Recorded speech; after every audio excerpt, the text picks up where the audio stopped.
Check. Hey everybody, Lazy Ben. Right.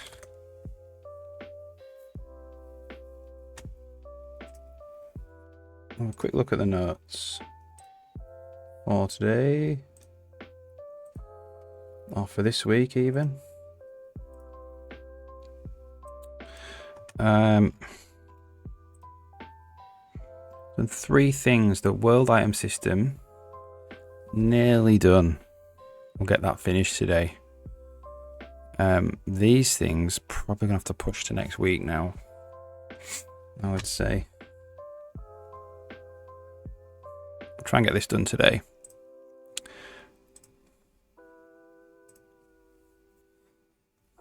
So where did we get to?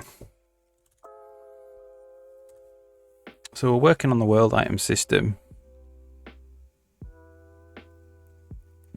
The world item system allows us to define a region in space in the world, like just a rectangle usually. And then we add state to it. So this rectangle here, this marker over the top of it, this picker thing, as soon as we strike it, it starts giving this region of space HP. And then when the HP reaches 0, it removes the grass sprites and puts a little green box there, which is tilled ground soft. So now this is a world item called tilled ground soft, and it means we can plant things in. Tilled ground soft means we can plant things in it, like an apple seed, and then modify it. And then eventually, now it goes from apple seed to apple tree, and we can pick it. There we go. Okay, so that's as far as we've gotten so far with the picking. One of the things is that when we pick it, it should, in theory, move the hero character closer to what it needs to be picked. What it needs to pick, like the apple tree. So we need to do execute harvest ground item. So this is what runs the code to pick the ground item, which is an apple tree in this case. And get target seems to be not working. So this is this find world item. So I think actually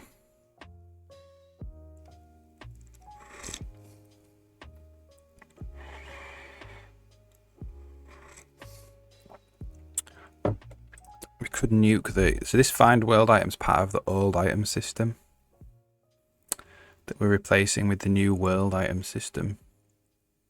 The old world item system, we're replacing with the new world item system. So I think what we're going to do is we might nuke this world item altogether. Now this is the old world item system, and that'll just bring up all the places now where we're using this, and we need to replace them with the new world item system. I'll replace these calls like find world item.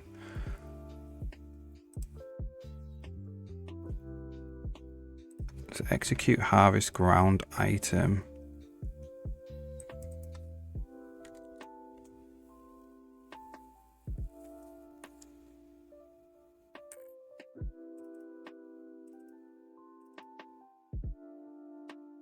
Which is being called here. This zero needs 2.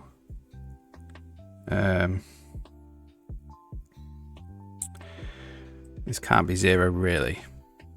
This needs to be gotten somewhere. It's going to be a real number, so we need to work on that.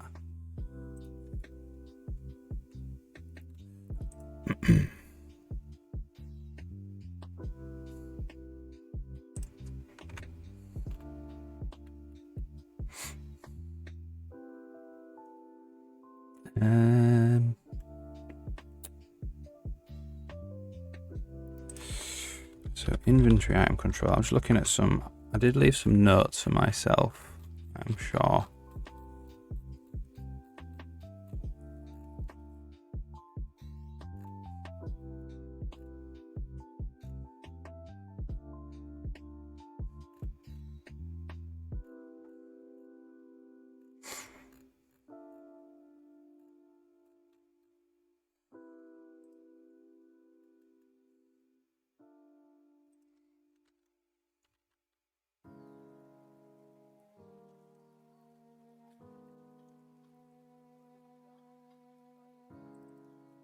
Take out 2 of these.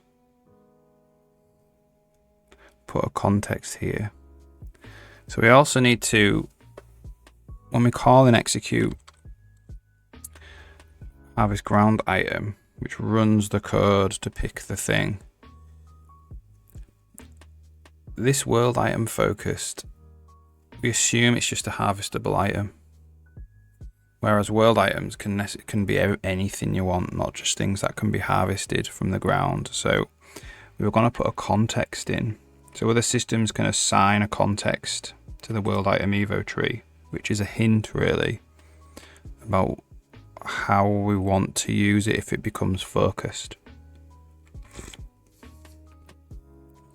So we could actually do that first. Perhaps. Yeah, I think we'll do that first. So what we want really is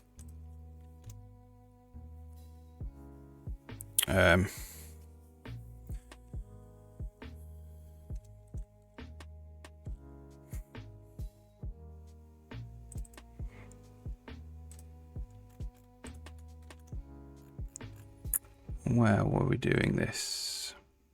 I think it's in the group planting controller. We've got plant current item, right? So this is when we're planting it. And once we plant it, we can set the context that this is a planted item. So transfer item into the world.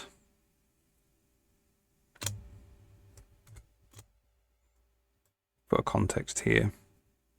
So that we could say, like, transfer item to world. This is a planted item.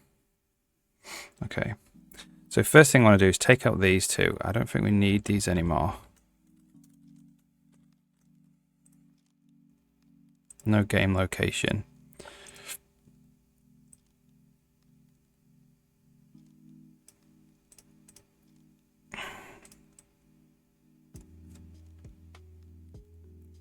No game location, no world item.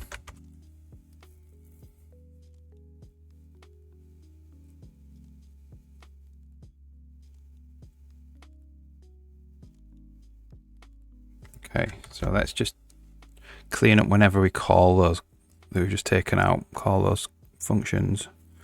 Clean up from the rest of the code that call those functions, I would say. Compiler should be able to spot those for us.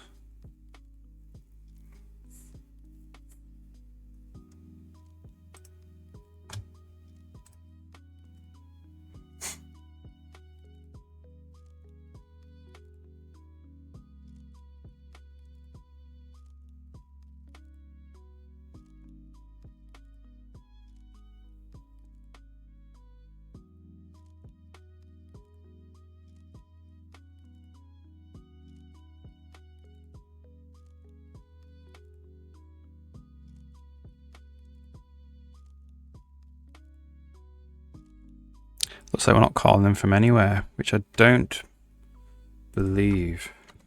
I don't believe. So we're calling it there. It's a game location here. And that's probably okay because that can feed into the game region. Game locations and game regions are almost the same. That is a game target there. Get planting target is a game region. So that's good. So what we want to do is we want actually to set a context here. So I think the context is gonna have the region in it as well.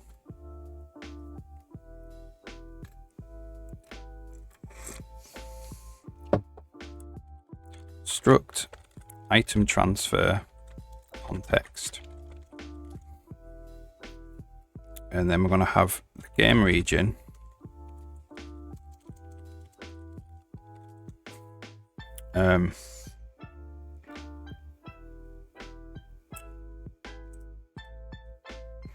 So they can both go now. Credit controller.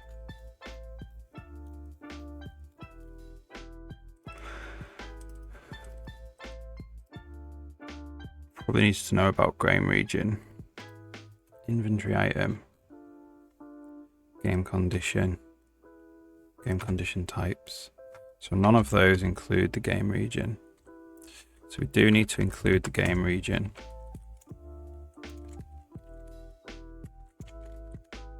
Which I think is in game location. So we have a game region, and then we're going to have using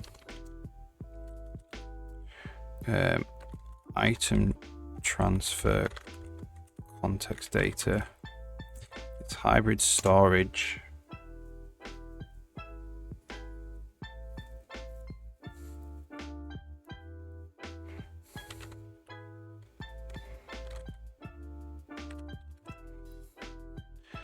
This here, so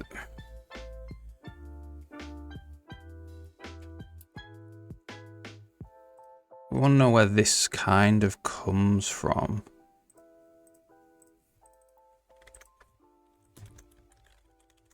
So we've got data there.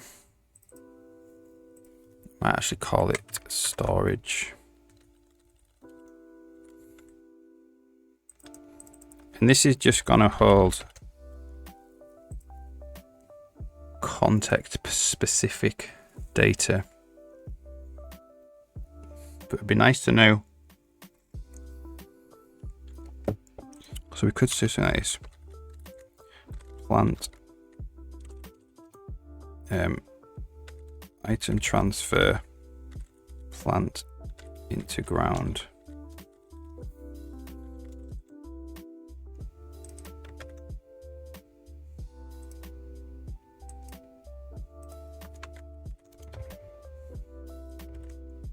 Plant context. And I don't know if we need anything there at the moment. What we can do is we can do using item transfer types.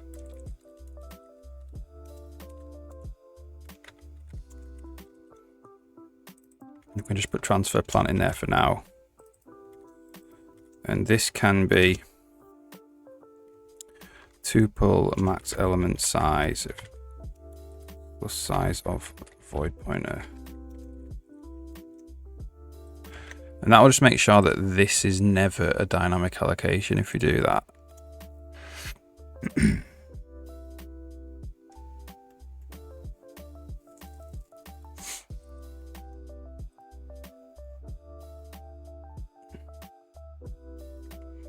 And what we might do then is do item transfer context const game region.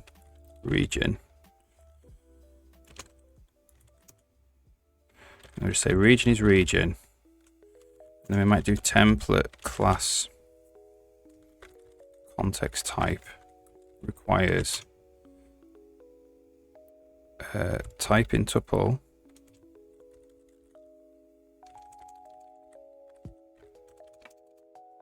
type this morning.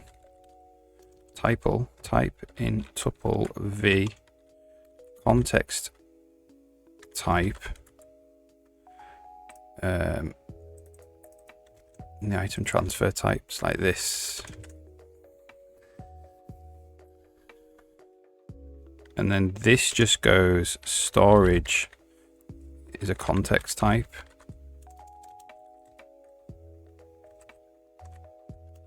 Like that.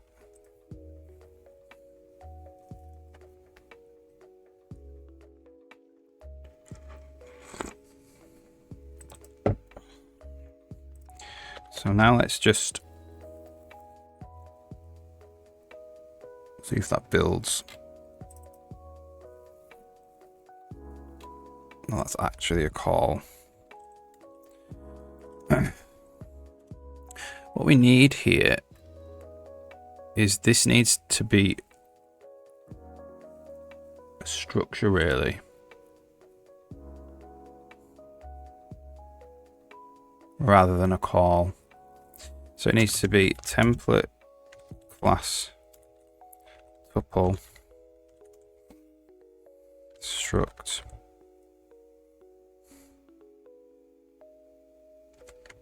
max element size, and that's using that's enum of size t value equals tuple max element size tuple like that. And then we're going to have using template class tuple using max element size v equals max element size tuple value like that. And now this can just be max element size. See if that builds.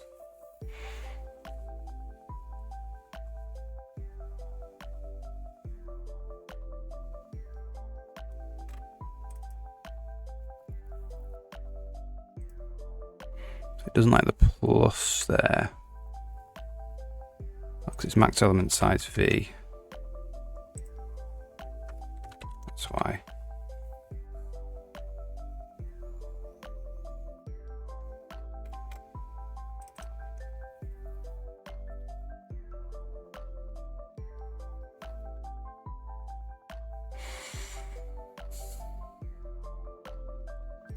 Is it const exp size t? Is that how it works?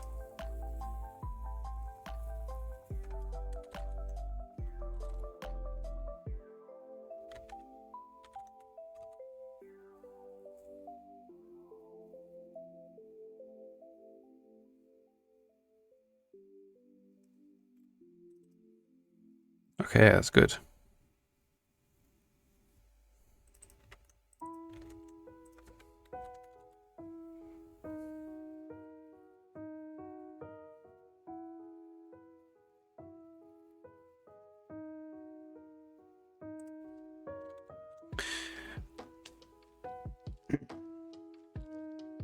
So this needs to get, this API is not great here.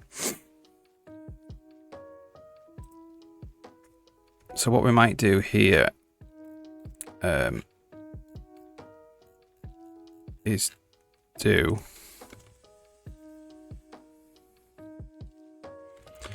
template class tuple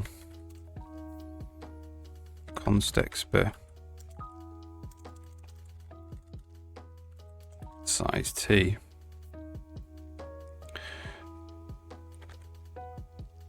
storage. So we'll do hybrid storage size equals max element size v of tuple plus size of void pointer. And then this can just be now hybrid storage size this. So eventually I just want to be able to pass the tuple into there.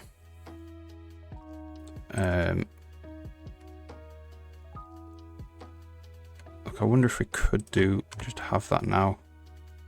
Just means, no, we can't do that right now.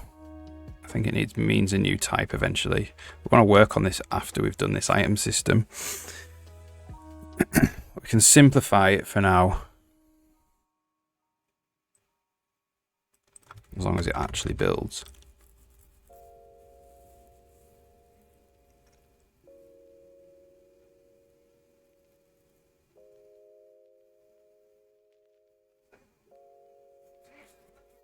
Okay, so we're doing this type of thing somewhere else as well. So we'll find that size of void pointer.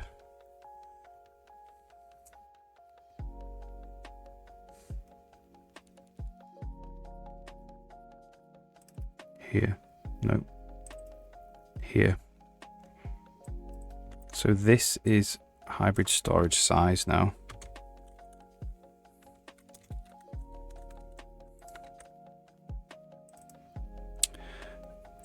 And this is hybrid storage size.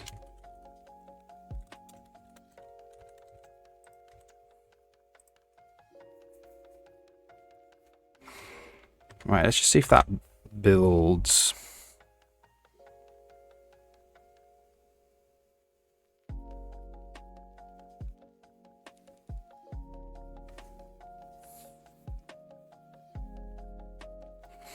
So far, so good.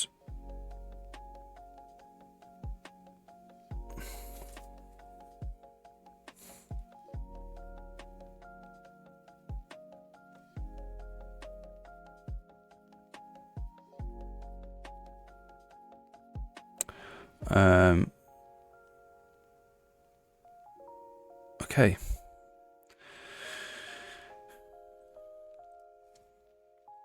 So we've got this item transfer context now.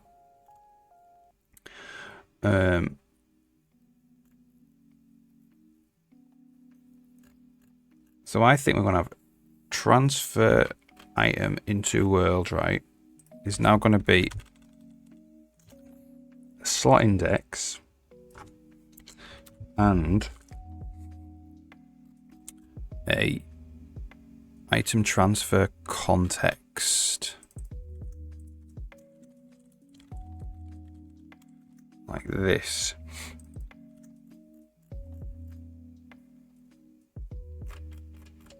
Did that build? That's fine.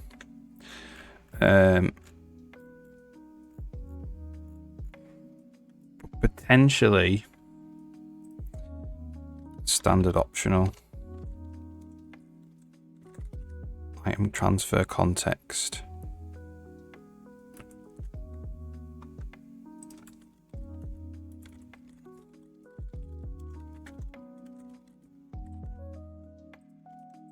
Now this does mean a copy for the context.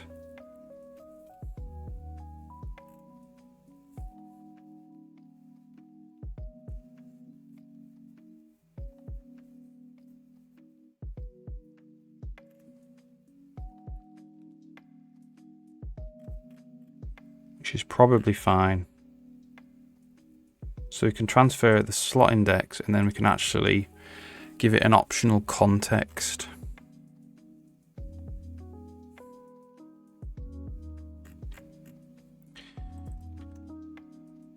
Or we can do this.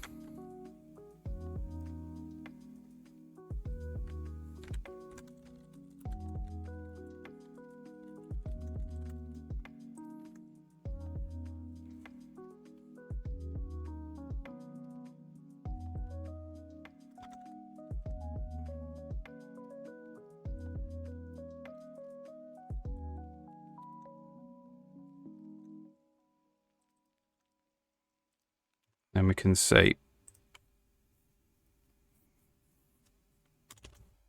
explicit operator or can just return region.name room set. So it has to have a region.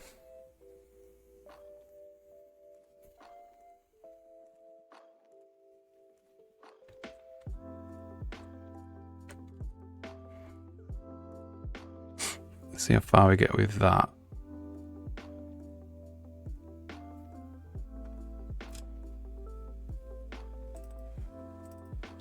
Okay. And then this would be if context region.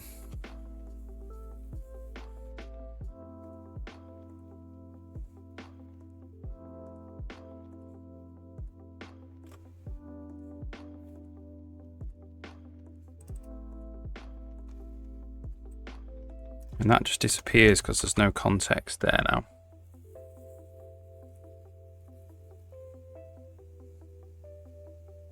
So that makes that API simpler. Now then, we need to actually pass one of these contexts in now.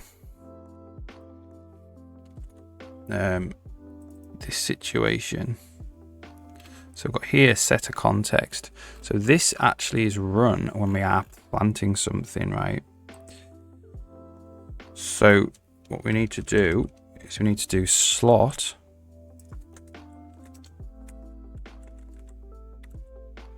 transfer item transfer context.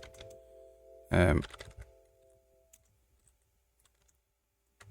then we're going to set the context type to be item transfer plant.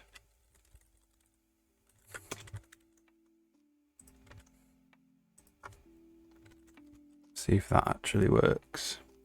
So we're transferring a plant into that target.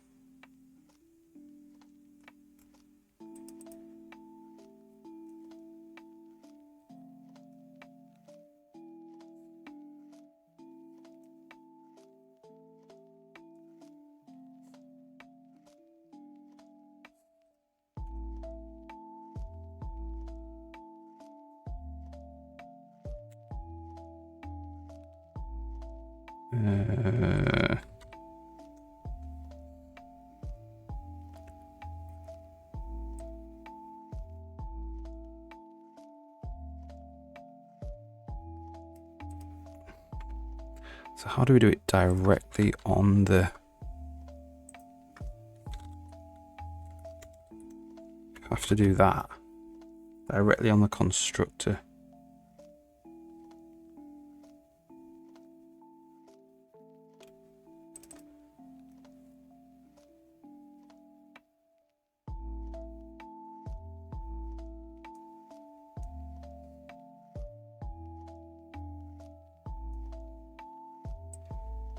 So we would do something like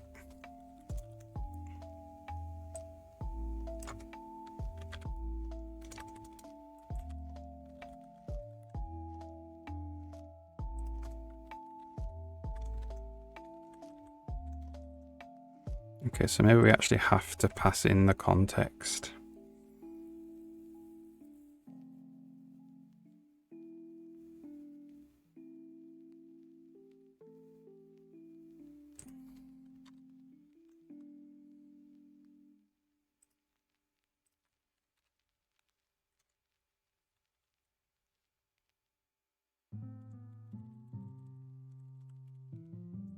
We can do that, that's fine.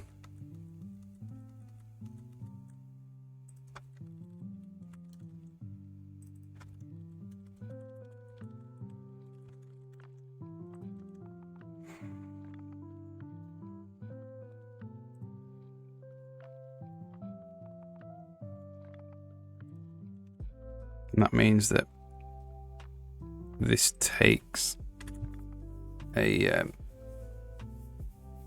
context type.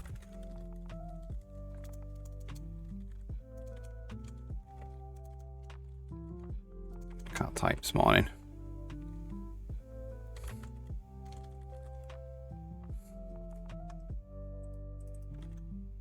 And that goes there like that.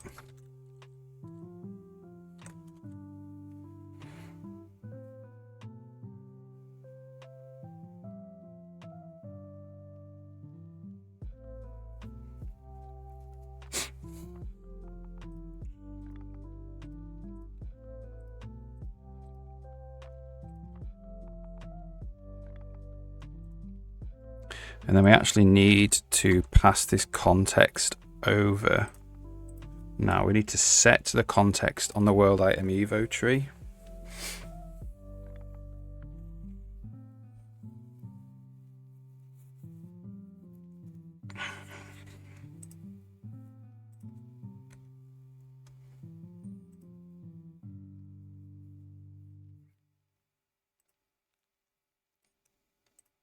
So we probably want to set this itself, the item transfer context storage.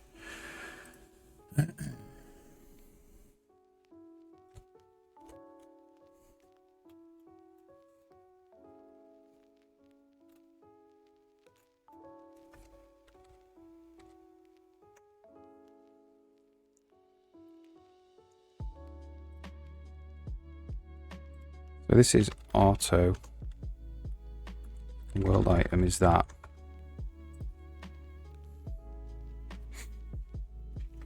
And do world item set context. And that can be context dot storage.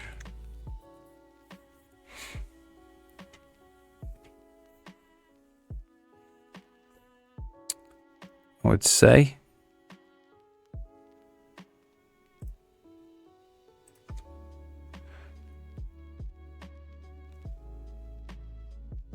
which is item transfer context storage. So struct world item evo tree context.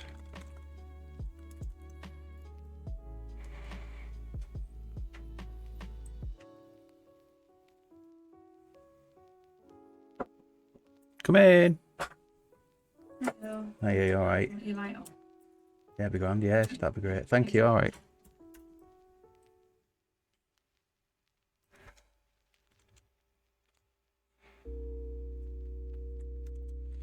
So we'll have different types of storage.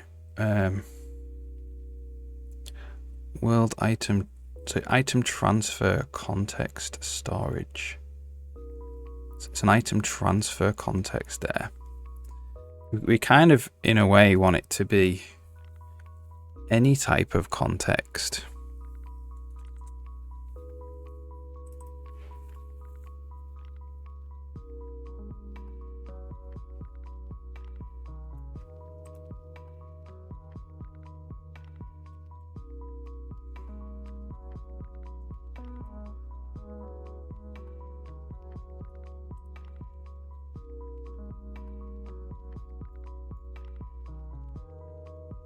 Really?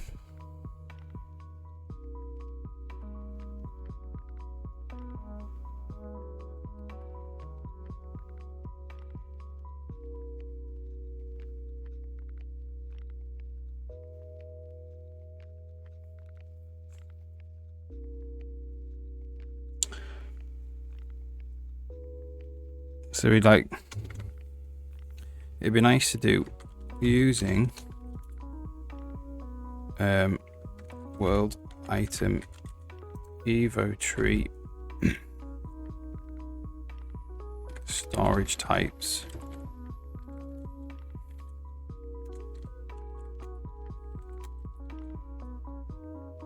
Where we pass in an item transfer context there.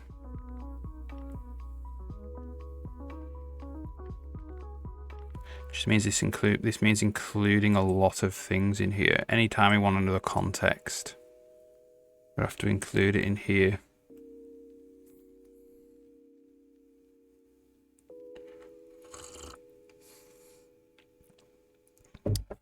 Really?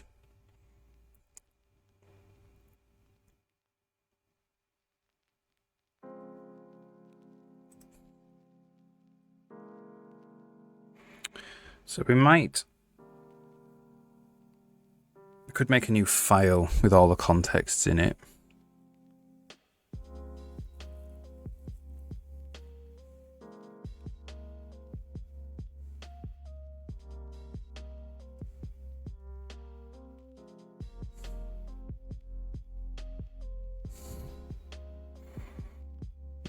Rather than we'd have to include inventory bag here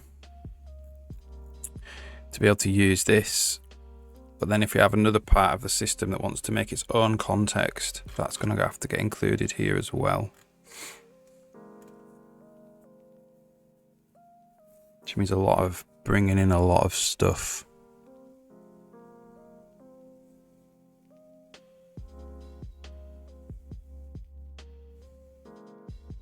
think I'll just have to do it. We'll do it for now. We'll see what happens. So that's inventory bag. And then let's just check that this builds with inventory bag in there.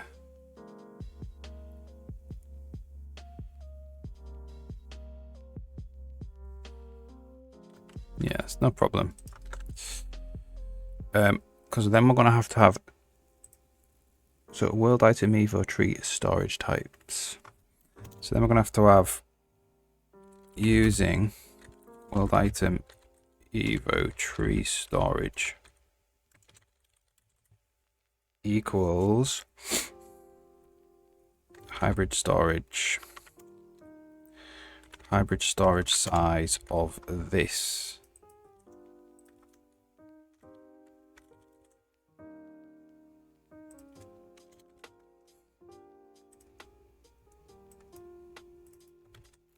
And then we can just put the storage there. Context.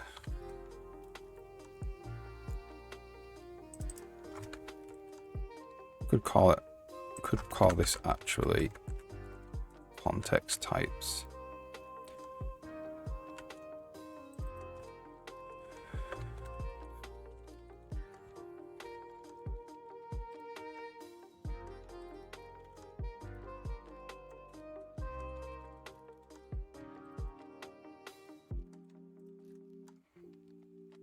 Like that.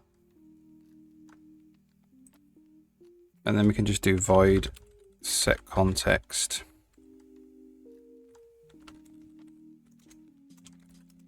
template class context type requires type in tuple. So context type has to be in here. Set context.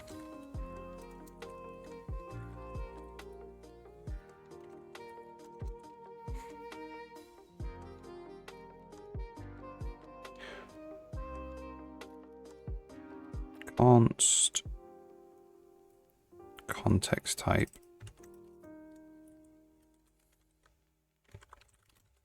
And that is just context is equal to context. So we'll put this actually down near the context like that. Well, no, we'll put it up here.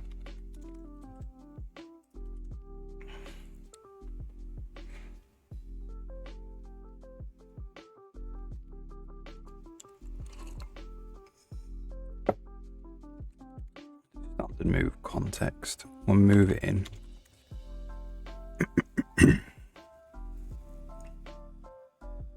No, we won't move it for now. So that means we just do set context, which is the storage.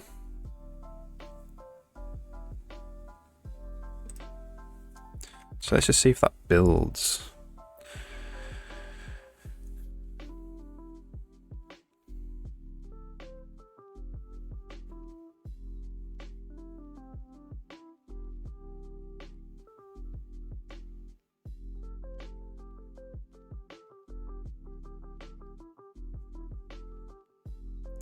So in the planting controller now, when we plant the item, we just say, oh, we've got a context, which has got a target, and it's an item transfer of plant.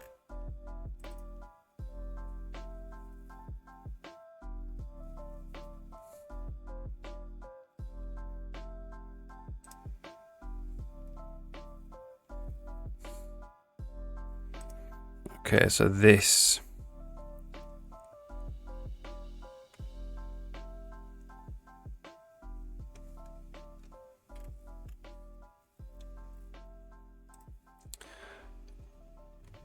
probably failed its requires clause. Yeah, the constraints are not satisfied. So I wonder if we can do this.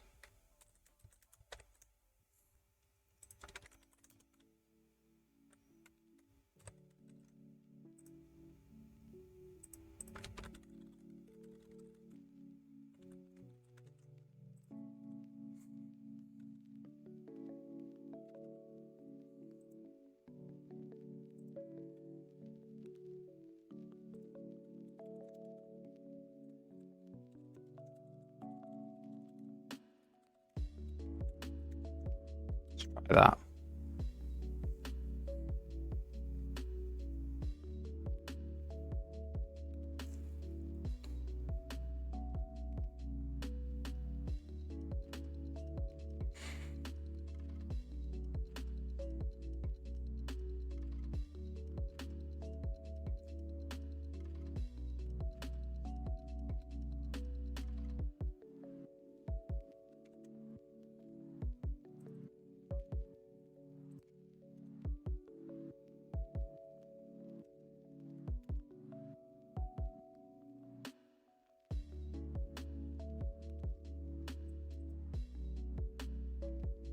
So it's the item transfer context.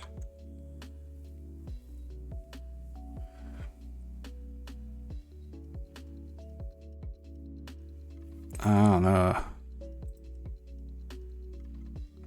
We're actually passing the full context there.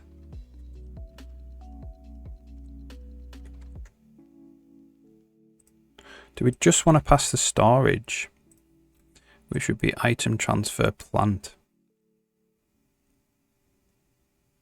In which case,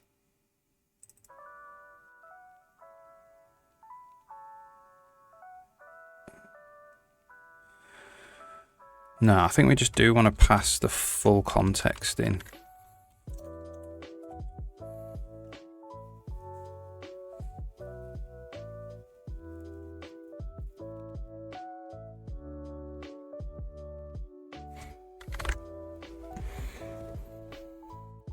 And then of course we've got to test this. So it starts at the planting controller here.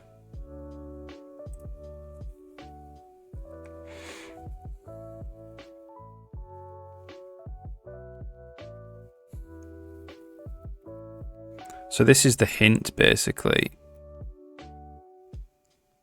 Transfer writing into world, item transfer context.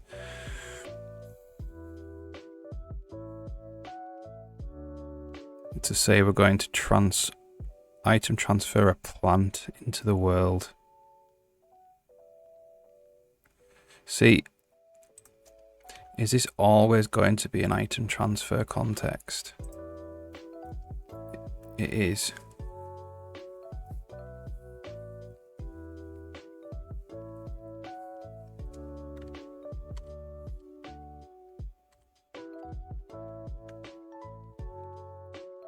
It's just a... See, the API would be nice to be able to do this. Item transfer plant to target. That would be a nicer API. It just means they would have to go. It's harder to get the region out of that.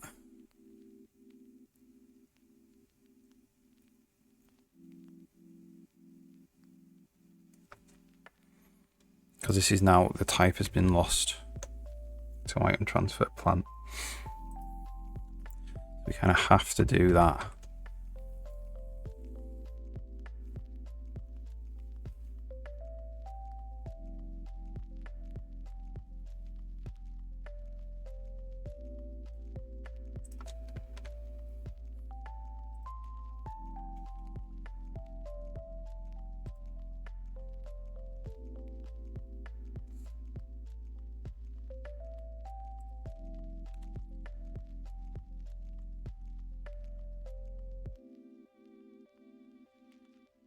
Anyway, that built, so we'll just test it.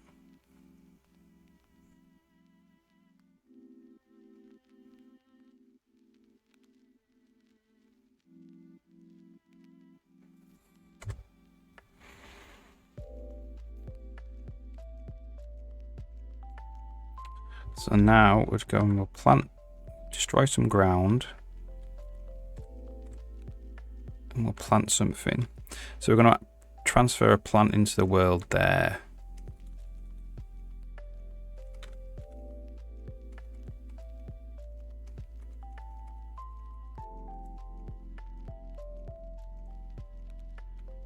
I'm going to move that context in.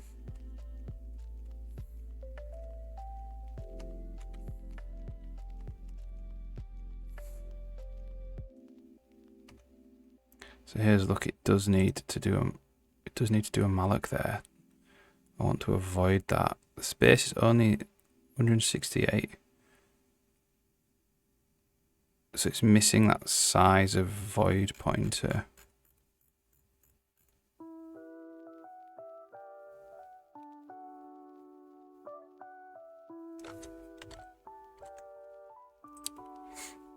Let's try that again.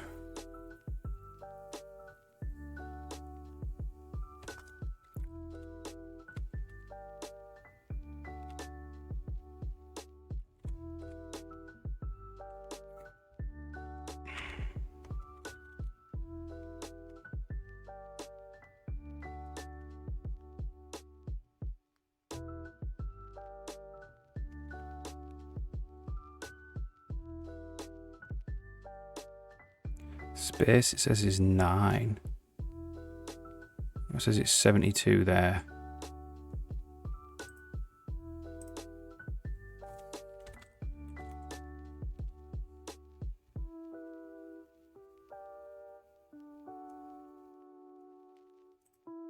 I think this needs to be enum size T.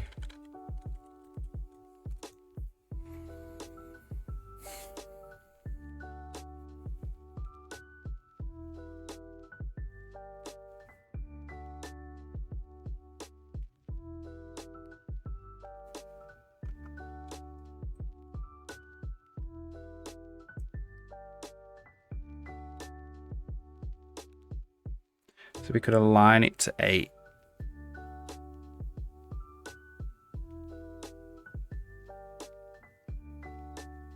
As well. Let's just cancel that. So we could do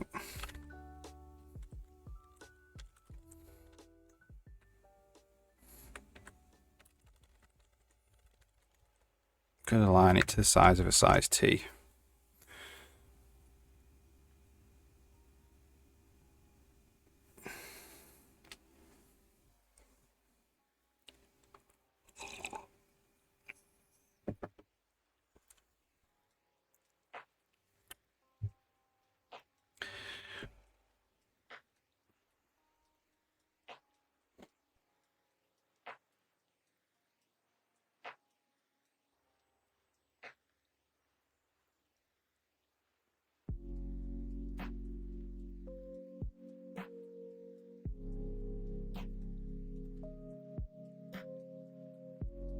What's happening now is this thing's meant to guarantee no dynamic allocation, but it's not doing that at the moment. Like, we haven't fully worked on this yet, so obviously it might not work because we haven't actually spent enough time on it, but we'll just get it to work in this case.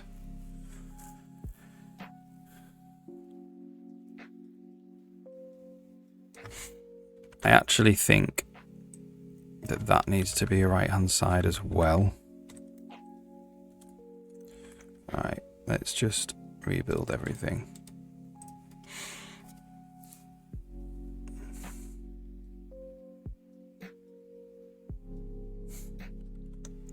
Yeah, we'll do standard move as well.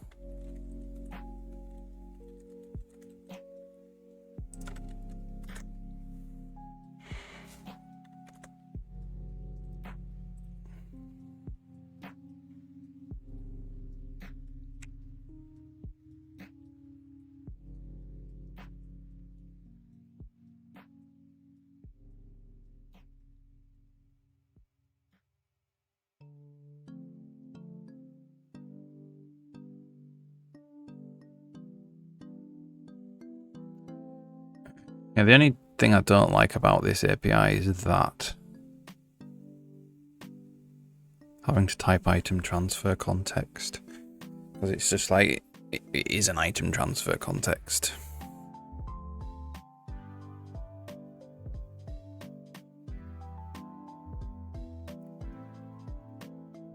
Shouldn't really need to type it.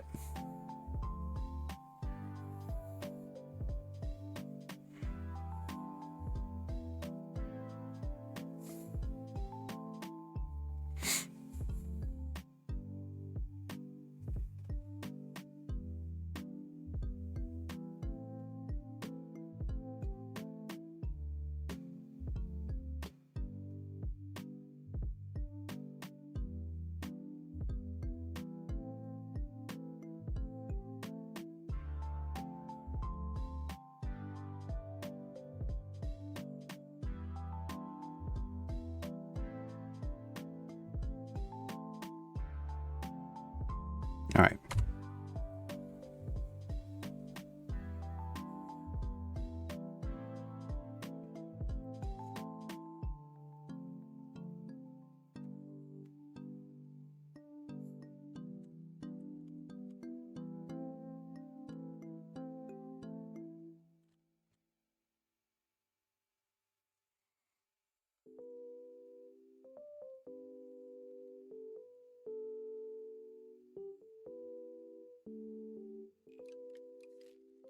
So we're looking for no, well, there will be dynamic memory allocation there.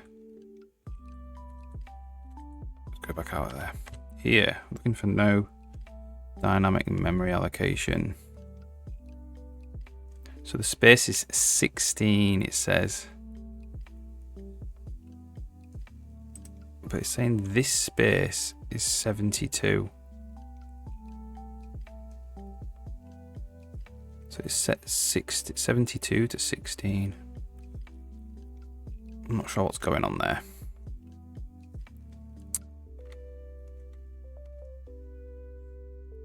So size of T is 16. Count is 16. Hey, how's it going?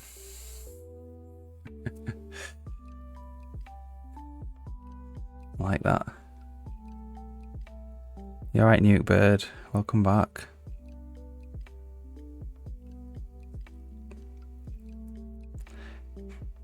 Yeah, I have some rich text stuff in the engine where you can do that. You can do the green tags and it'll render it in green, which is cool. So there's no dynamic memory allocation there, which is great. Just work on generalizing transferring items into the world, because items obviously belong to inventory bags conceptually, but when you want to like just chuck one into the world, it's no good just having an inventory bag, because you might chuck an inventory bag into the world. You know, an inventory bag for the entire world, I mean, because you might throw an inventory bag into the world. So I'm coming up with a general idea of just like putting stuff in the world, transferring items into the world right now. It's nearly done, actually. I'm just checking the dynamic memory allocation stuff. Set context. So the context is transfer plant.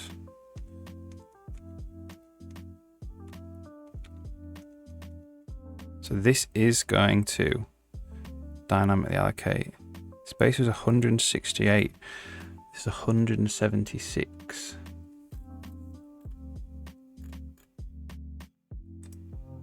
So it's this second one.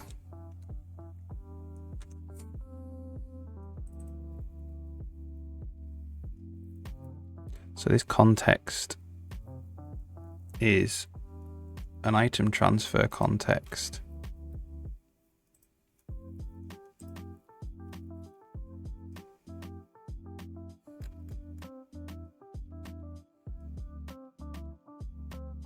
So let's have a look at context. Context. What do we call it?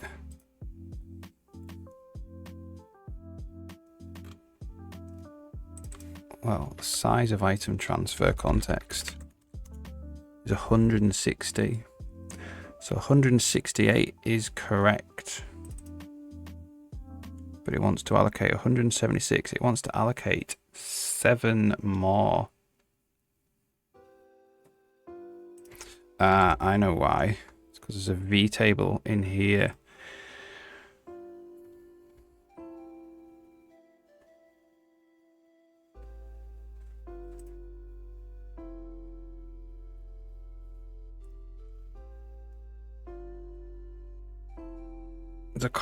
Whoa.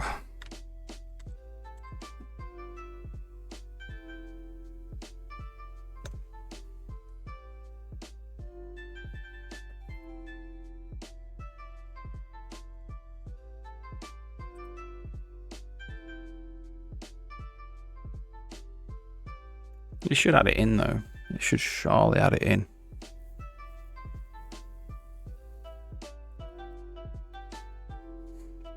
Let's try it again. Let's have a look.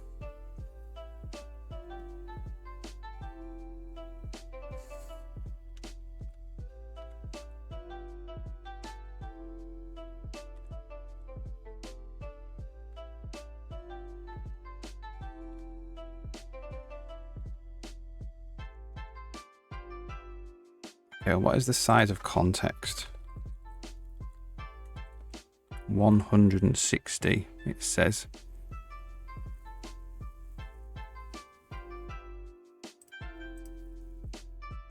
So what is the size of context storage? 64. So what is the size of item transfer plant?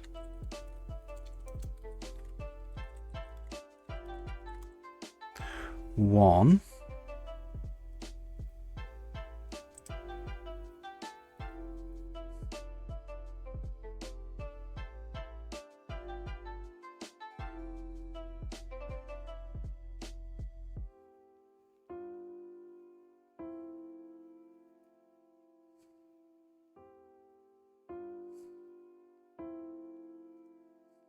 So the size of context.storage item is 64.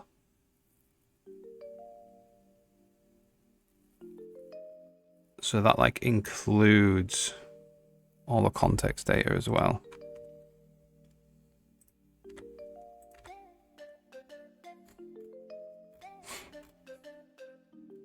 Because it includes this stuff, including the buffer. And the buffer's at least 16. Well, aligned to 16 anyway. Makes this a little bit bigger. Maybe we should align this as well.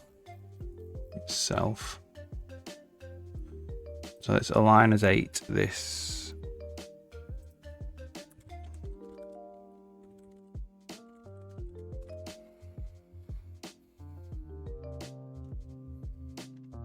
Didn't like that.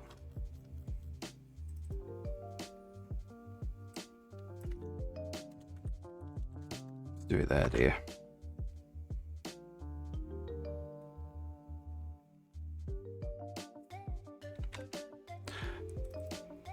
Alignment specify less than actual. It's naturally aligned to 8. Okay.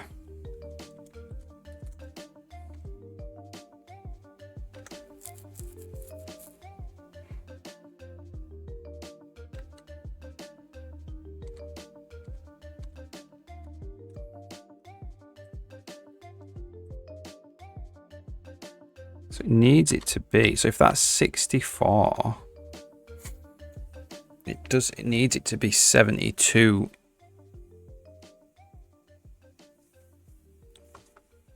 So when we set context here,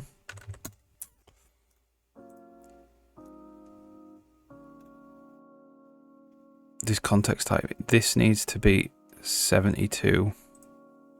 Hybrid storage size needs to be 72 here.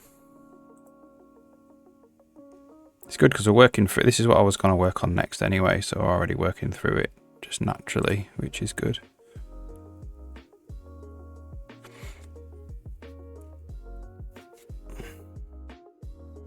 Like this all does work, but I'm trying to avoid dynamic memory allocation. So we'll see if we can do that. And then like the next thing I want to do, really, probably starting next week, is really work on trying to avoid dynamic memory allocation whenever we're using these hybrid storages.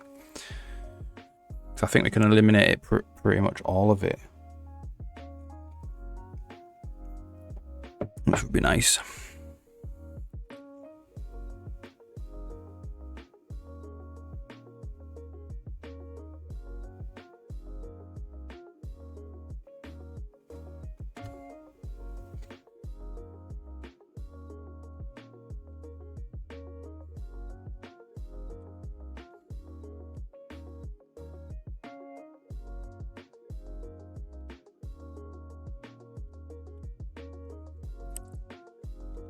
So the size of type is 1, right? So there's nothing in there.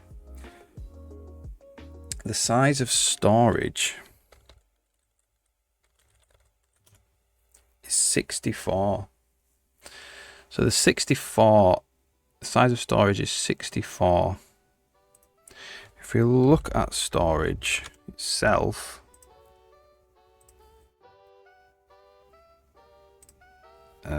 once we're inside it,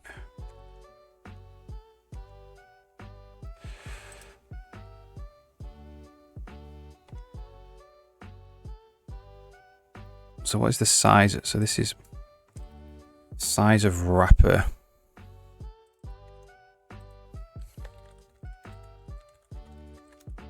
It's 16, it says.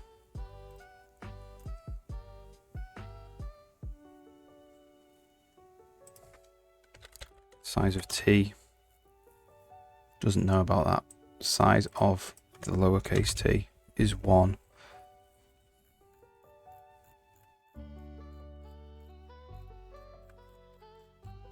So it's basically like the buffer and the V table.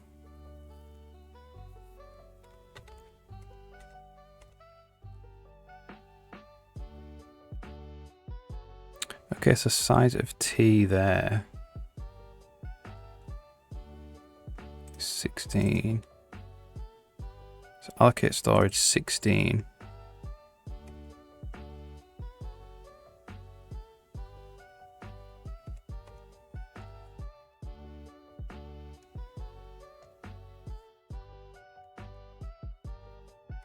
So that's fine.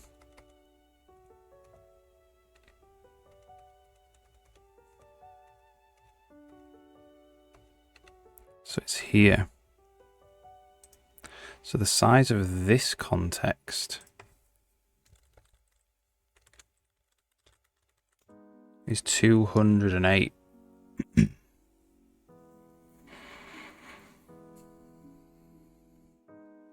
the size of CTX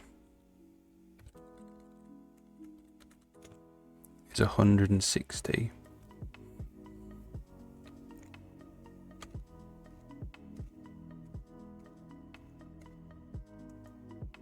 So what is the size of wrapper? 176 in this case.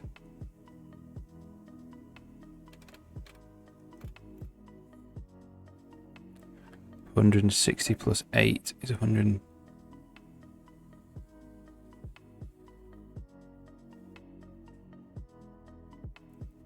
$160. So size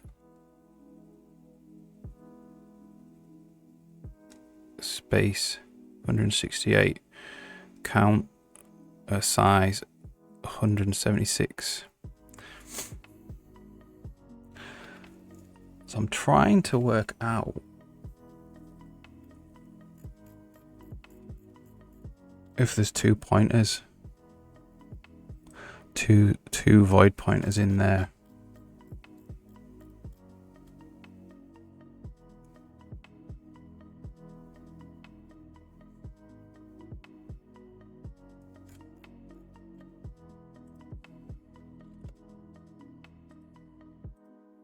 So there's definitely one V table in there.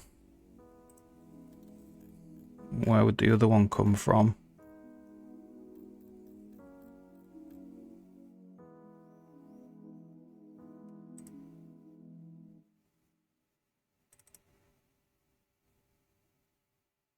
T being the actual size of the wrapper.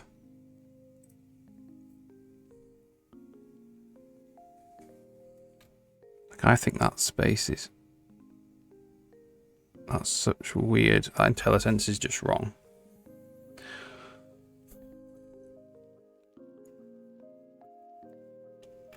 It's because this is aligned as 16.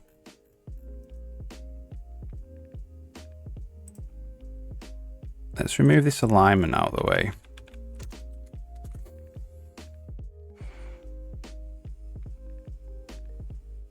See what happens.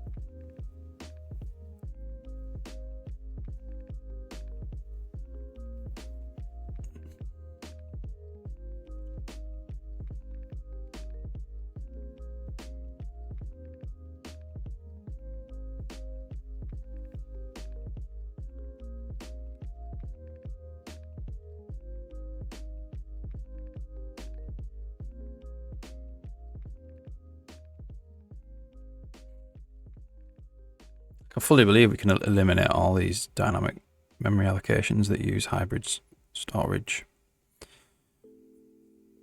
which would be great because, like, the heap is fast. The heap is fast. I don't know if it'd be much of a speed up, but it would definitely reduce memory fragmentation quite a bit, which would be a big win.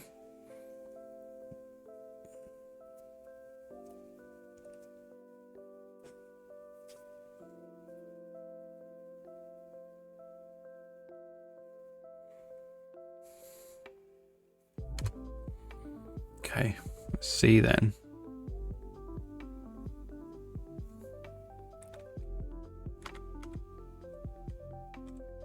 Whoops.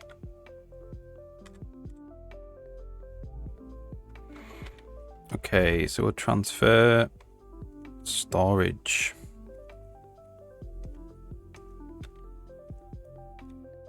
So we can try and allocate 16. Count 16. Space is 16, so that worked fine still.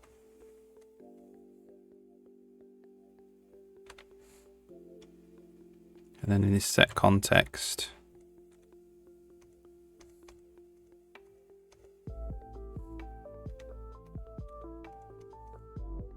count is now 152. Space is 152, so that worked there. There we go. So there's no dynamic memory allocation there.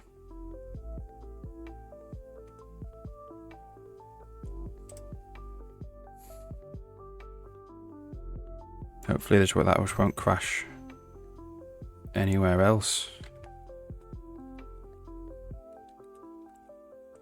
Alright, so we're going to say that's great.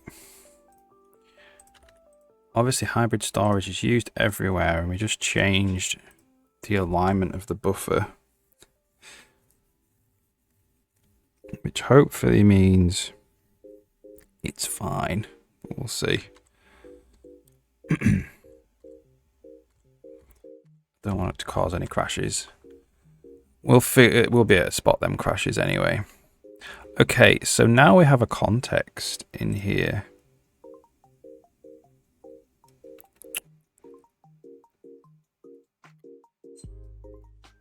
So what we want is to use this context here.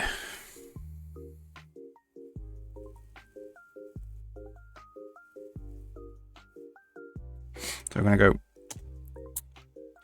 if context is set. Well, I'm going to go if auto ctx equals context, try and wrap was it item transfer context. Right, so if you have an item transfer context, auto data equals context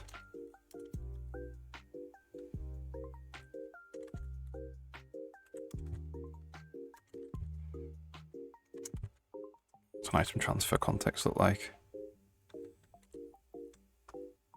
Storage, try and wrap, planting context. Is it planting context? Not the planting context. It is the item transfer plant context.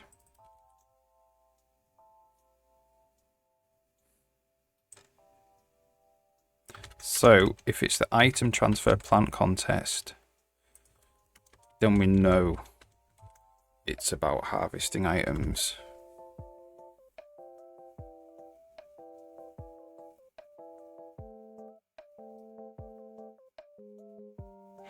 And we can specifically say in this context who is harvesting it as well, so it solves that problem.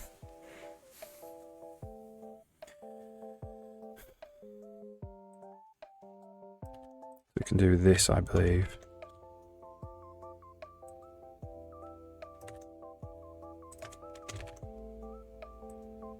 Get rid of all these ifs.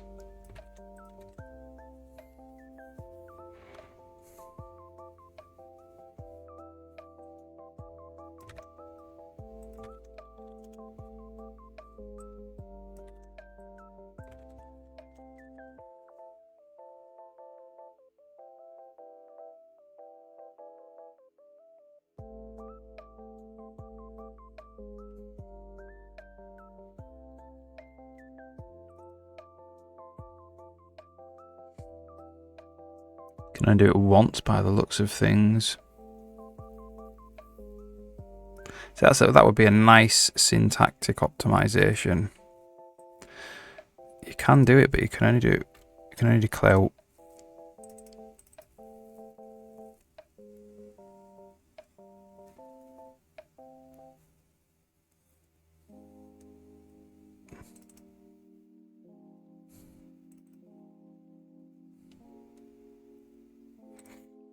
You can do that, but only once by the looks of it.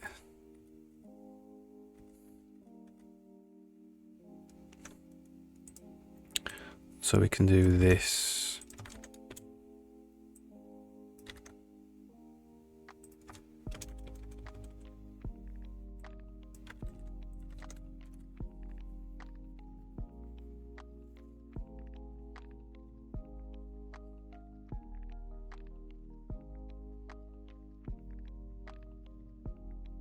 Yeah, it's a real shame, actually.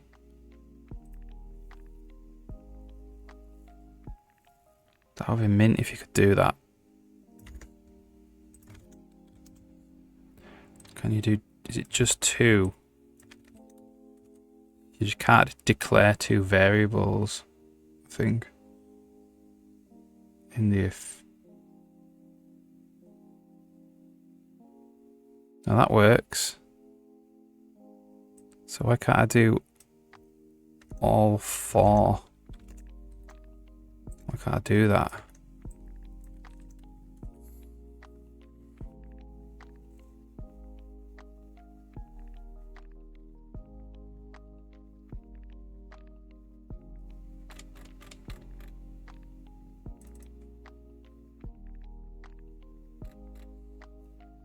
Yeah, that's a shame. You can do two at a time though.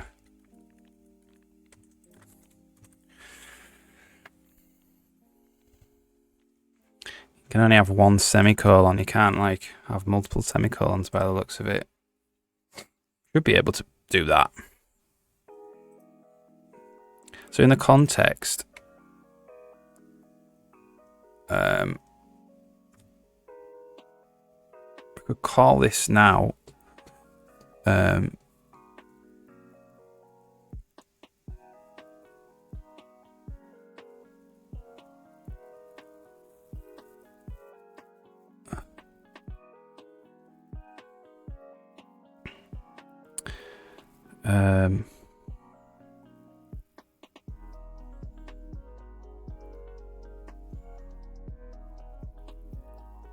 well, if we want to actually set who can pick it,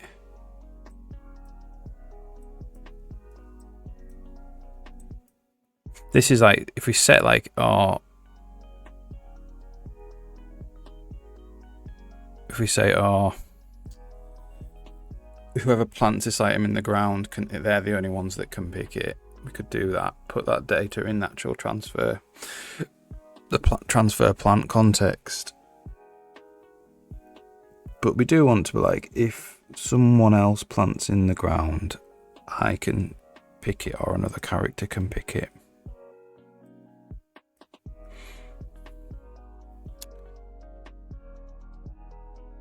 So it really has to come out of the focused event, really.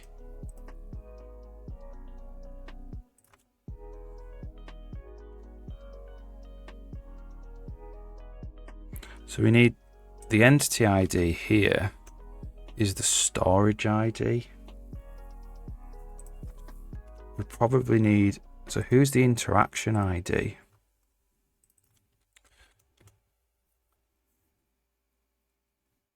Who's sending this?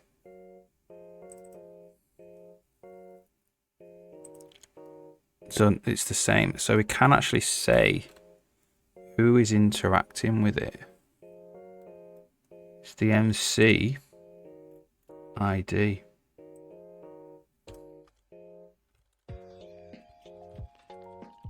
Like this.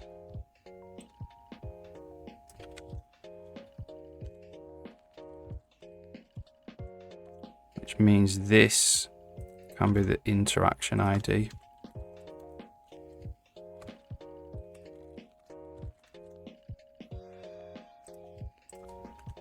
we called it. Data interaction ID. There and there. That 0 just means the hero can pick it. But you know, we can imagine a situation where we want NPCs to be able to pick flowers too. And plants too, not just the hero. So we'll just say that anyone can pick them. And then we've got out of this idea now of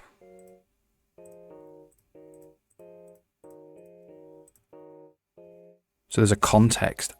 So this world item has been focused on, and if there's a context there, we can do something with it, like execute harvest ground item,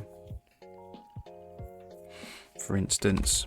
But there could be another context here that is set, and we can send another event. So like basically, you can interact with the world items any way you want now, which is great.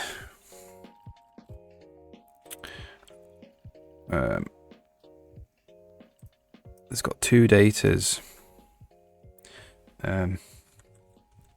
So we're just going to say is type. Like we don't actually need the data.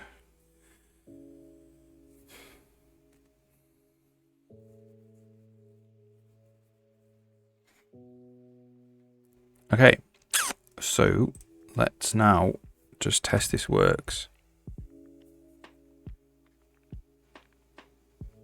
So now we should be able to pick the item, pick the apple tree,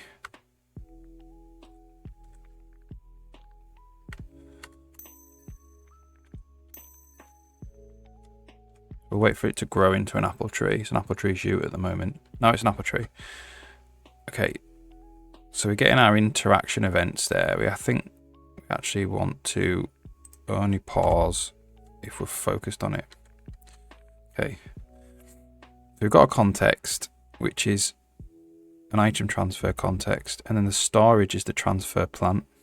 Context, storage, item transfer plant. And then we can get the prefab. If it's harvestable, we can send it. The data, the interaction ID and the entity ID. So the entity ID is actually the ID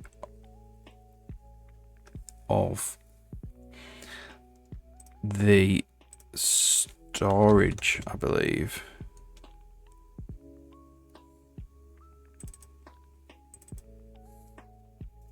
Item store ID. Alright, so you should pick the apple tree. There we go. Got an apple tree in the inventory. And then we can use Sven the droid to go and plant something else there, like a pumpkin seed. We'll plant 2 pumpkin seeds.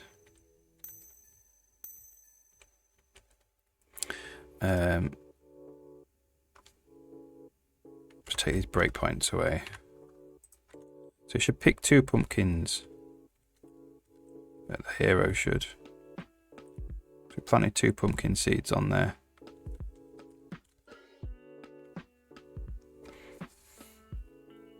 Yeah, 2 pumpkins. So we've got 2 pumpkins and an apple tree in the inventory now.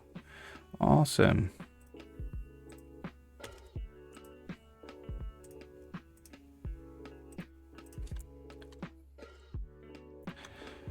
And we can just write new contexts for new situations. Whatever might arise in the game, we have to write a context for that. When the actual entity interacts with the Evo tree, we can write a context, what happens in that interaction. Okay, great. So now let's create a massive bunch of compiler errors by just deleting world item.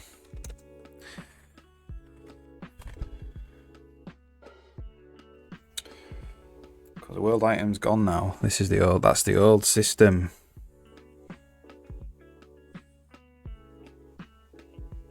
Alright. So we've got some compiler errors. Add to resource world item.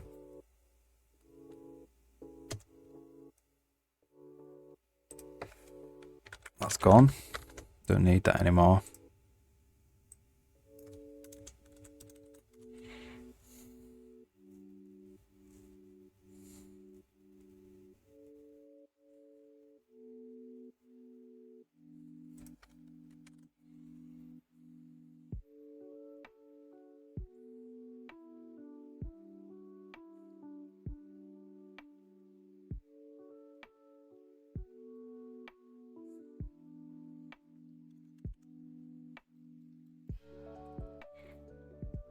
World item, remove world item. So this is where we're trying to claim the item. So we can't claim a world item anymore.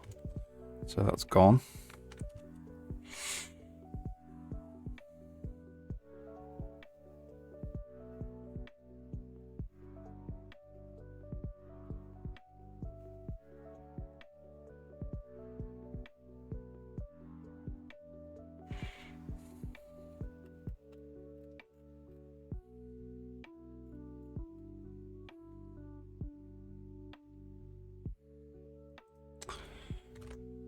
Keep going.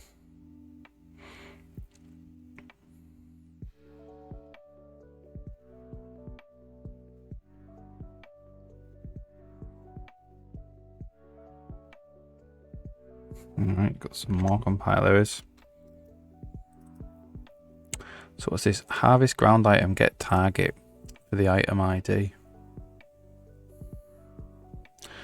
Okay, so we need to find the region. So for auto store, get world item controller, get store, get item store. For auto tree in, get world item controller, get items, world item evo tree, store.id. If tree item ID is equal to item ID, we do this.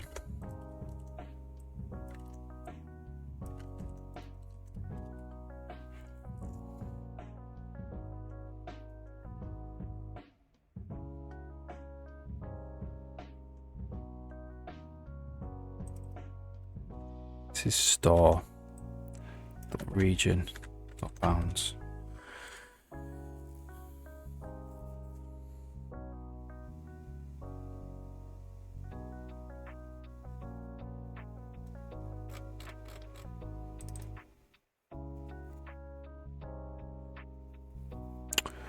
So you need to include the world item controller.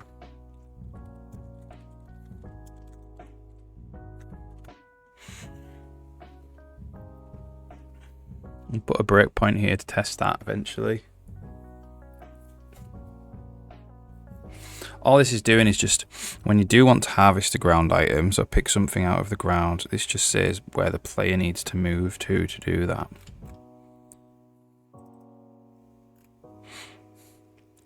And then this says, does he have enough energy to do that?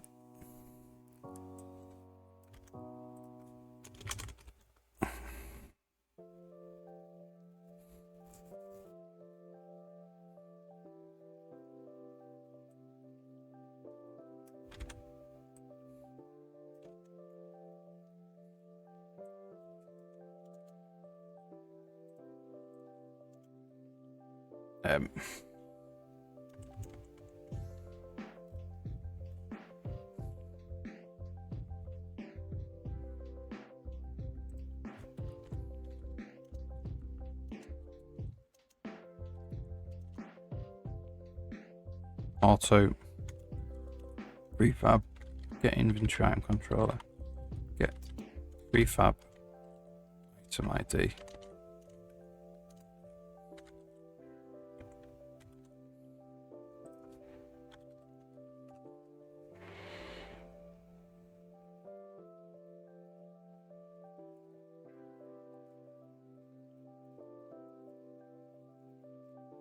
Brill. So that compiles all right.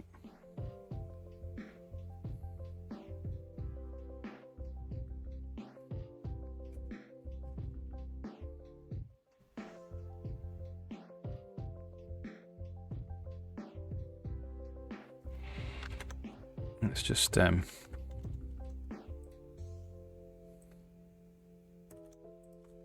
this.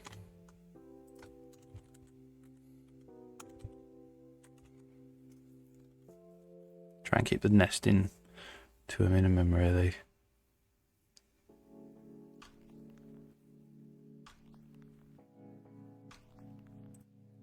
Okay. So what's this? Find or create a world item. So this is to do... This is actually a new type of world item for the really good rock breaker. Is it though? Or is it just a new sprite group? Okay, so we want to do the same thing as we do here, where we create a world item sprite group.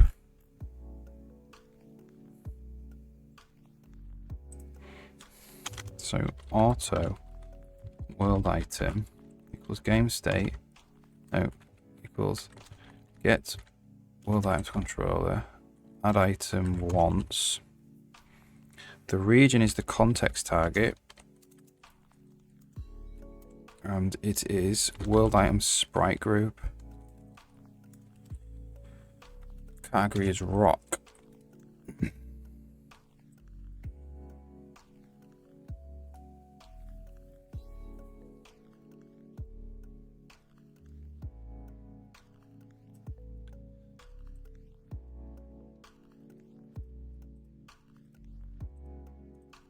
Okay, so we're actually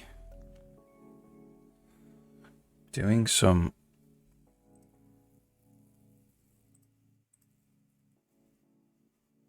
manually adding the sprite state in here.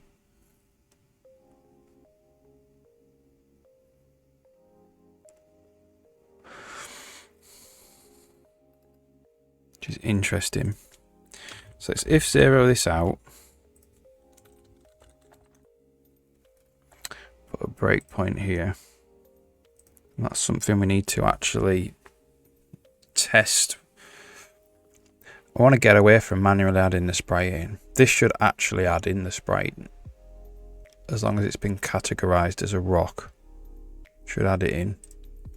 And then we need to actually rewrite this bit.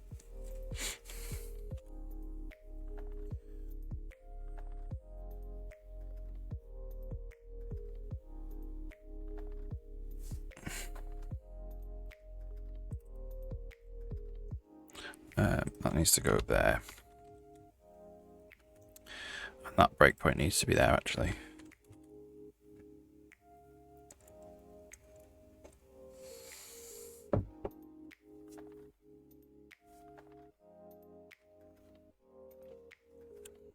Alright, good.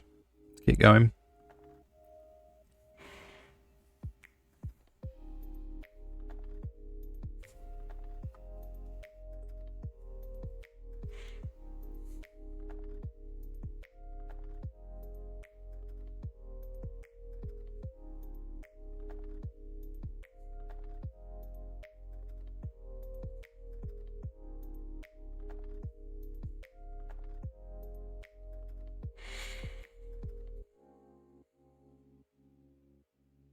It's taken a long while.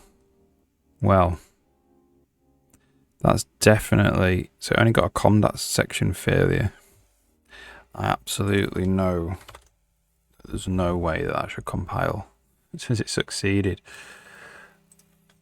There's a bunch of stuff which references the world item in the game. Unless we've taken all of the actual implementation out.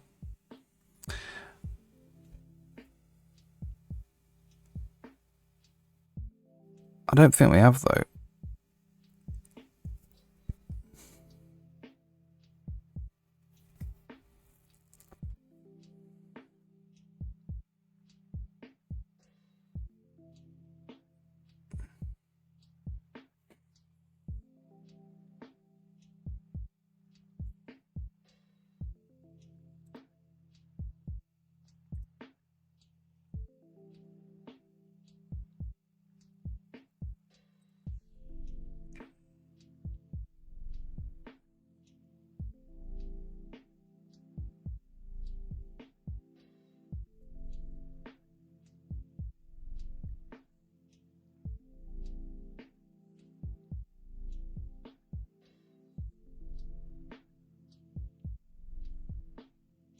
So it really is happy to just build this. There we go. It said in the previous build, it said it built fine. There's tons of compile errors. Okay. Save world items, load world items. This can just go.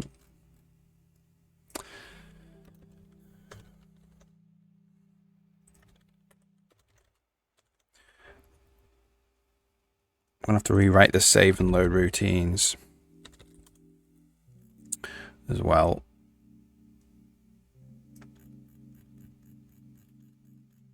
I'll let the compiler find it. Because we obviously want to save everything to do with the new world item controller needs to get saved to a save file.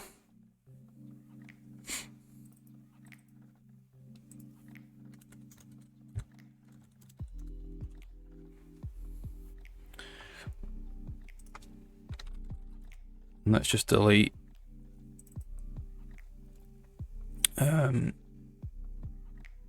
the save files wherever they would be. Engine, assets, game saves, delete them. All right, let's keep going.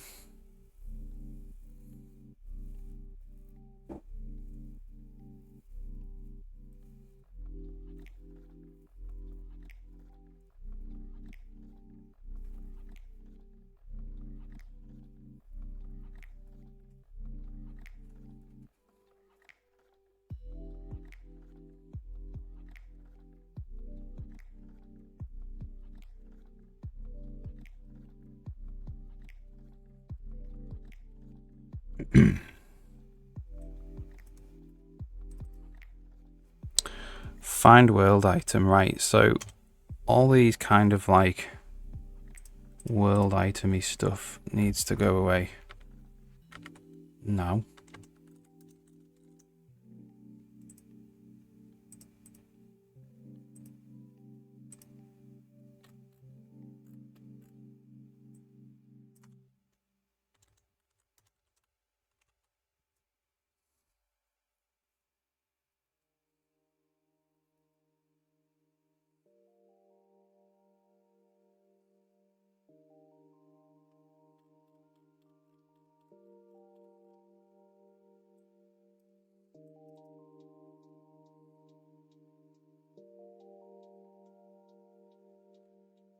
There.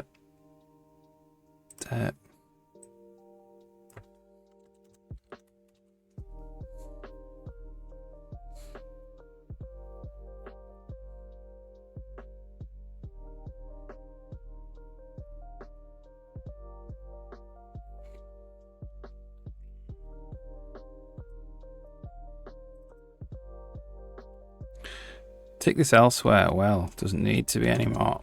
The attribute controllers. We've got to tick this elsewhere.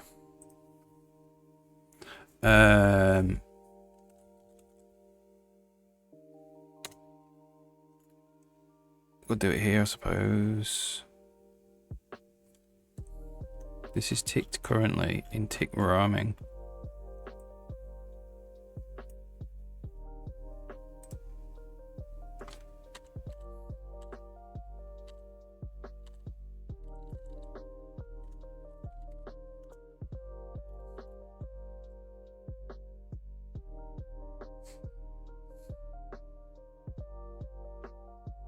We will leave that. That's currently not what we're doing. We are, however, deleting all these.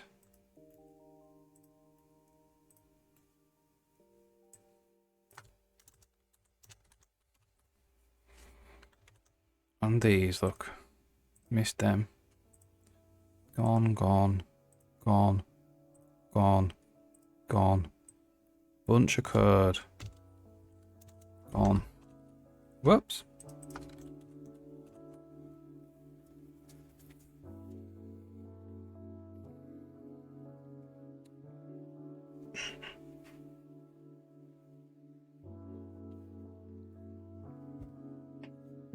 Okie dokie. Right, so that's come from somewhere.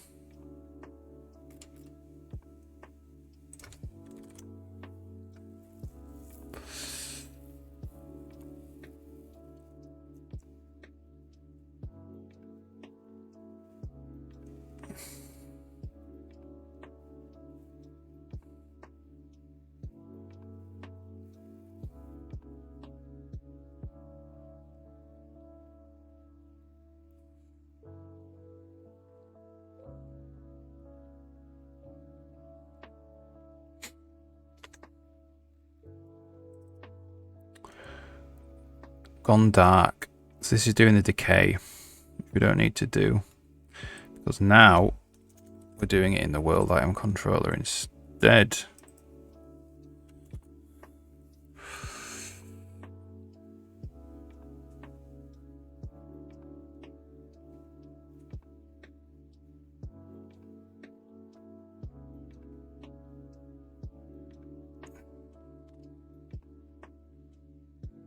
Keep going. So once we get all the references to the world item out, we just need to rewrite how we do breaking rocks. That little bit.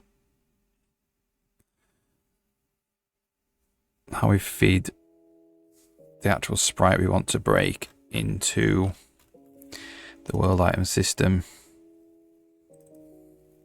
See declaration of world item. Okay, so we need to actually find all of the forward declarations of world item, of which there's only 2, which is good.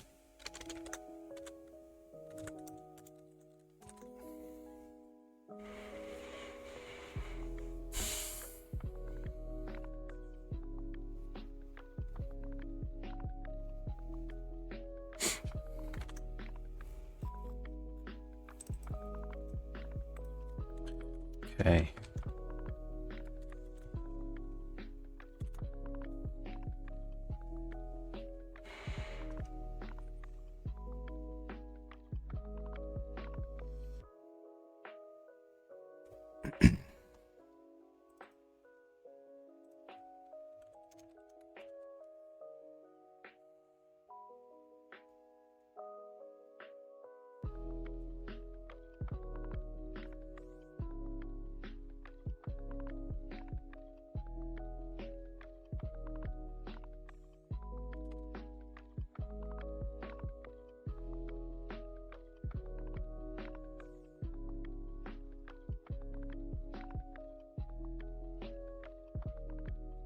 So I'm just going to go to the notes.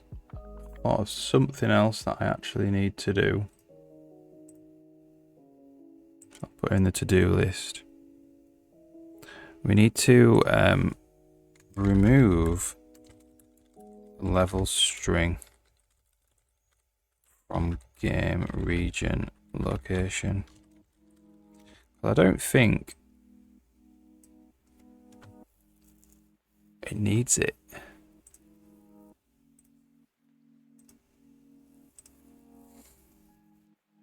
Okay, so apparently it built the Sci-Fi Gardener library then.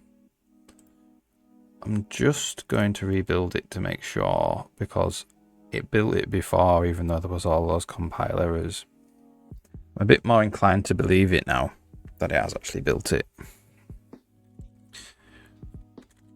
Let's have a look, a search for everything to do with the world item. There's nothing left, which is good.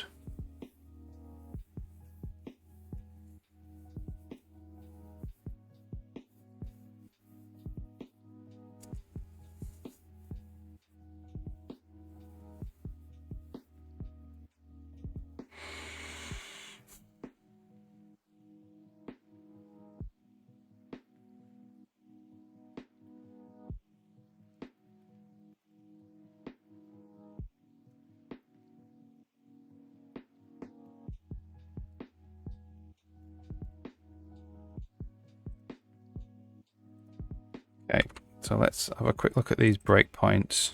So that's the thing we need to remake. this one is the get target, so we can test this now, and then we'll remake the rock breaking stuff after that.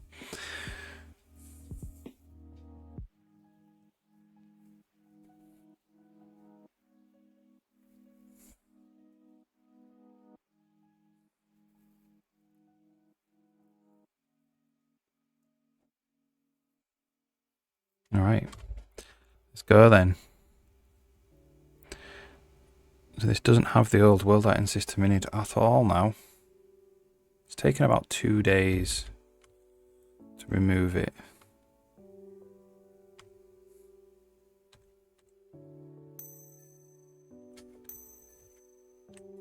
Okay, so wait for it to grow into an apple tree. So we should move now.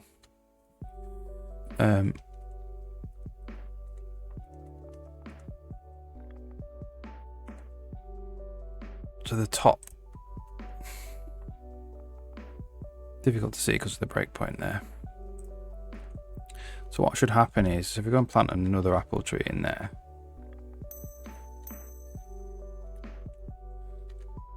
the hero should move. There we go. Cool. Happy. So the really good rock breaker stuff doesn't work now. So I'm gonna take 2 minutes to make a cup of coffee, and then we'll come back and we'll rewrite this section. So most of it is the same, hopefully. This plays basically the Sven the droid attacking the rock. That's basically what it does. It's the code for that. Alright, I'll be back in 2 minutes.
Okay, I'm back.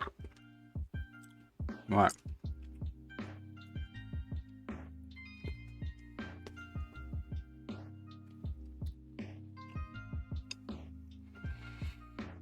Interesting that we're adding the sprite in manually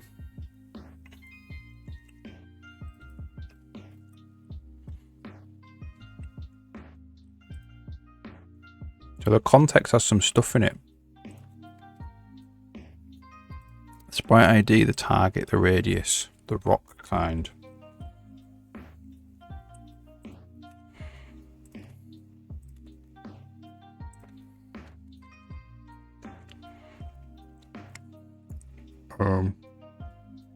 Let's just see what happens.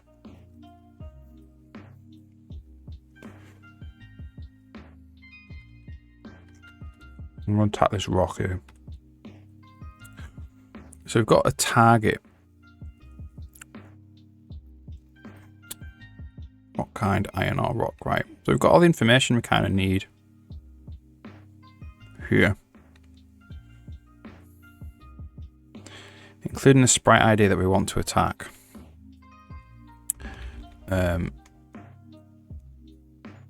What I want to do is see if we actually find the sprite, which is in after add item.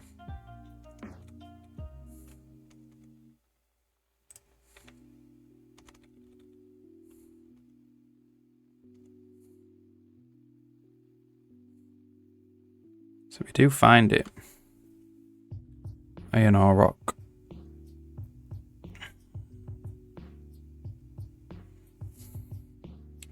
Category rock. Rock. So we do add it in.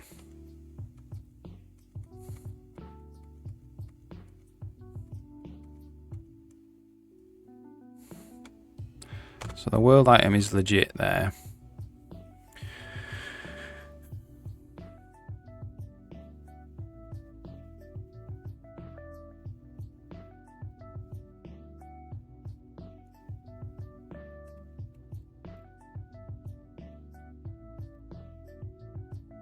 So the rock breaking context, why did it need a bunch of stuff? Maybe it doesn't. All we needed was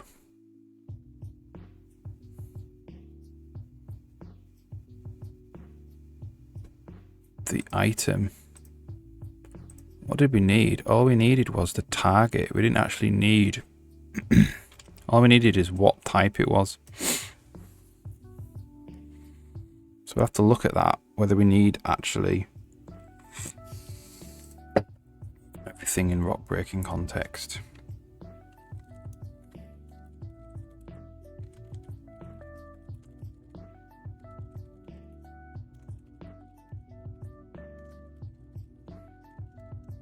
Be nice if not.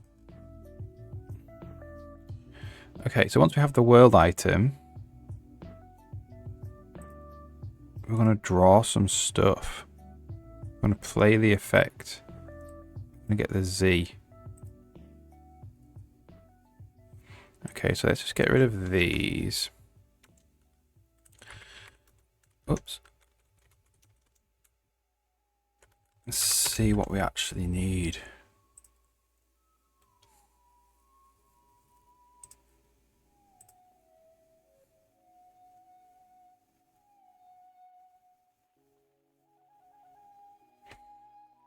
So I think this could probably go here.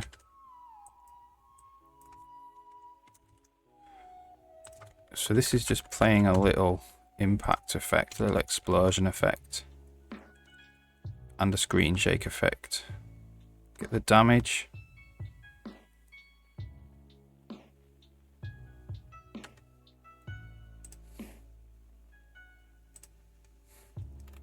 So we call change HP, I think it's actually called do damage now.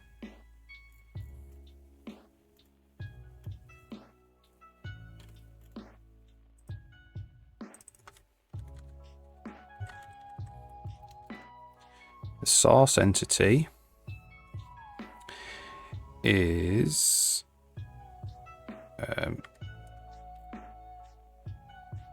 item actor ID.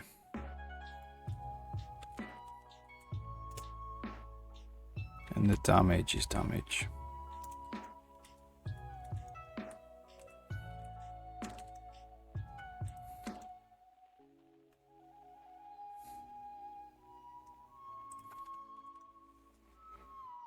So we've got the owner ID. What's ID here?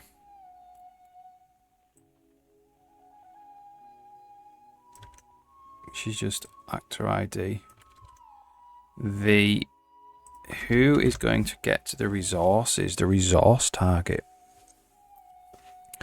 which is the hero character. I think we'll leave for that now.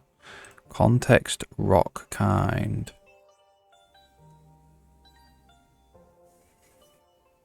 And this is called... What is rock kind? The sprite kind.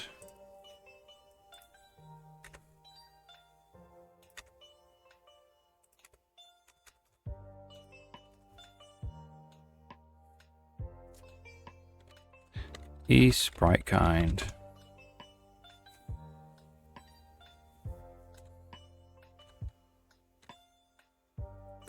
So it's okay. So there's different types of rock, sprite types and sprite kinds.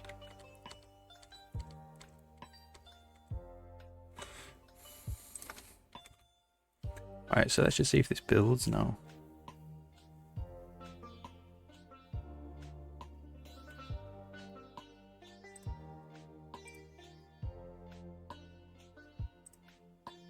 So we don't even need properties. All location.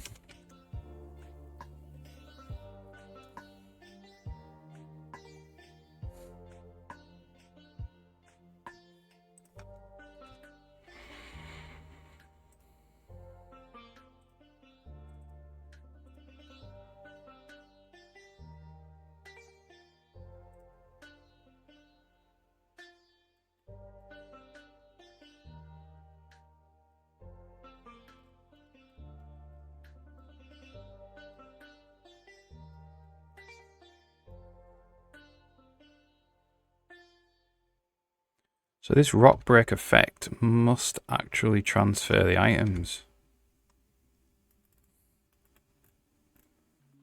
Yeah, add resources.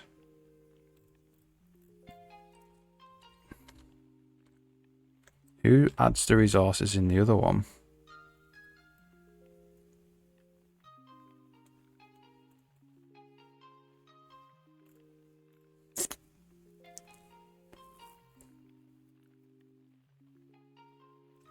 I reckon it's the sprite group that does it.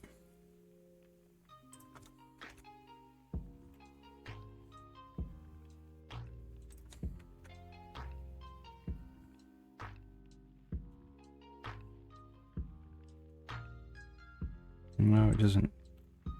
Oh, it does. That adds the resources. So I might get double dose of resources here. Well, let's find out.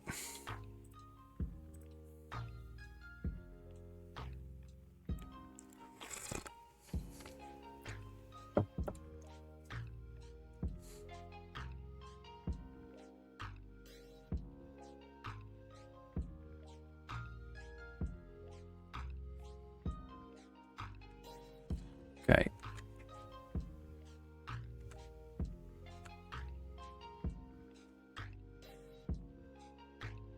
Yeah, so Sven got 13 INR. And then Hero got 15 INR. So we got a double dose of resources there.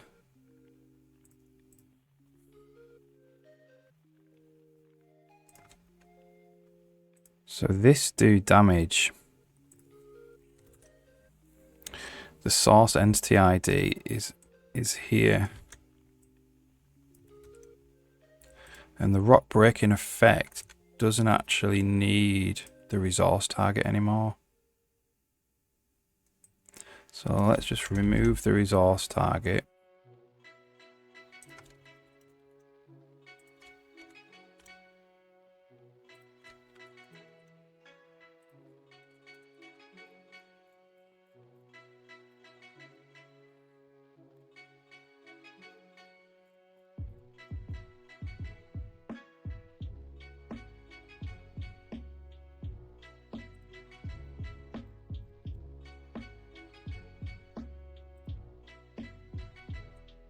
Don't need anything to do with those anymore.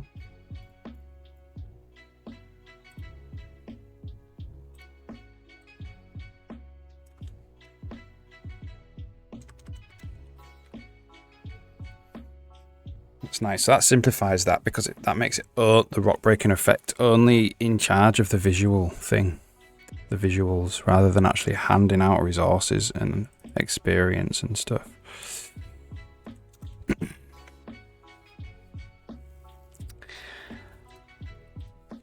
So this world item do damage up here is the hero as well. So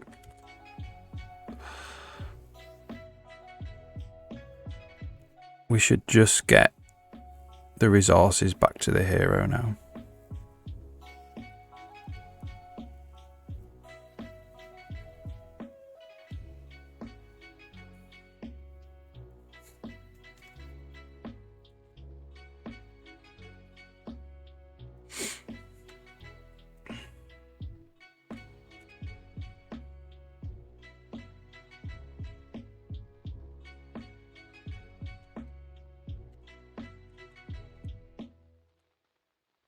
There we go.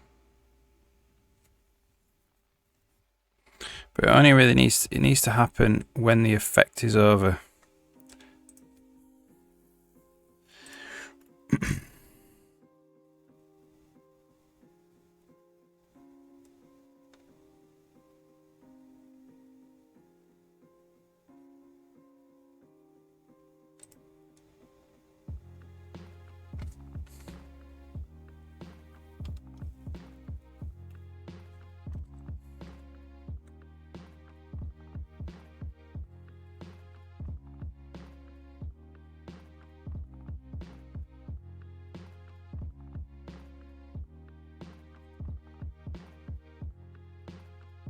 Not actually. So this will actually immediately award the resources.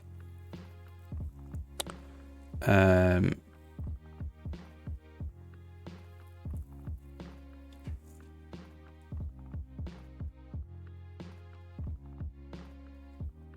we actually want to do it when the effect is over. How will we do that then?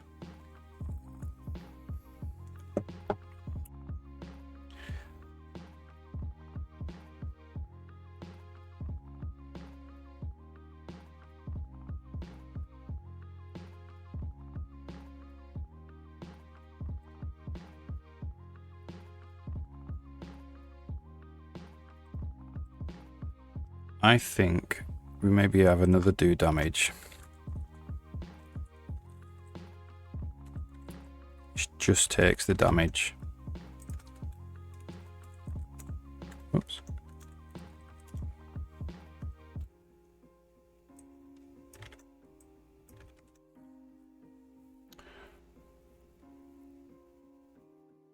Which doesn't do any of that.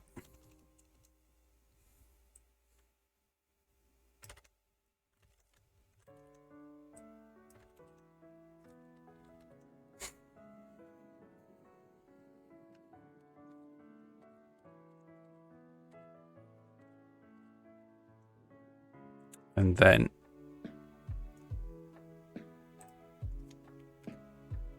could put the resource target back in.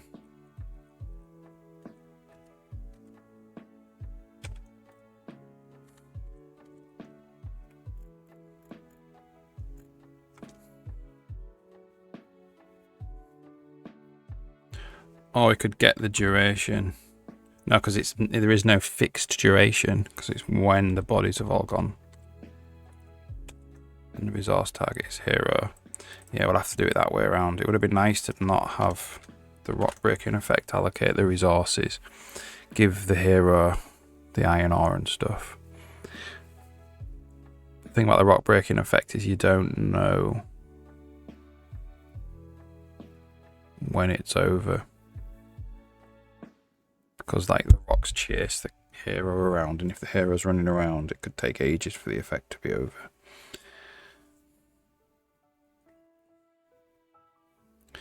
Like we could allocate the resources right here. Allocate. So what would you do? You just get the properties and allocate the resources. So we could fire an event there. No, we'll keep it like that. We'll keep it like that. Keep it like this.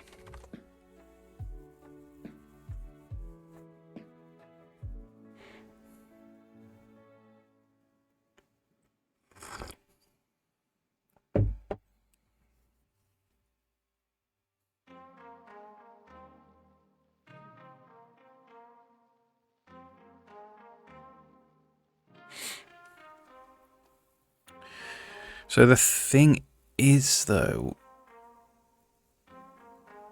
we do want... This won't get rid of the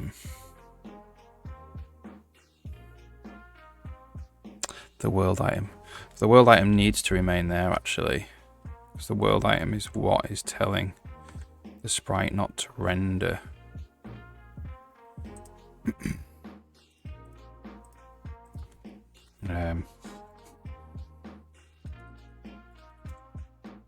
So this thing called get dead sprites.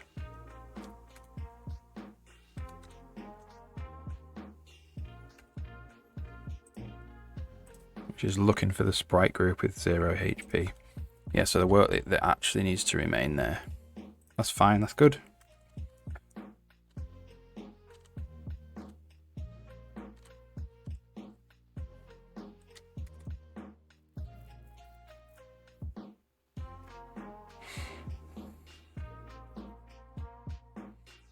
Okay, so I basically think that is all of the world item systems done. And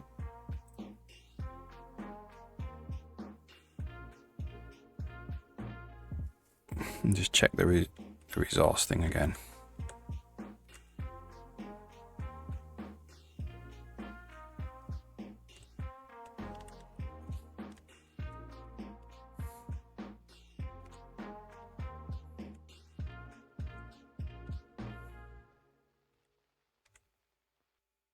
So there's a little bug.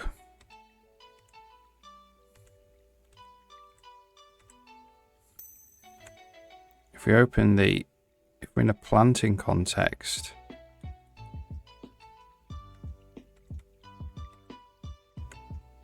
so if we go to a planting context, and then we open the really good rock breaker, it needs to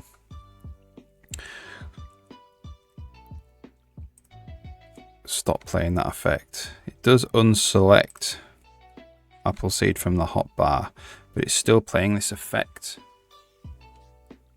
And that's a bug that needs sorting out. Right. We'll work on that now. Before I move on to anything else. I've noticed that bug before. And we need to actually do this as well. Do we need everything in the rock breaking context? We just need the rock kind and the target. We'll just do this to do and then we'll work on that.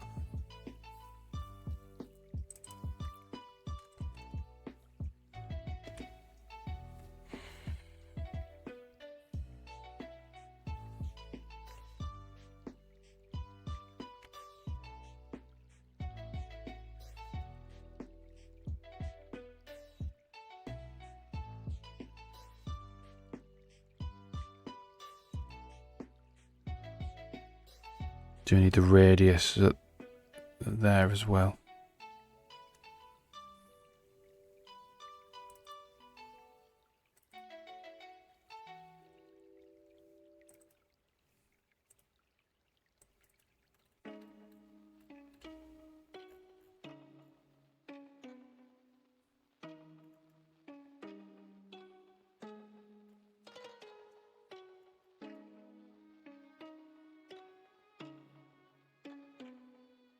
This is interesting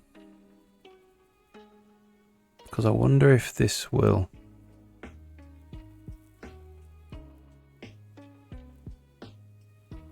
what happens if we put two rocks next to each other?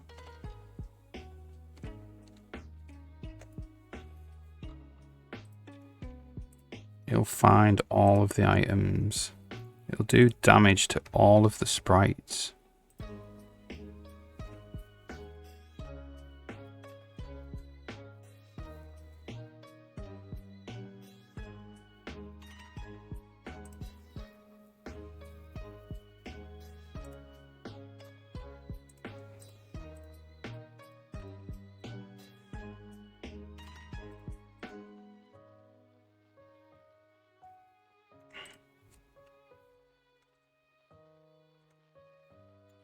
So the bounds, does it on the...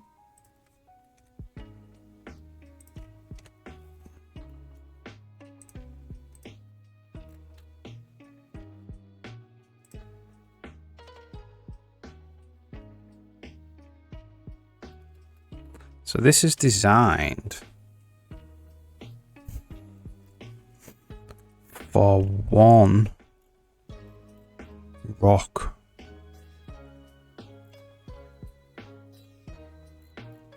At once.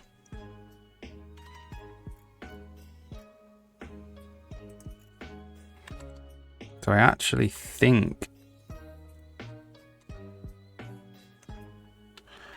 we need to do it one per sprite.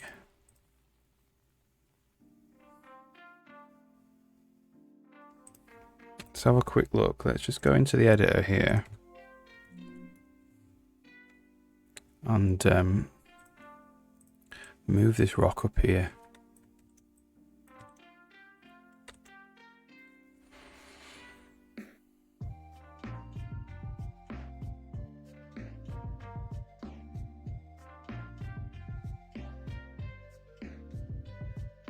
To build the level again.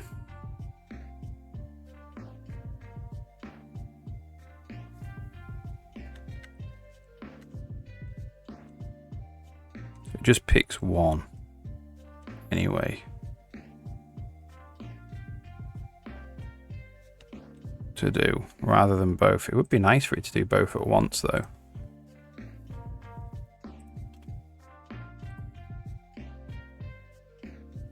It just picks the target's not like the full impact target.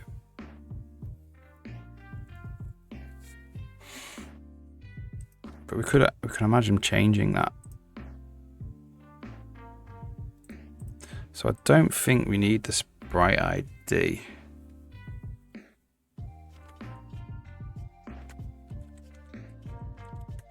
I can imagine it changing that so you could damage multiple rocks at once if you wanted to.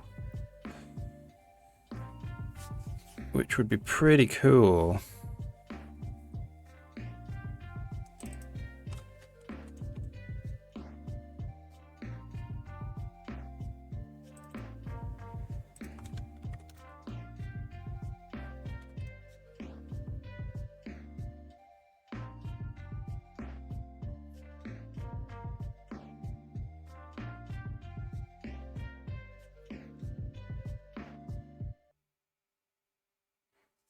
That would be another.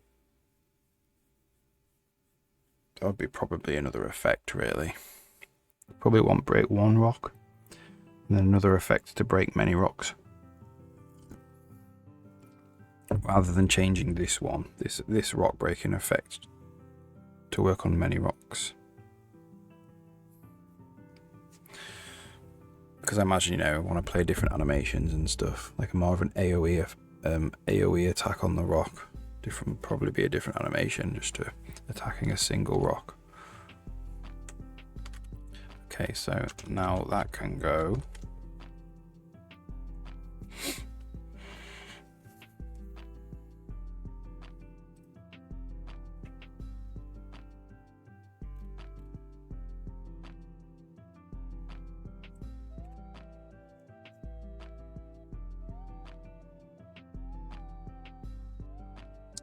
So let's just move this rock back so it's not next to. All right, and let's fix that bug with the effect playing at the same time as going to the really good rock breaker effect. So the Ground Shock Master keeps playing the effect, the reticle effect. So if we go Ground Shock Master, then we select a seed, and then we go to the really good rock breaker, which is this circle. The Ground Shock Master's still there.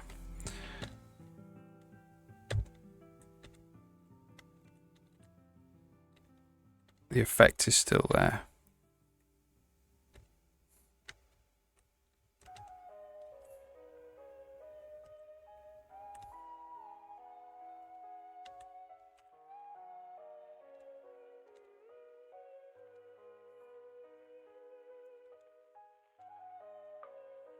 So why is the effect still there?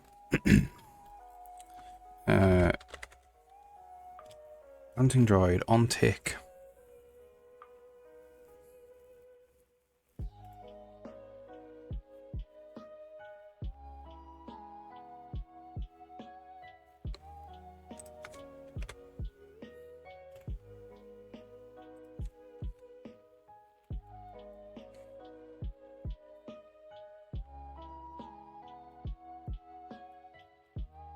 So what I want to do is we can get the effect to go away.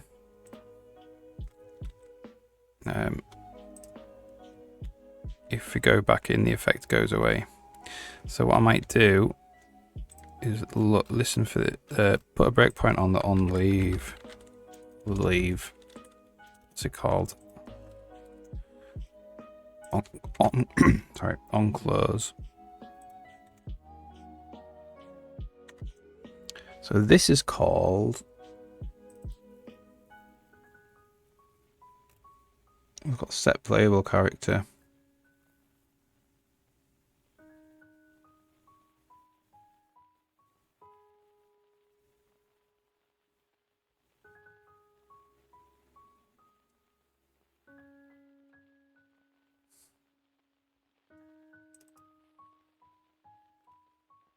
Set playable character.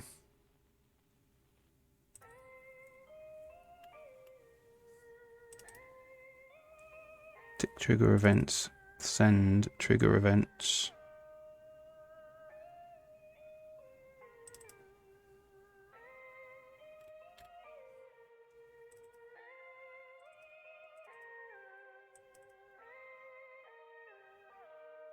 Effect controller, close effect.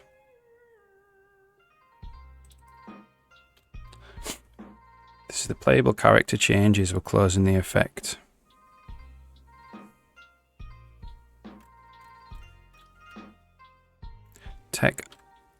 Tech active slot changed.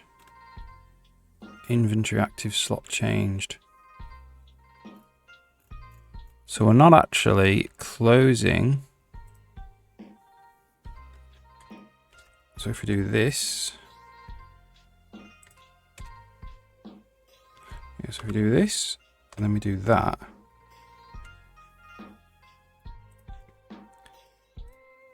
so this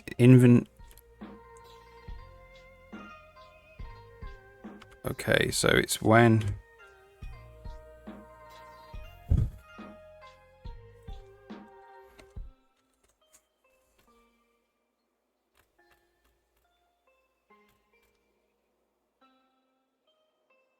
so if we look at inventory active slot change, so if we do this,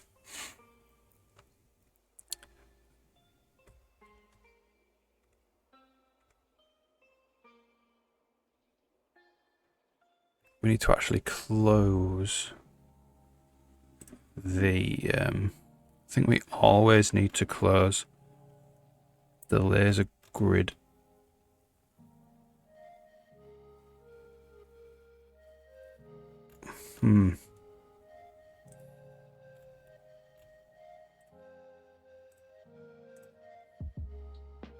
I think it's tech active slot changed actually.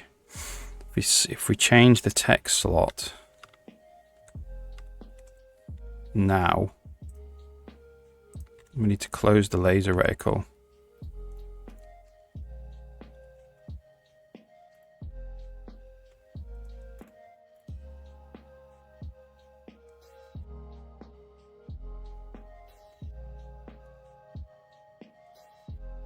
So we just need to do EC close effect, laser grid, and reticle.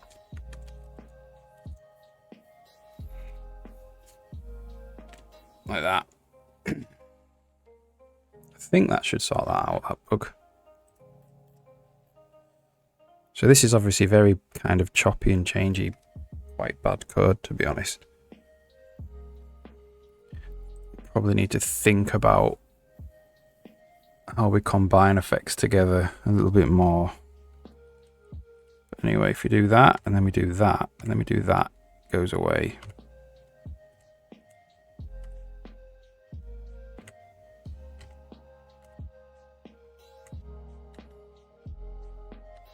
There we go. That's that bug fixed. Which is good. Check that in.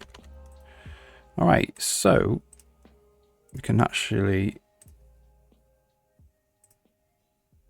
mark something as done on the list.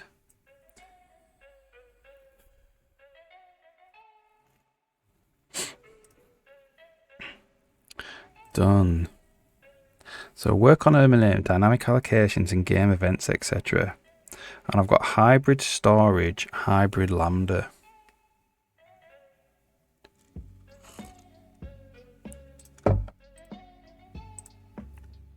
Okay. The easiest way to do this is game event types. Or is it game events? So we have something called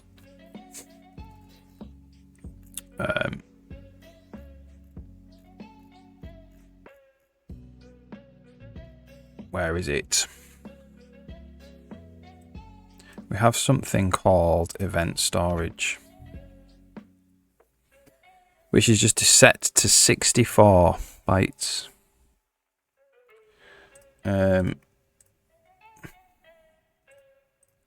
That isn't great, really, because that means that any game events over 64 bytes will get dynamically allocated. So we need to figure out a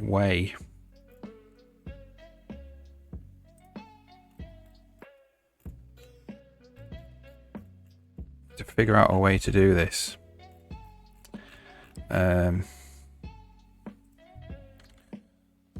So game event types, right? We have our engine event types.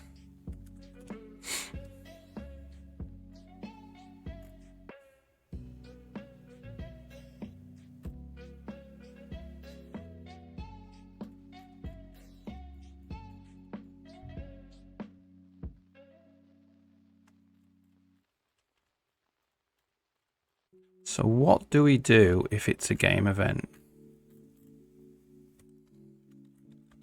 Woot Dragon, how's it going?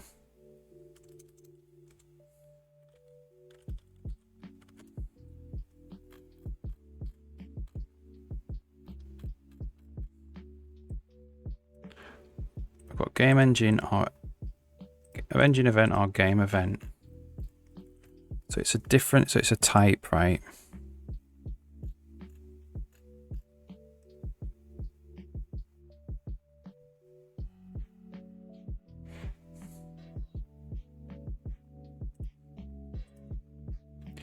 Data, so it stores it in there.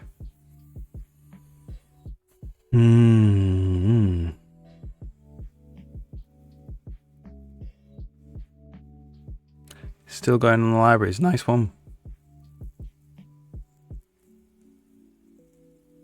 Yeah, finding the good stuff. Have you heard of STB? He's quite well known. It's the STB libraries. Have you heard of those? STB, yeah, cool.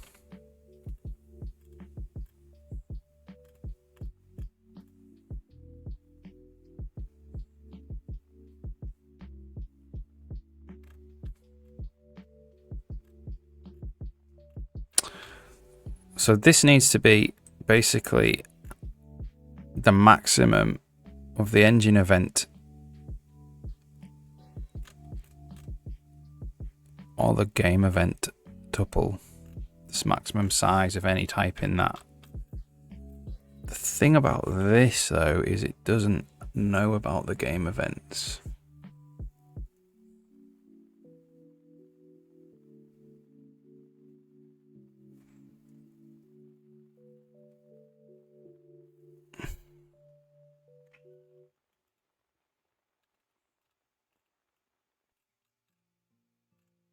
Really?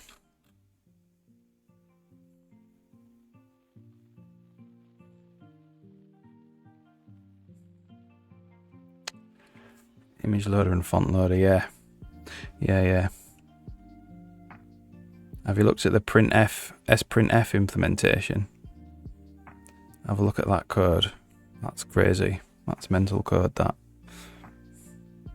I was talking to someone about it a couple of weeks ago. It might have been you, can't remember.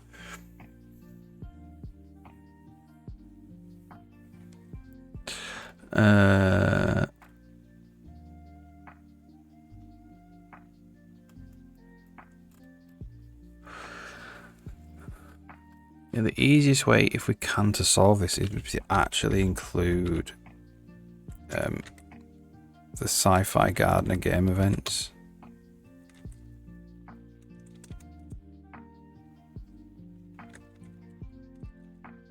Game event types. Don't even know if I could do that here.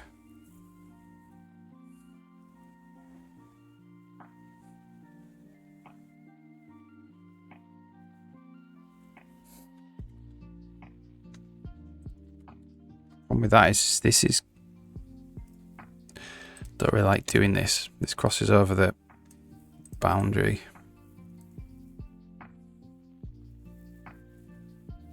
Standard C out.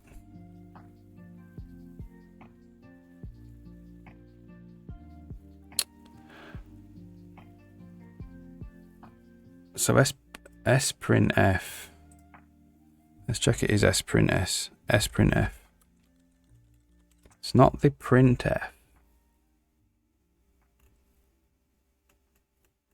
It's to put it into a buffer.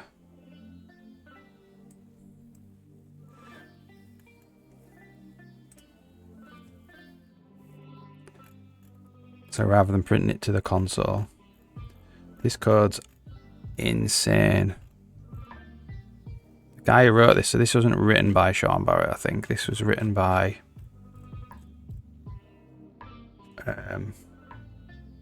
Jeff Roberts at Rad Game Tools 10 years ago. He's known for insane, like, unreadable code.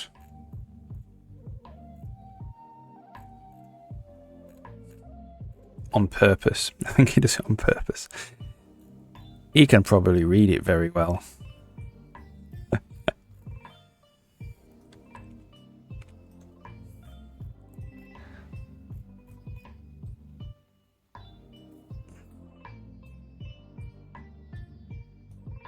Not for printing, no, for like printf, but into your own buffer rather than to the console.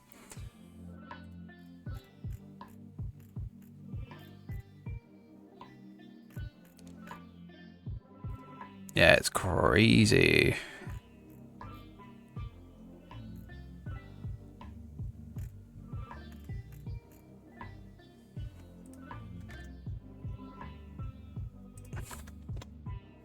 Have a look through that. It is good though. It works very well and it's very fast. So they claim at the top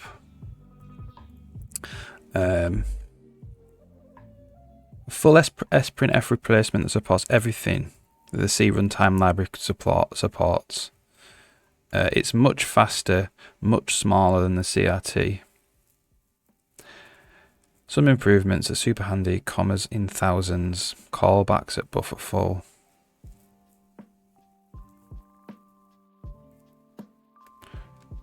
So it's a very fast space saving version of sprintf. So sprintf is you can pass in the format. So standard sprintf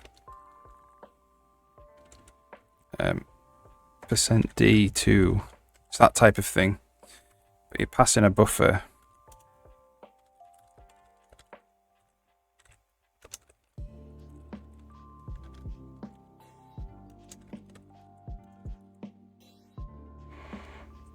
I don't know if that's actually the API. Yeah, buffer format variadic. So it puts 2 as a string into that buffer.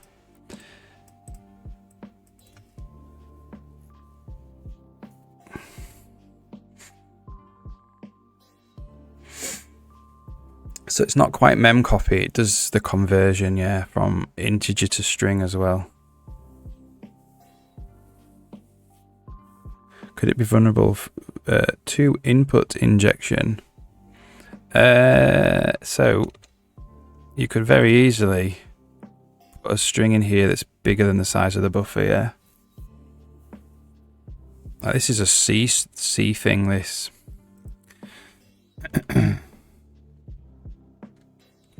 So this is unsafe code.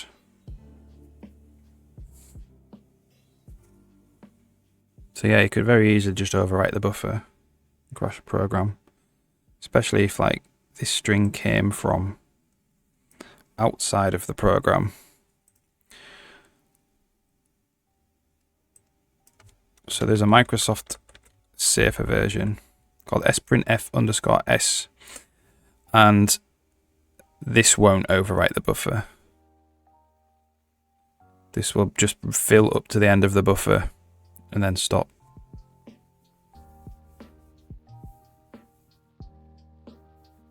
So you would do something. So the C++ version is probably standard string stream,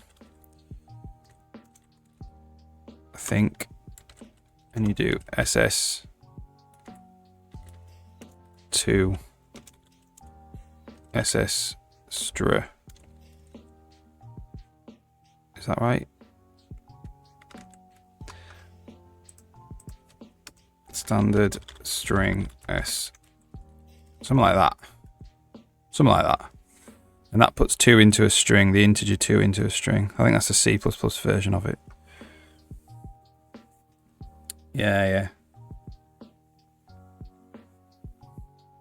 So obviously the thing is though, is this is dynamic memory allocation twice, maybe twice, definitely once. So this is a lot slower than doing this. This has got no dynamic memory allocation at all. So this is much faster. So if you cared about speed, and it's much faster still if you use stb sprintf apparently. This is all done here on the stack, whereas this is like has the potential to be a heap allocation. Yeah, it is slow. Well, it's not like always slower probably, but it has the like this will just perform the same. The only difference in performance will be the length of the string that you're passing. Whereas this has to go out to the heap at least once, maybe twice. Maybe many times if you're doing this over and over again. But in this example, I would expect in this example it could probably do it on the stack. There's probably optimizations for it to do it on the stack. This particular example, but the general case is not that. The general case for this is always on the stack.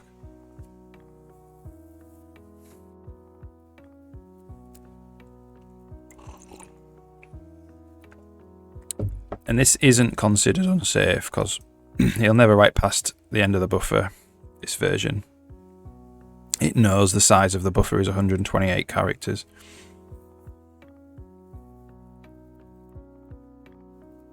It's under 2 string where possible. Which is faster? You mean SS to string? Is there a 2 string? I'm not sure there is a... Can you do standard string? Can you do that, maybe?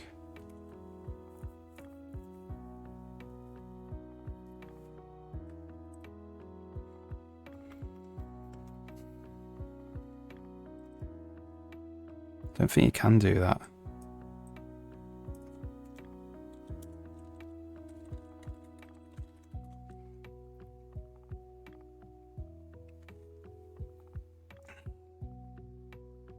Standard 2 string sum int. Yeah. I guarantee it'll probably be using the same routines as this though to do that conversion.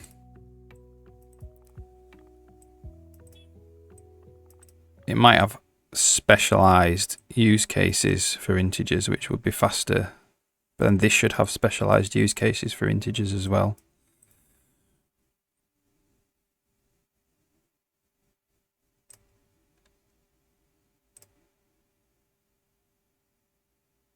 So like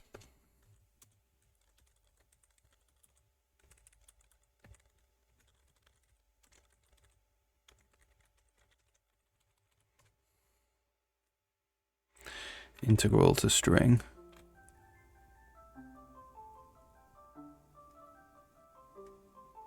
Integral to buff. Yeah, so this is doing it all on the stack.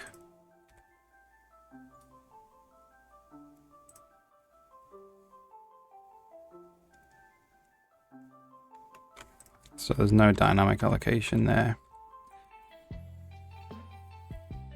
There's no dynamic allocation there.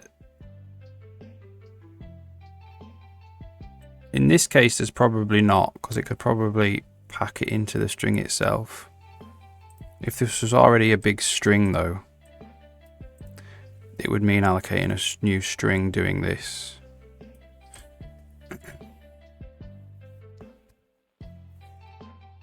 See, is that including string tuner? Yeah.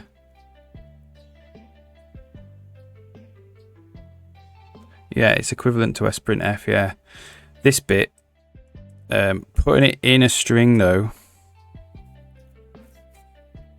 could be a dynamic memory allocation. In this case, it's probably not, because it's just going to be a byte. But if this was like, if this was already a massive string, and you did that, or you did that, it would have to free the massive string or allocate onto the new massive string. But yeah, if you just do standard string, that's probably no dynamic memory allocation at all.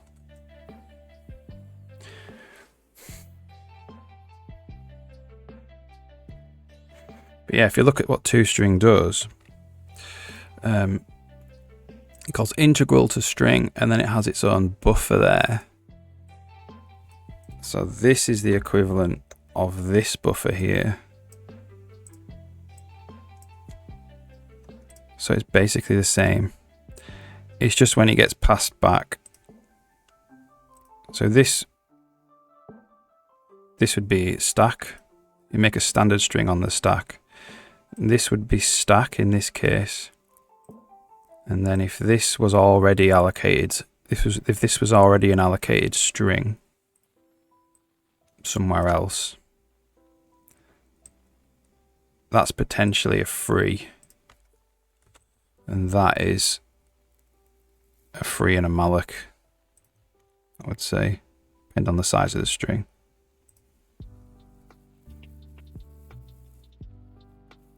So I think the correct way is, it's potentially equivalent to this, but not always. Whereas this one is just, you know exactly what it's going to do. It's just going to do this. But then it has the pitfall of like maximum buffer size and stuff. Standard to chars. Yeah, standard to chars. I use that as well, I think.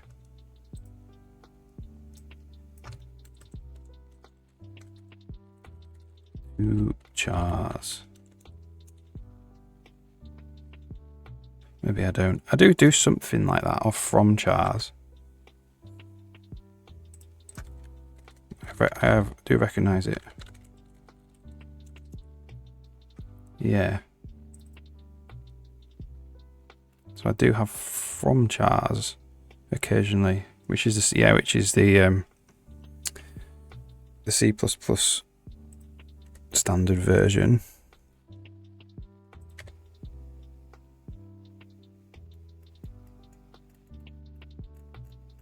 Doing quite a lot of work there.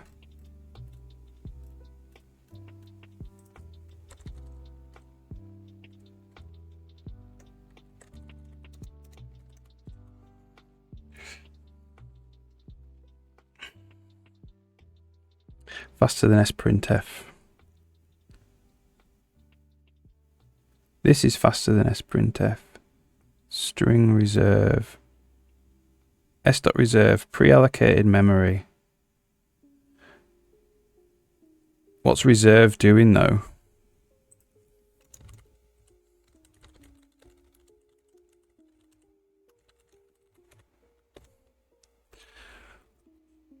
It's going reallocate grow by.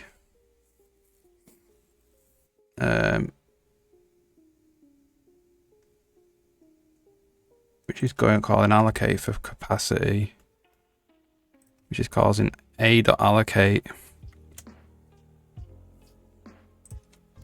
al.allocate. So this is a set. This is where you set the allocator. But if you don't set the allocator, that's doing a malloc there or a new. If the string's big enough, or if you're reserving enough memory.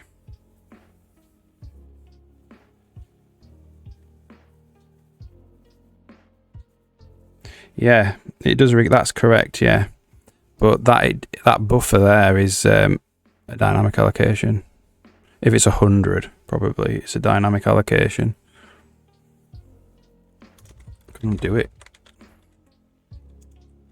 Let's see. I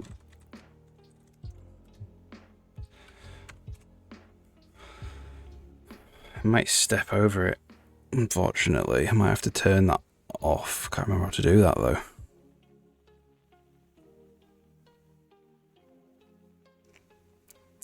So it probably doesn't always perform a dynamic allocation. If the memory's already there, it probably won't. If the amount you want to reserve is small enough, it probably won't. But if you do 100 characters, that's probably a memory allocation.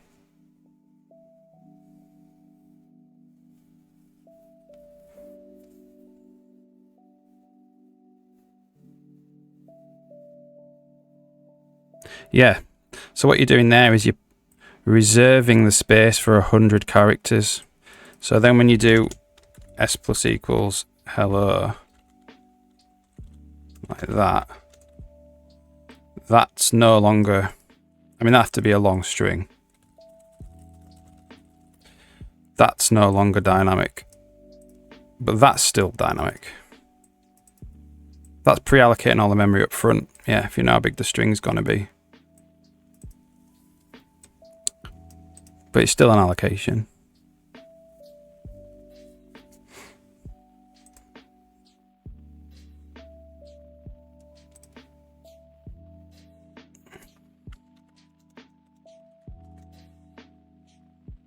Yeah. If this string's already got a buffer that's more than 100 characters in it, it won't do it. It'll be like, oh, well, there's already enough space. But then you would have allocated it earlier in the program, so.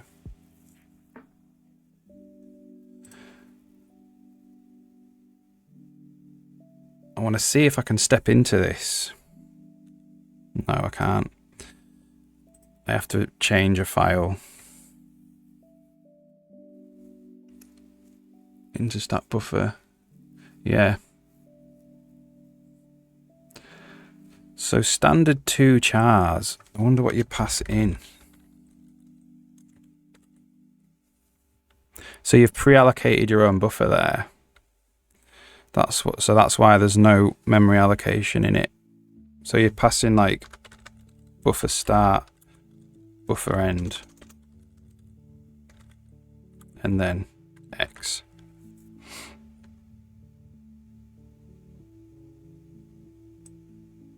Which I quite like that style of API. Because that means the memory's on my side of the call, not theirs. So I can manage it myself. So I can say, well, I don't want it to be on the heap. So I'll just do C and C plus 10 there. And it'll put it in there.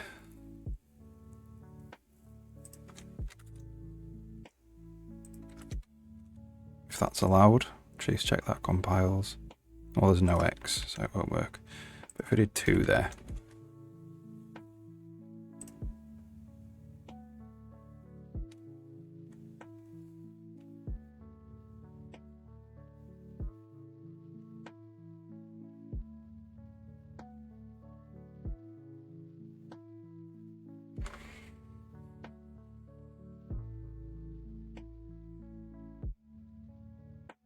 Faster than sprintf. Yeah. So see, it's just put 2 there. Look. Obviously, that's all uninitialized memory.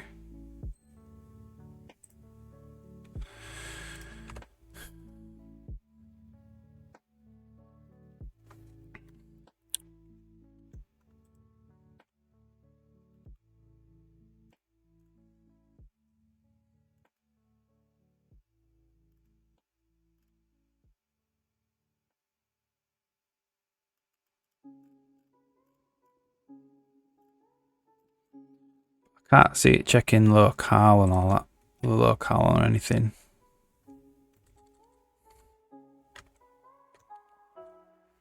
That's like literally the raw string conversion, I think. So if you notice there, it didn't produce the number 2 or the string 2. It just put 2 into that space, the character 2. So C is like, it's not a string, that. It's 2 and then funny character, funny character, funny character, funny character. So it's not really the same as sprintf, really, which is designed to produce a string. Yeah.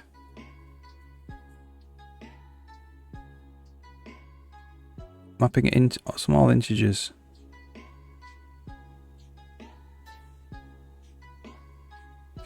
I'll have to just copy that into the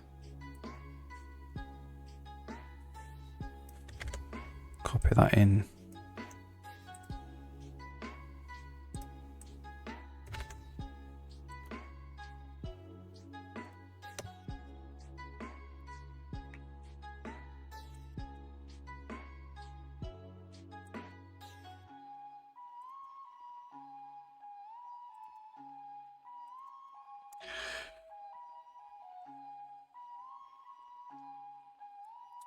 Super fast.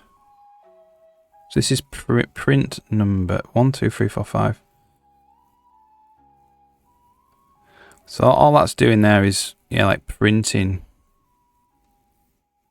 these strings in order. I think that's all it's doing.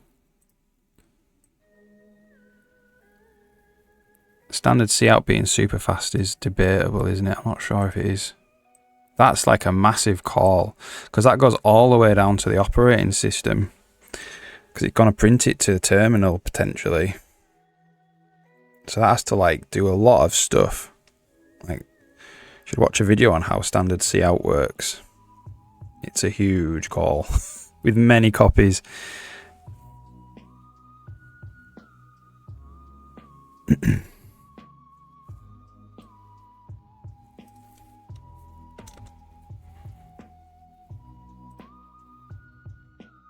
Yeah. Whoops. I always get the advert. Hang on.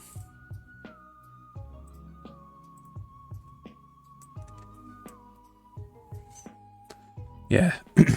So it's just looping over the strings and printing them out. Cout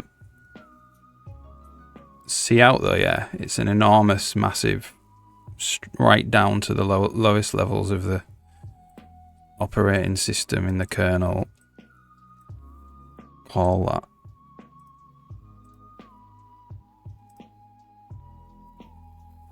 But how often I try and fit strings into buffers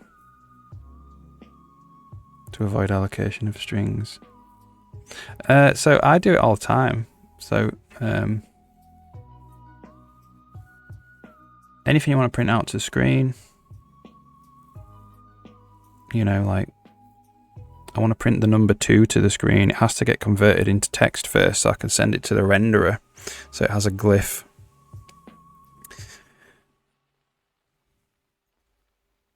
If I go to the game HUD,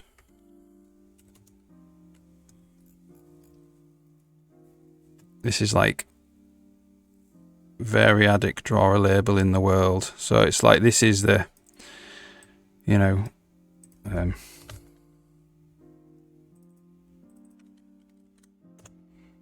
find one. Here, look. So this is doing an sprintf thing. And this does something called helpers format TW string, which is technically dynamic. It's done on a stack though, so it's very fast.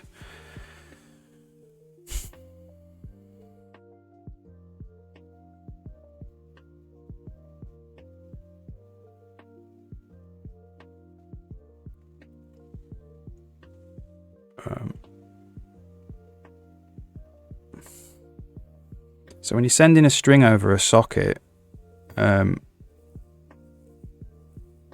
serializing the string into a buffer, and then when you're getting it back out again,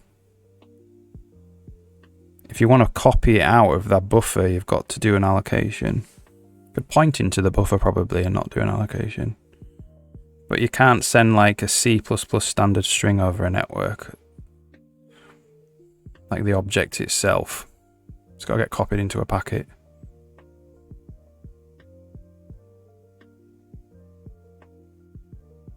Oh, it's the why you would. Yeah.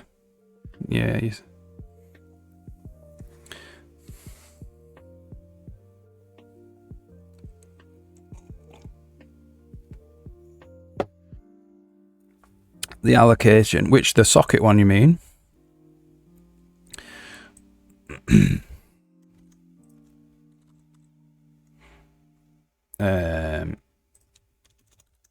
So when you do this,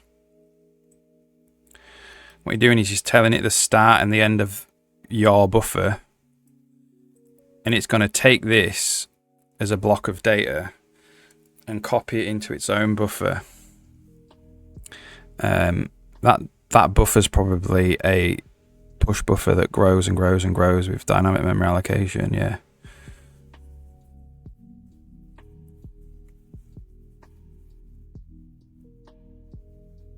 So the copy it does is that doing the allocations.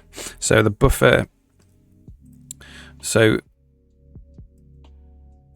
there's probably a buffer in sock. There'll be like a push buffer in sock, which you push stuff into.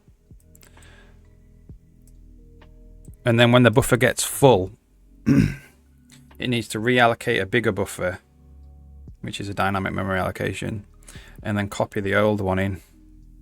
And then it has more space at the end. And it just builds it up and builds up this packet over time. And then when you press send, it sends that packet. Yeah.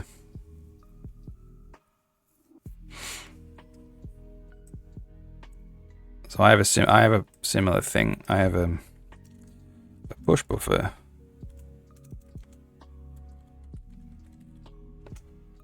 And you do like buffer.push. And you can just push stuff onto it. Hello. Push 2. And it just builds up a big buffer like that. And then you can do something with it. So I do something called buffer.detach. And that gives you ownership of the buffer.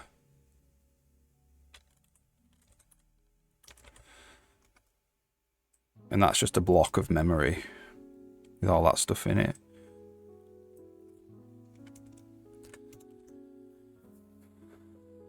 Each push is an allocation. Not necessarily. It probably does like a reserve.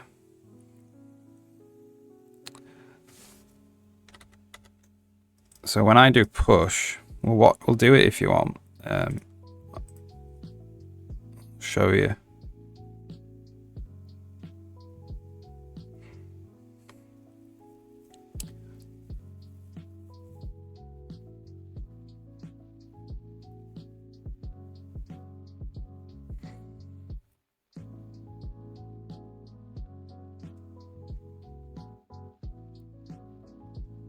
It's copying into an allocated buffer. So we've got the string, right?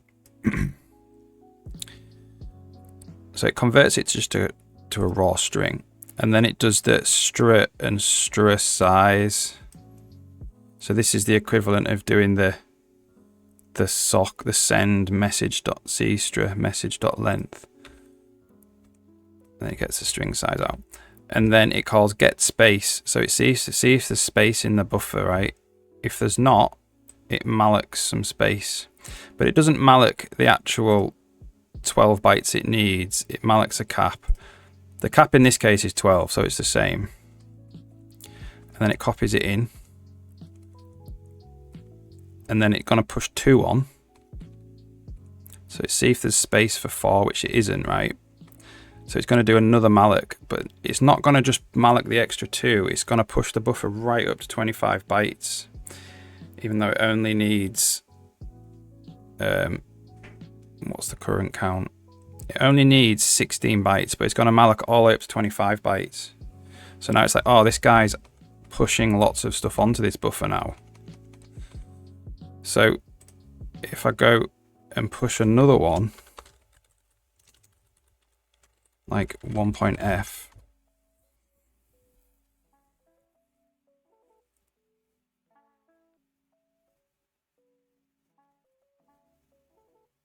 let's get back to the state we were in before.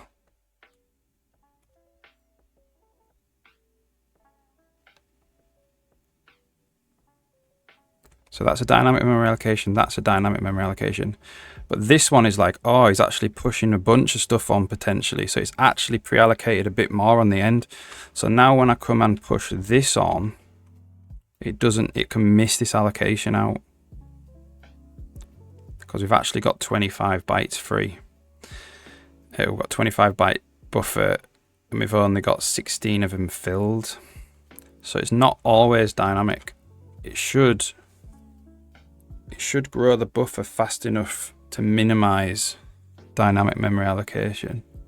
That's what it should do.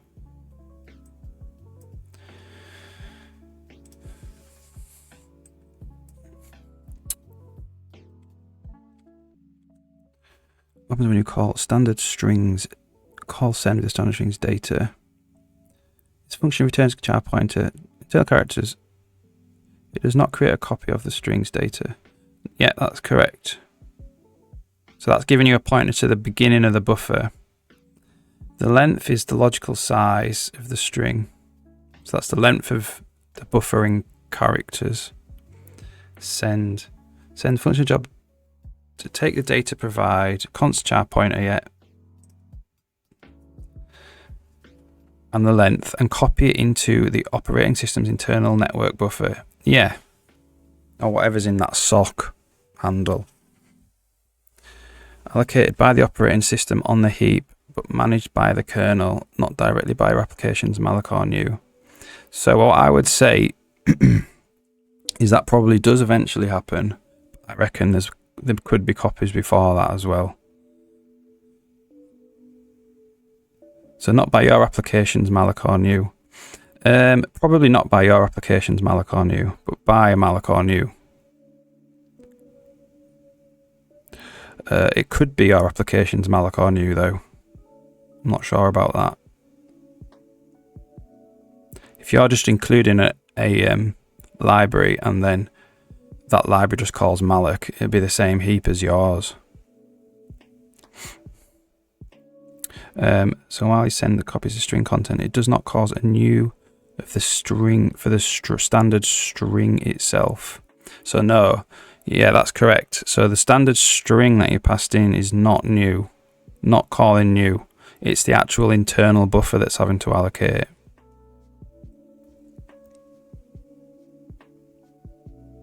How does it allocate memory on your applications heap? See, I'm not sure about that. It might do. It might allocate memory on your applications heap. But even if it doesn't, it is still allocating memory.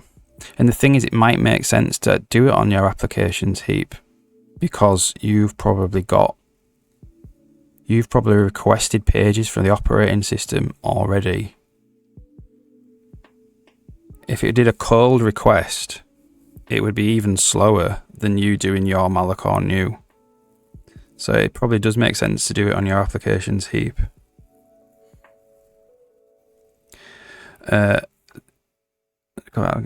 Specific sends call for operator and the existing memory, it copies it from there.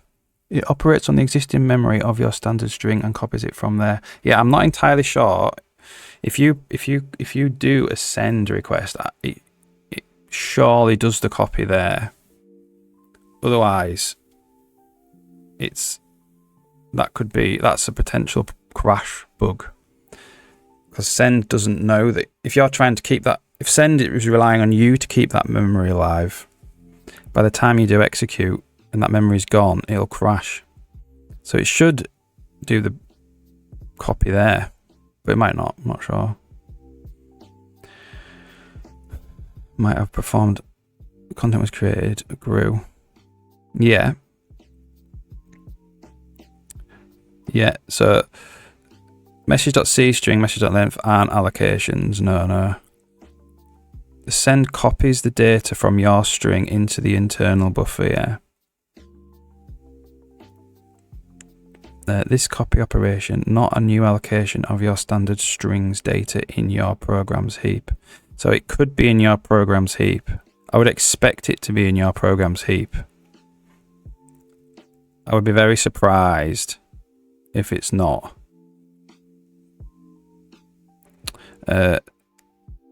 Send, so that's a question. No, the send function does not copy allocate the string. In terms of creating a new standard string object. No, it doesn't create a new standard string object. Probably does dynamically allocate a block in your applications heap. It's a malloc and a copy, exactly the same as standard string. So it's the same work. It's just being done in the send. It's done on the actual sock handle itself rather than the string. It uses the string's existing size and a pointer, then copies that data to internal kernel buffer. So I'm not sure if it copies it to an internal kernel buffer right there though. There's probably several stages of copying. It says there's no allocation when it copies to the kernel buffer. So if the buffer's already got space, it won't allocate. If the buffer's not big enough to fit your string in, it'll have to do an allocation.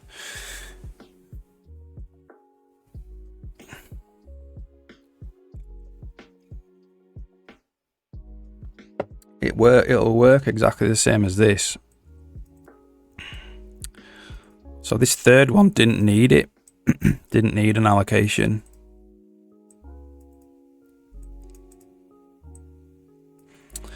And it'll be exactly the same. Think about it, like if it pre-allocated like so much memory that it would never need to allocate again, it would probably be a gigantic waste of resources because most network packets are very small. So I guarantee it would grow it over time to try and minimize the number of dynamic allocations, but it can't reduce them to 0. Unless, you know, the standard says buckets, but these packets have to be a certain size. In which case you could maybe do it. You could figure out a way to do it on the stack, maybe. Then you could overflow your stack though. So if the packets get too many packets, I don't know enough about network programming to really know how you could do it under the hood without dynamic memory allocation.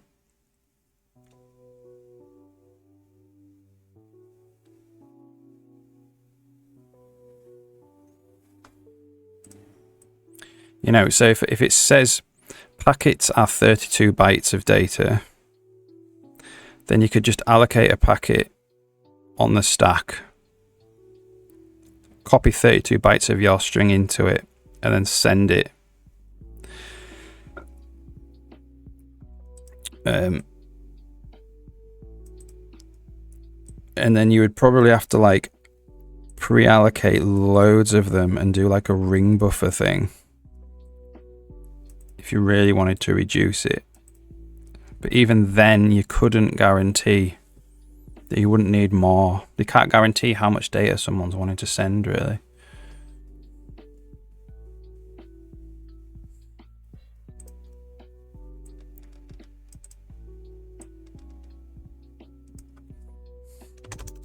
Yeah.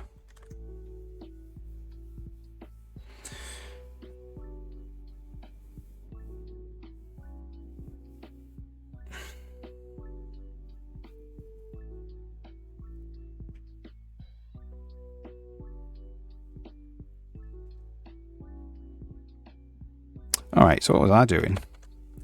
We were looking at trying to get the game event types. So you could do standard max.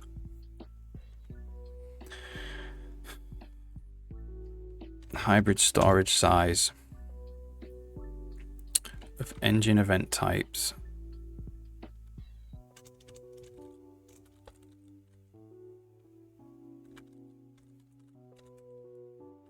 And game event types. What would that do?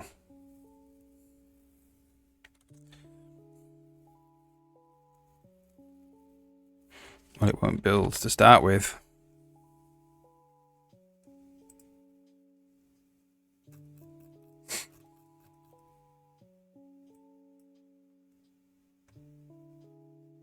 Read this one.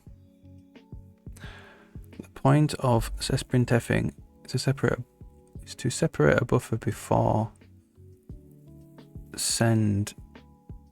Is not to avoid the copy to the kernel buffer. The point of sprintfing. Sprintfing. I don't think sprintf is a kernel thing.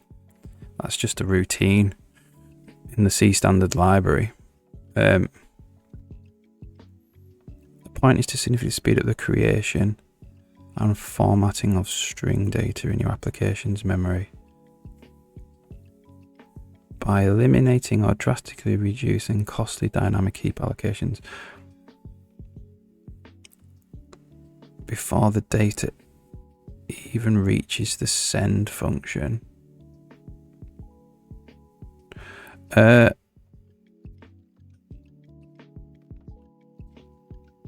So you're talking about turning it into a string and then sending it. Like turning the number 2 into a string and then sending it.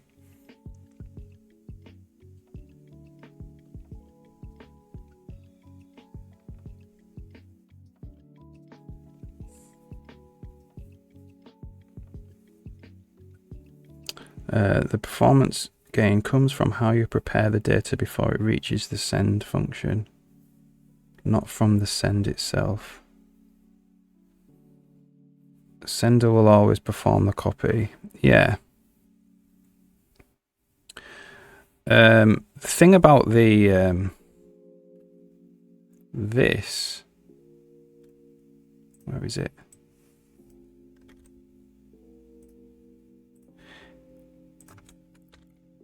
Hang on a second, let's just remove this.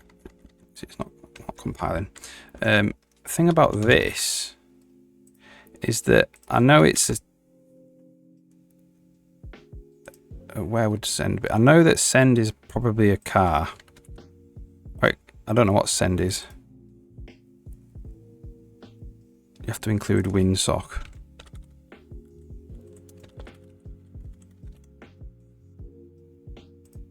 Is that a real thing now? Here it is. So I know it says it's a car, right? But it's not really. You could do this. Int I equals 2. And you could go car address of I, size of I. So you don't need to format it into a string. You could just send it like that. So you don't actually need to do the sprintf in the first place.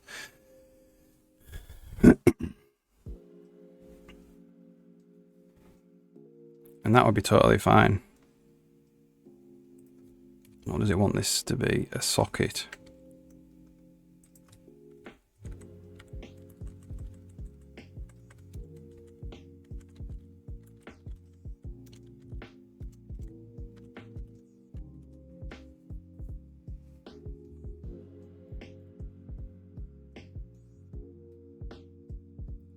Can it include it?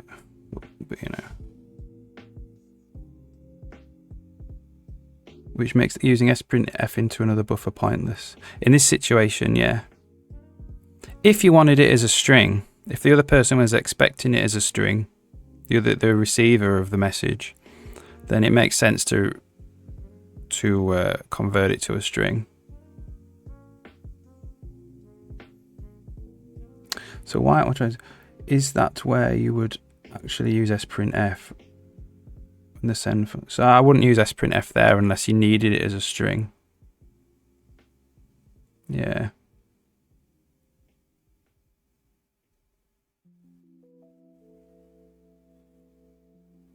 So if it doesn't benefit from having a char buffer, it's only useful if you wanted to send it as an array of chars, like an actual human readable string. If you wanted to do that, then you could turn I, the number 2, into the character 2 if you wanted.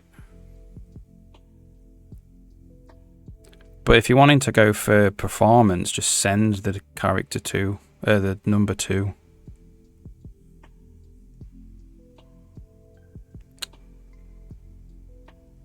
sprintf prints into a char buffer. Yeah, it prints into a char buffer, but it converts the integer literal into the character, the string character. You know, like this character. So 2 goes to that. So it's a conversion as well.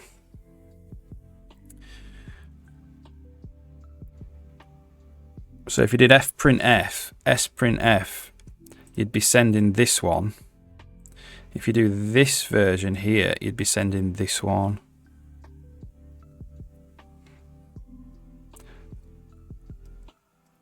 Which I don't know what, that is a number as well.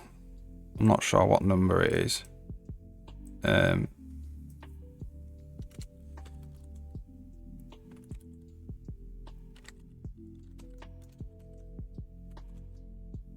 see if it can tell me.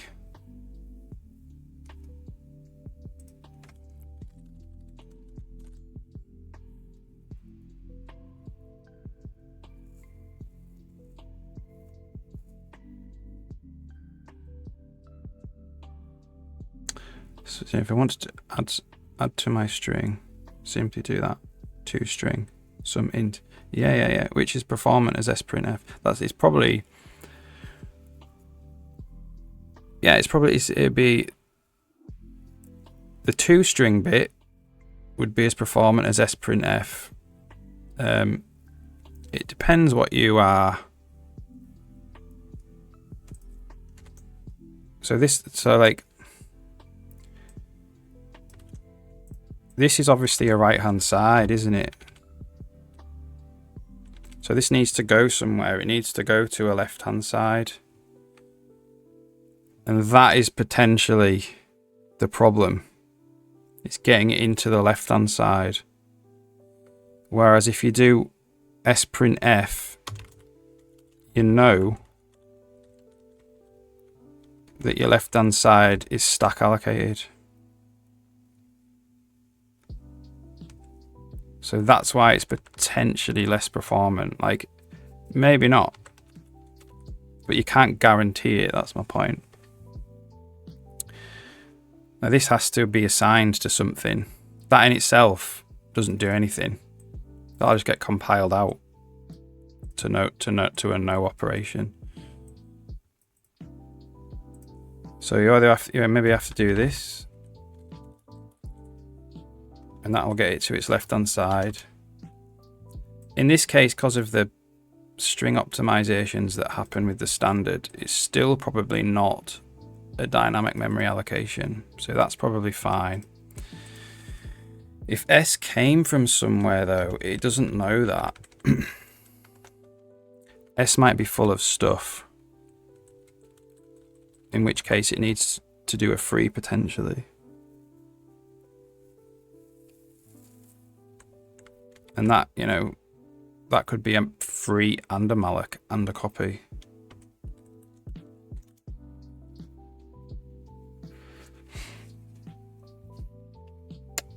The sprintf, yeah.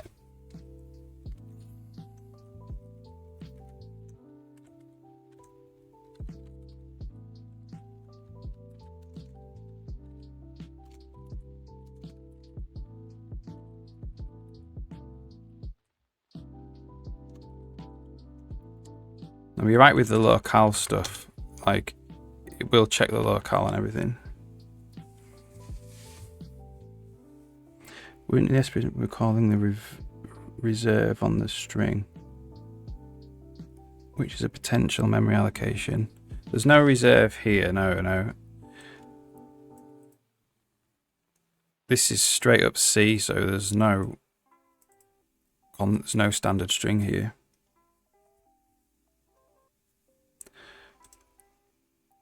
It does it on this is like push 20 bytes onto the stack.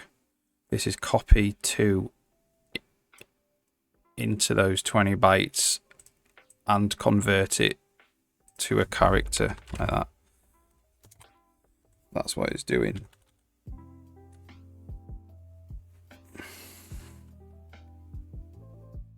But there's no memory allocation at all. No dynamic memory allocation at all there.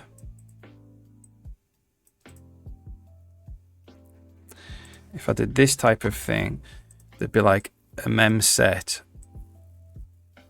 and then the copy. So it would do a set. So it would need to scan the entire buffer doing that. But if you do that, there's nothing. It's just a stack allocation and then a convert. No reserve or anything. The reserve is essentially that. That's the reserve.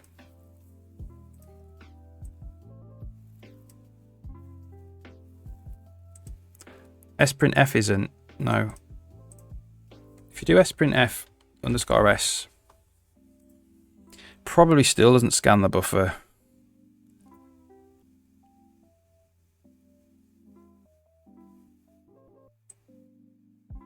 It's scanning this.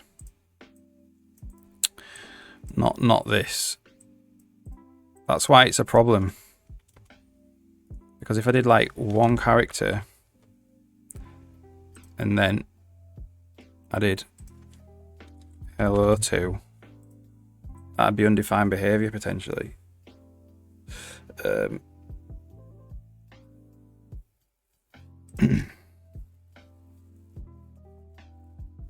You generally haven't found a use case for sprintf. I'll show you my use case. Can't do it here though.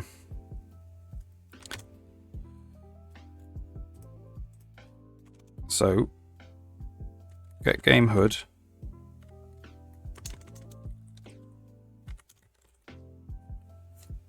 Dot draw label in world some position, and then I'll do hello to.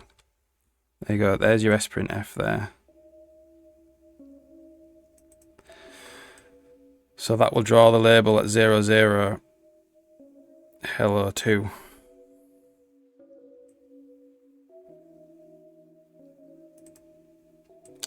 So I use I don't use sprintf, but you could implement it with sprintf like that.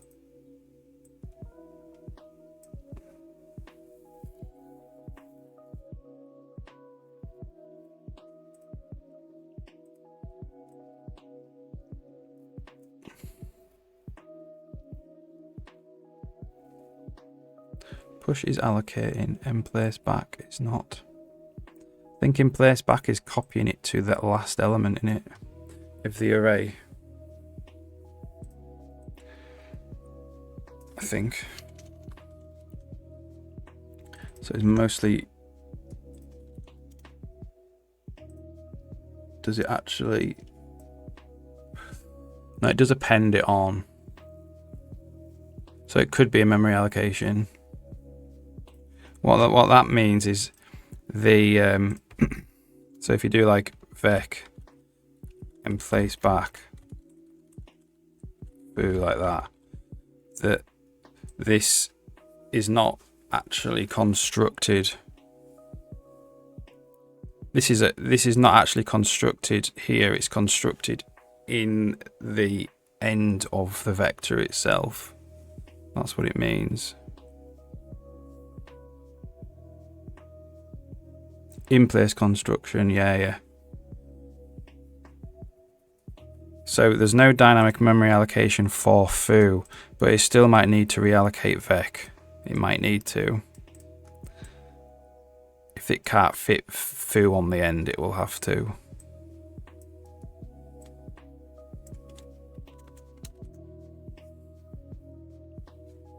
In place construction, yeah. So in array, I have an array class. Oops.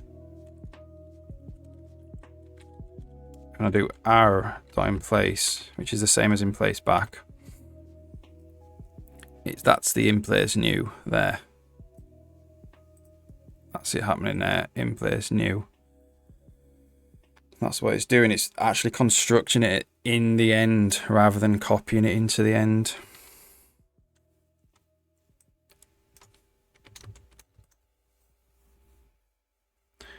So in place is better for less allocations because it doesn't do a copy move. Yeah, potentially. If your compiler can't figure it out already. Yeah. This forces the compiler to do it.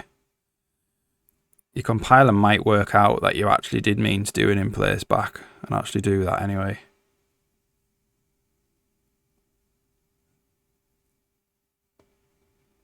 Potentially. But yeah.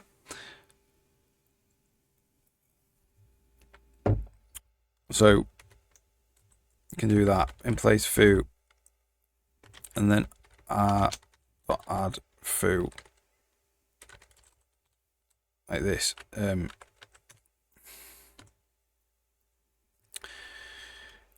know, the compiler probably could work it out. In this case, it'd be like, well, this is a right-hand side, so we know that he doesn't store this anywhere. The compiler could work that out. The programmer is not storing it anywhere. It's a right-hand side. Therefore, we may as well just construct it directly where he wants it in memory, rather than have to copy it in. Whereas if you do this, it'll have to copy it because it'd be like, well, he might still be using his version of foo afterwards. So it'll have to copy it over. I might use foo here.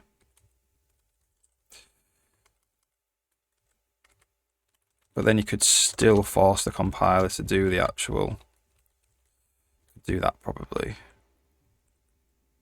And it'd be like, well, he's not going to use it after. Maybe, depending on how I've got it implemented. But yeah, it's generally good to do an in place if you can. For sure. Because the constructor of foo might do a lot of work. It might allocate a gig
Yeah, it's easy to make. You probably make it out of Sprintf though, probably. If you're going to make it yourself. Or the C++ equivalent. Like, there isn't a C++ equivalent. Like, I can't remember what it is. It's like percent. It's like :.2f or something. Something like that.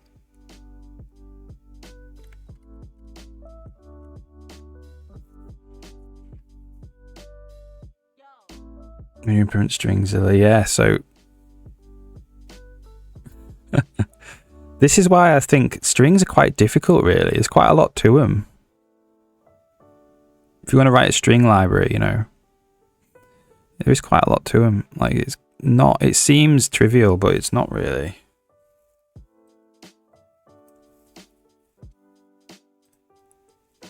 And the reason it has to look up the locale, you see, is because in some. So this will print out 3.14, right? But in some areas of the world, you want that, don't you? So that's why it has to look up the locale. And there are probably some areas in the world that do that. I don't know, or that. You know, like we use in the UK the decimal point. In France, they use that, I think. Or Germany, they use that. So if you were going to actually rewrite this, you're going to have to take that into account as well.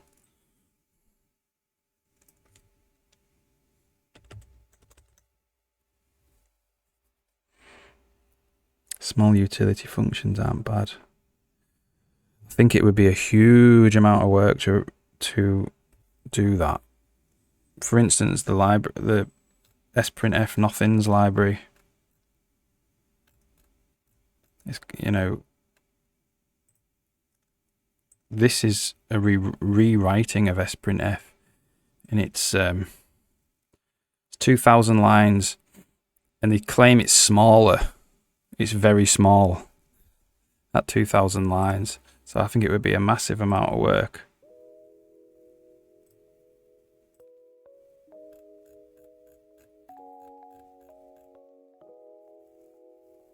Finally, faster conversion.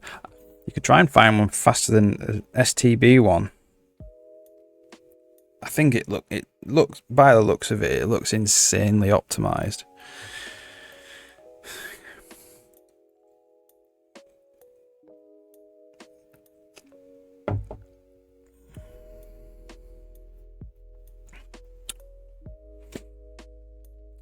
Yeah, it's cool. All right. Can I actually put that back? So for some reason, it wouldn't let me build this. So the expression didn't evaluate to a constant. Oh, because we're doing it wrong.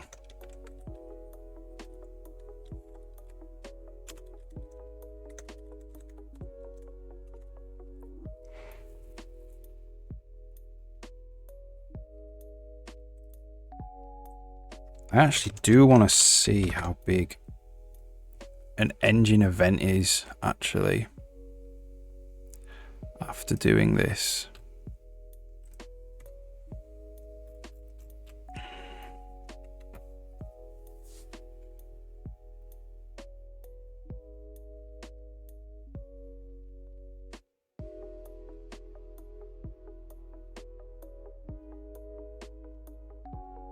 All right, I'm just going to take a 2-minute break. I'll be back in 2 minutes. Just need to use the loo.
I'm back.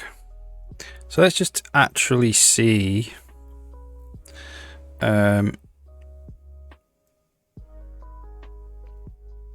how big these event types are.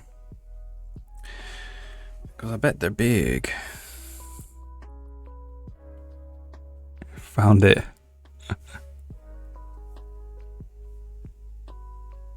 Fast into string.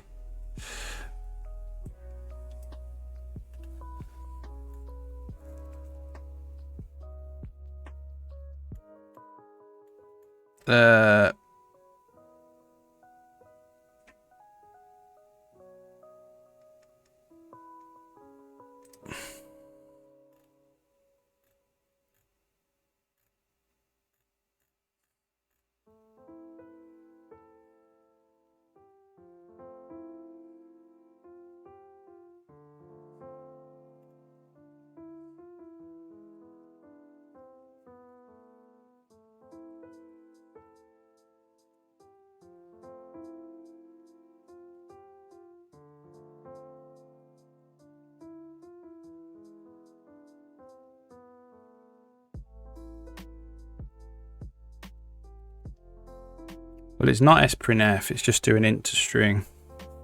Sprintf's like much more than just int to string. You could definitely write it faster than this though.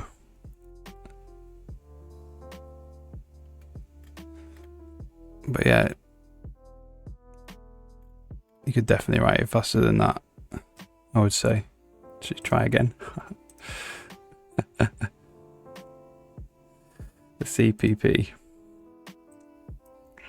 Or the test one.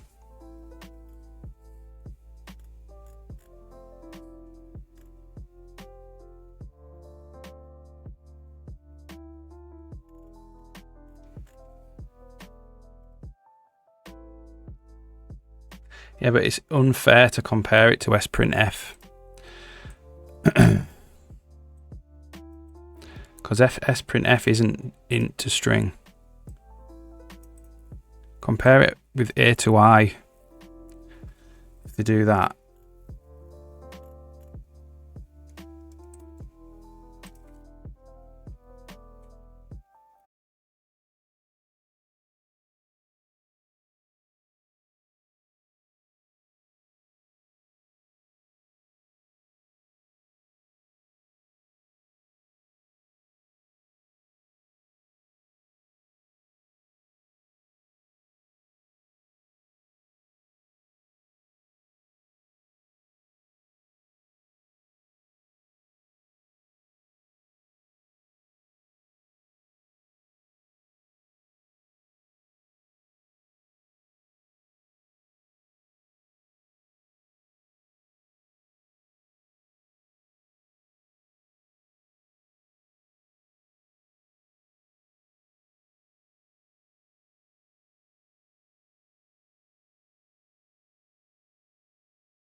is a V.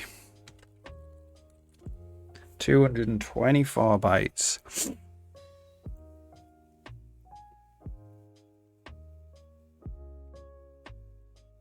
This is pretty big. There's not 224 bytes of there. Size of BM event, E event, in-game clock change. Let's just...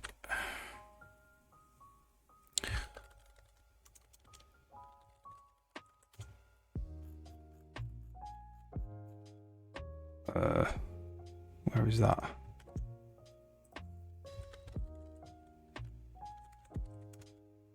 $160.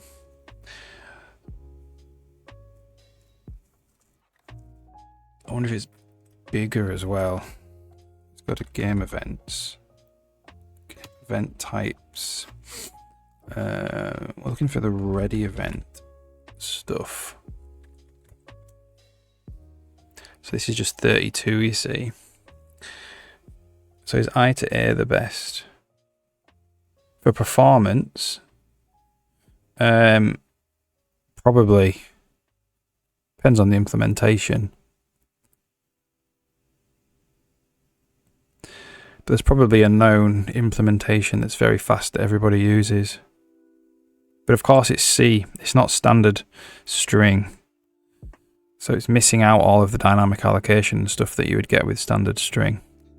Then sprintf is not, it's strictly C, it is strictly C anyway. To static street. Without surprises. What does that mean?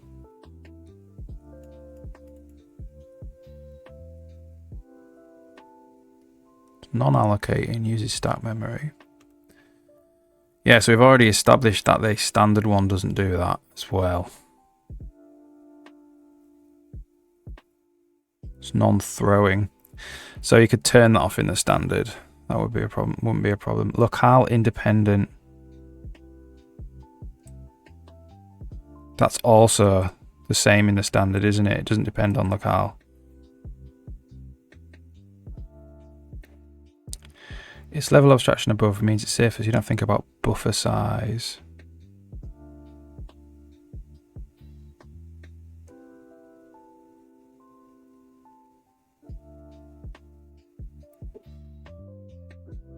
Do you have to think about buffer size anyway? Not comparable performance. It sounds like they've implemented the same thing. That's what it sounds like.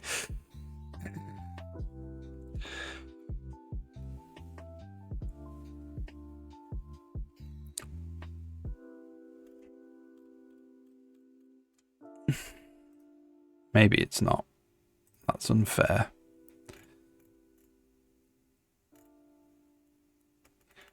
The thing is, like, the standard library is so highly optimized for compile time, like compile time code.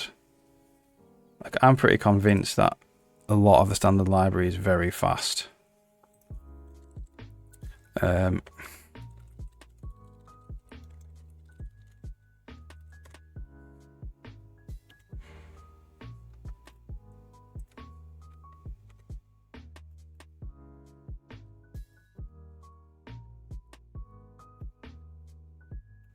See, look, like, does the other library at compile time check that the integer is signed or not, or the type is signed or not? Does it do that? Because that's a huge optimization that the standard library does.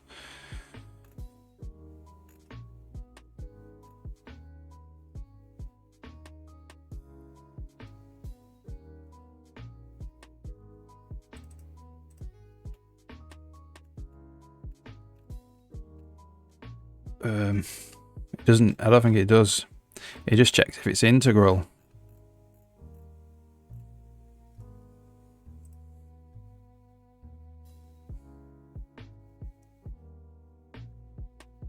Because if it's unsigned, it can miss out all this stuff, and that's determined at compile time, which is awesome.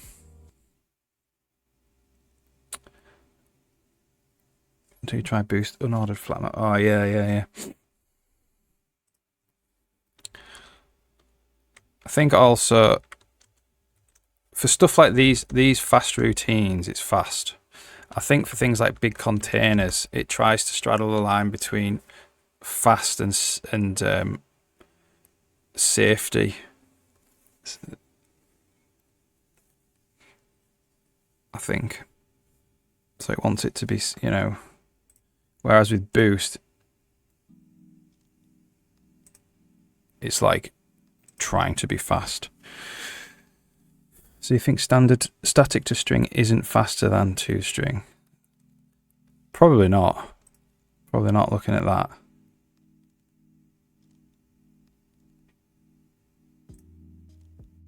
Hard to say.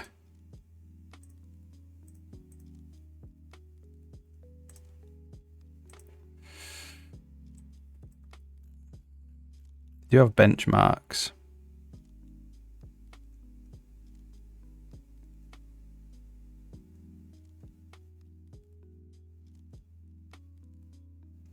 You know, it just depends on the implementation of standard to string as well, doesn't it?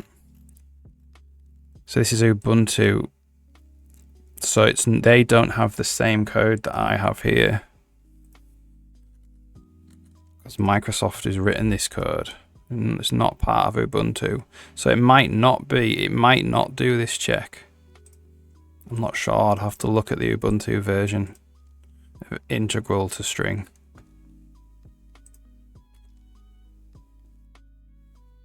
So you do need to compare, you know, I think if you're putting in these benchmarks, you need to benchmark it against a bunch of different versions of toString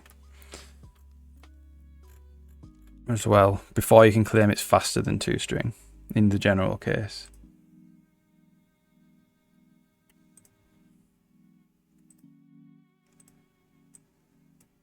Like, I don't know how you could really get much faster than that.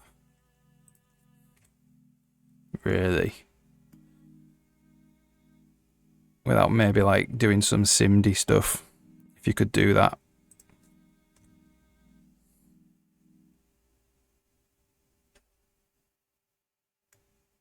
I mean, it's only a loop. It's just a loop and a divide. Divide and a mod.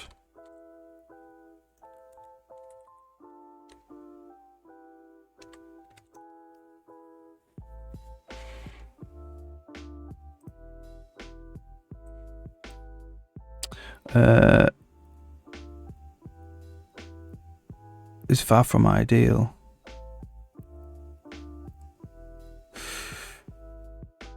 You can divide a number by 100 instead of 10. This is 2 times less division operations.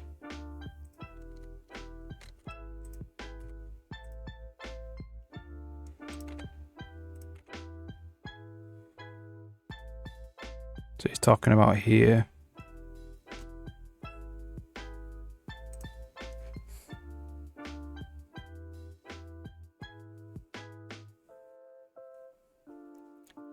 It's 2 times less division operations. The cost of optimizing an array of 200. The cost of optimizing is an array of 201 bytes. 2 digits. 2 digits you can take from indexed array.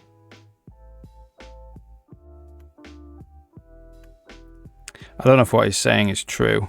I'm not sure. This is surely hardware independent. Surely.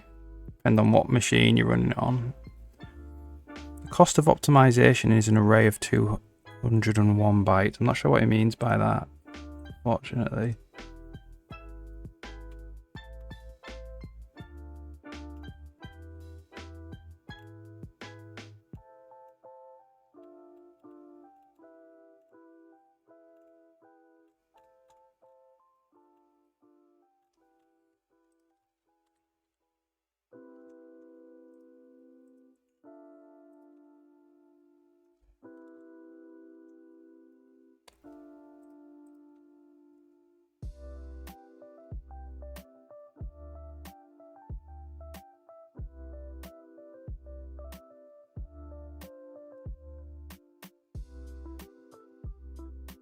surely mean this is the only division that happens in the whole routine, so it must mean this one.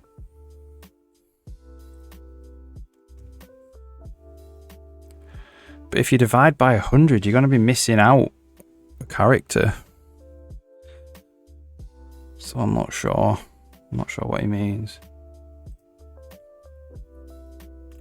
SIMD string. Oh yeah, cool.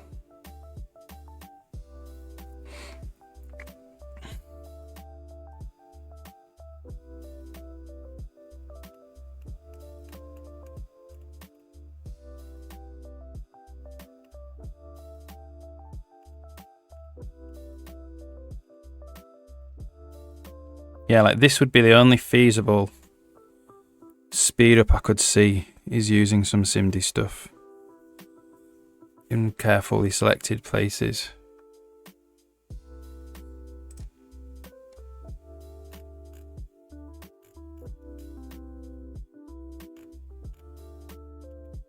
So this is if you wanted to make a game that was like really, really heavy with string optimizations. Or like you really, you know, really like, I don't know, a text adventure or something that was like doing loads of string operations all the time, and you really, really needed the, like, you could, this could be useful for sure.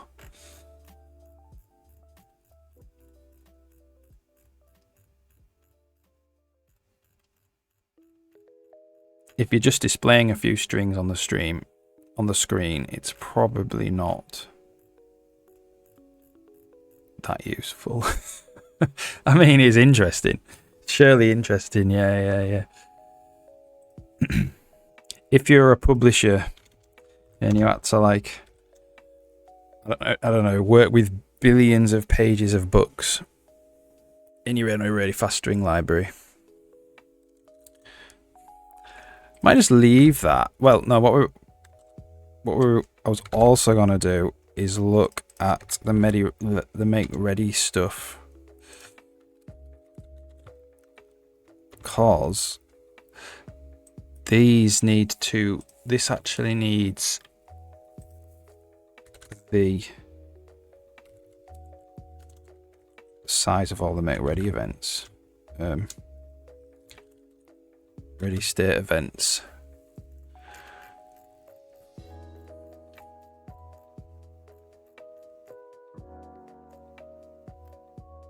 So it's ready state event types. So when we do on game event push ready state event, what are we actually doing? We have something called a ready state event. Okay. And this is stored somewhere in the make ready event itself. So what we're going to do is we're going to go using make ready event storage equals hybrid storage size and make ready event types.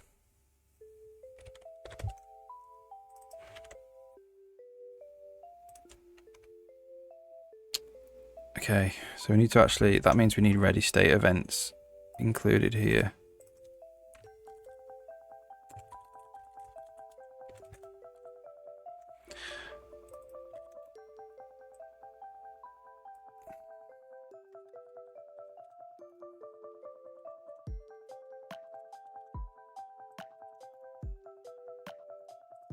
Let's see if that builds.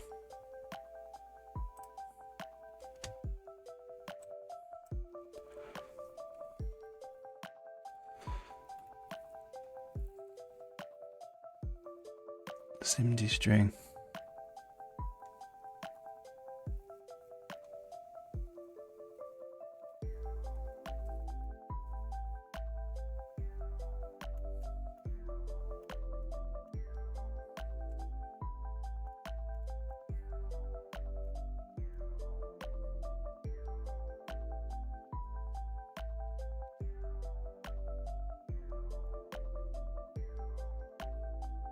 This is you using it, is it? We'd have a look at it.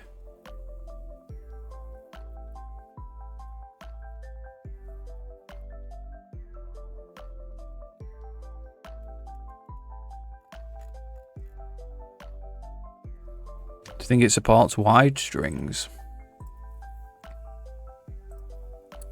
I wonder. That would also be interesting.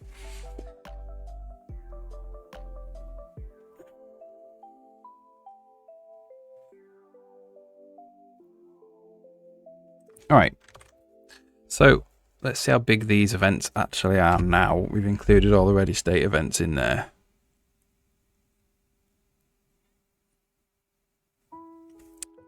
The game runs fine using this so far. What do we even want to do here? What are we trying to do? It's an engine event, isn't it? Engine event. It's when we make an engine event.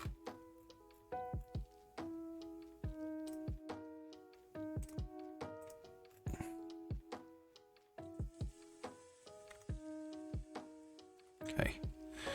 So what is size of data? 192.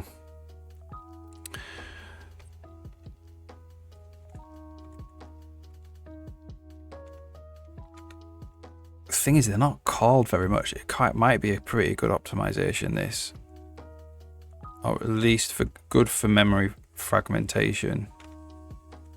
There are places where we copy events around. So what is size of E? 224 bytes for E. It's all stack.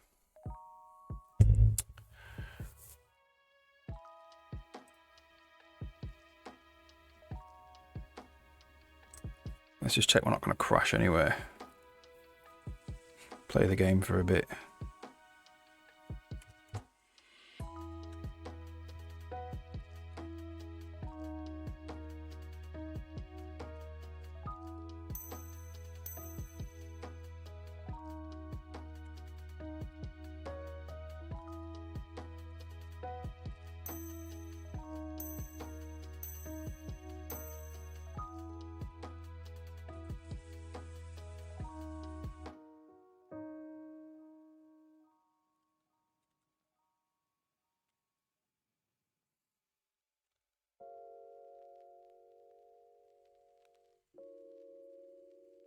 Which is better?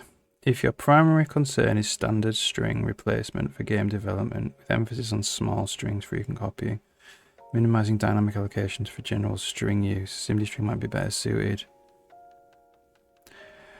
It's SSO untargeted optimization. Patterns could you know? For dealing with very large strings, file processing. Yeah.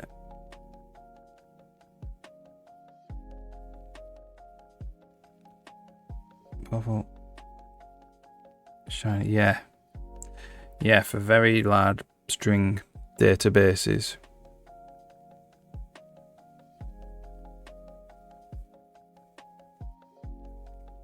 Still, Stringzilla still uses SIMD acceleration as well. Cool. Thing is, there are some applications that do require a lot of string processing. You know, if you wanted to make something that trolls the web and stuff like that.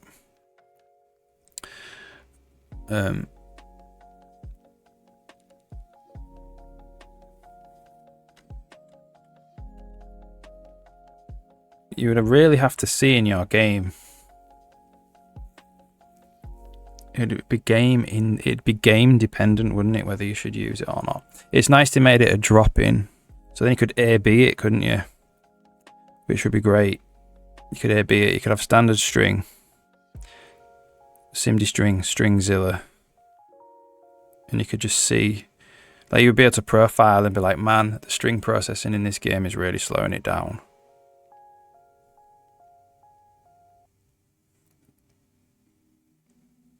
Seems good. Stringzilla might be better. Yeah, maybe. You have to check it, wouldn't you, on your game? All right.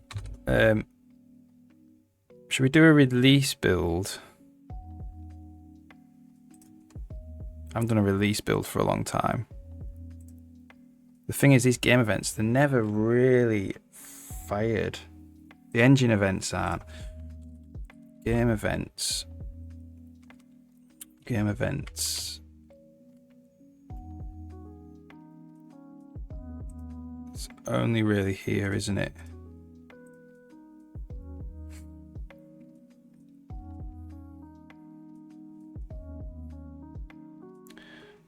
It all uses the same structure now.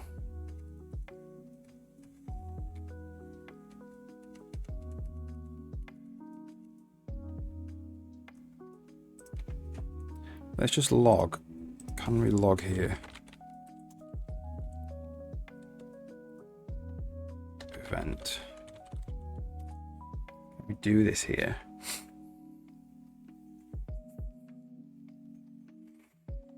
Primary focus on game dev standard string replacement.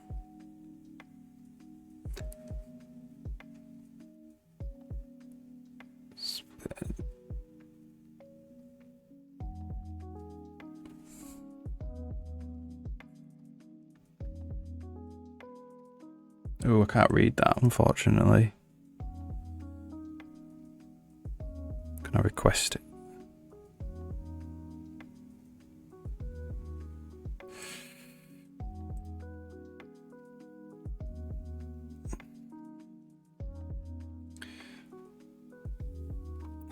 What are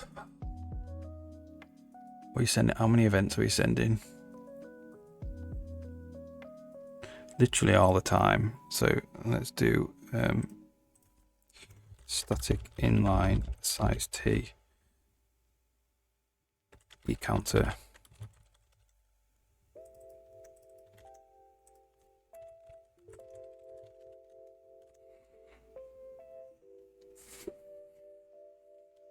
I'll try it again, yeah.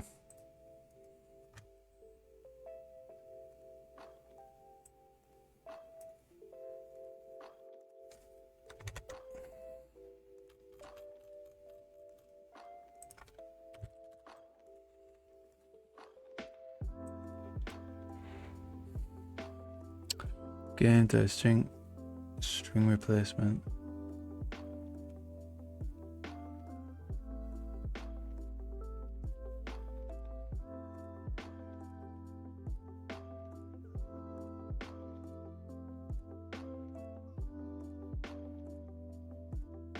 Not 10 to 100 times faster, yeah.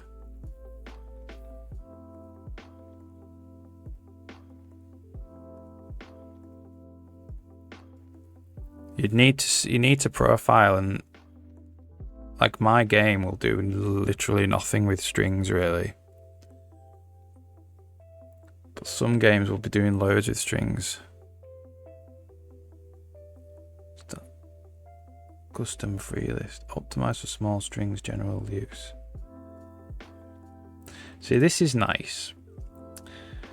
So I might rewrite the string thing and put in small string optimization in as well. That might be really nice to have.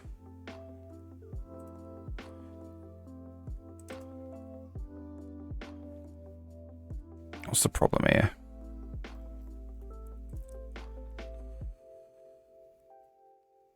What's the problem here?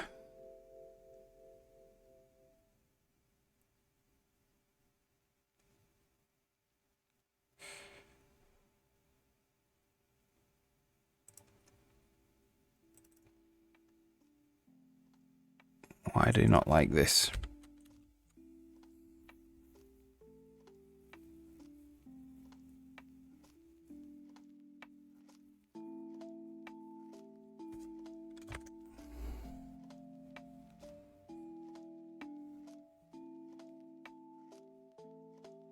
Because strings far more larger strings with multiple gigabytes of file, right? Okay. Yeah. So are you planning on doing something really heavy with strings?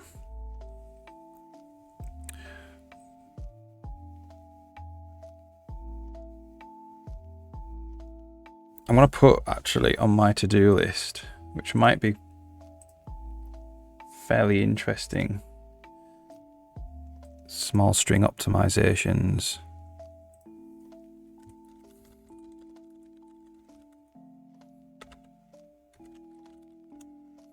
might do that. I'll put that at the top of the list. And now it works. A lot of string manipulation for packets. Oh, great. Okay.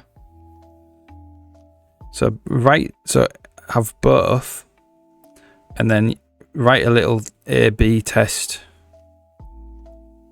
So wrap them a little bit, so you can A/B test.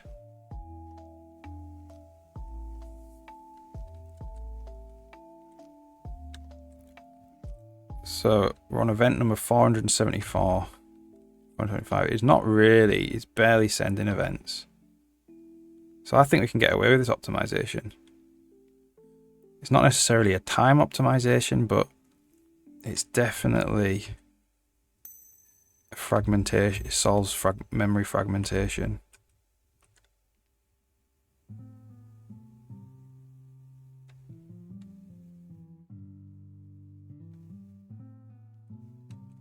Let's go to combat.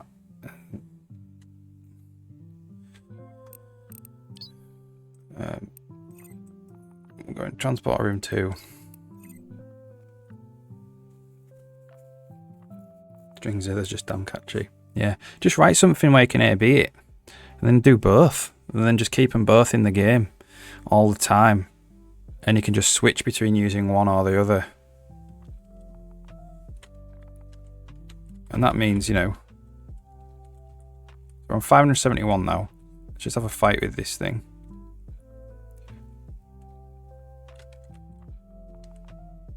So we've been playing the game now for a couple of minutes, and we've only sent 700 events, 800 events.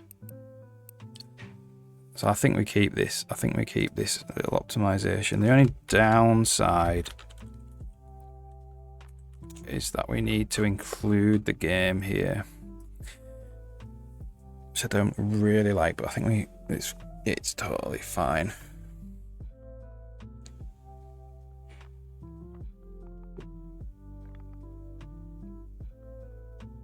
Both header only, yeah.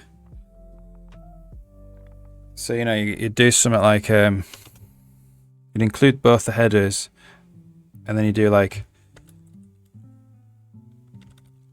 if Stringzilla using my string equals the Stringzilla string.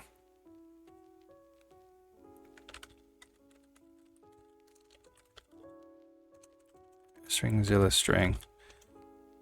Elif sim string.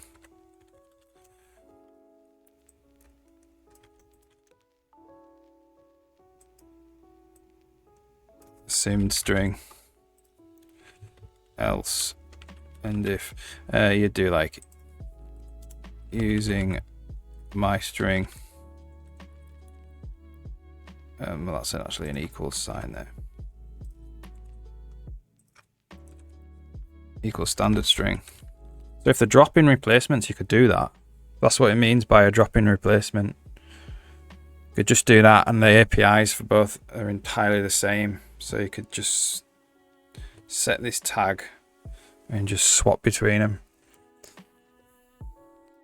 Yeah. As long as, like, I know that Simdi said it was a drop-in replacement, didn't it? I'm not sure about Stringzilla. If Stringzilla's not, you would need to do a little bit of wrapping, maybe, where you pass my string into a function that Stringzilla specific function.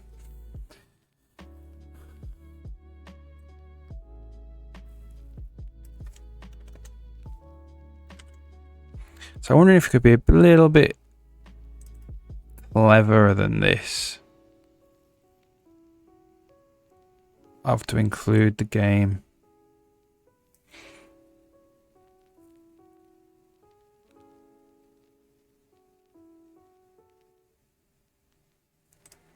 So we could do game.cpp or game.h.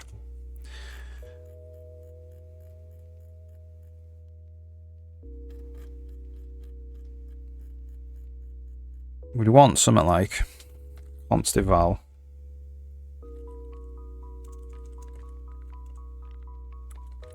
static in line. Can we do this? Size T. Get game events max size.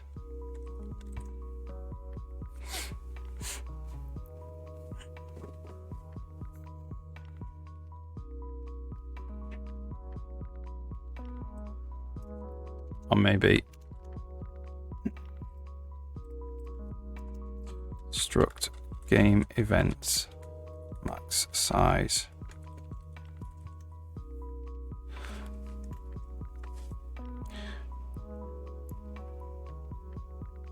Using value. What would it be? It'd be size enum size T. Get game events. It'd be game. Get game events max size. Like this. And this will be const exp size T. Game events max size V. It's game events max size value.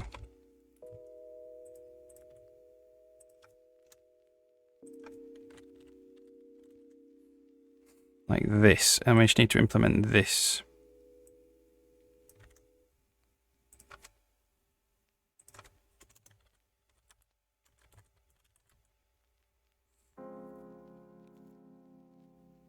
Yeah, do it. Let me know. Like, if you do this AB thing, let me know. Like, download like 1 million words off the internet and write a little test program.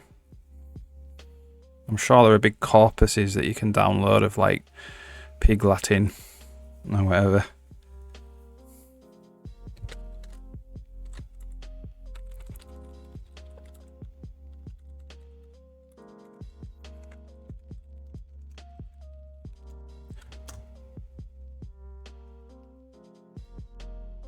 So this is game event types.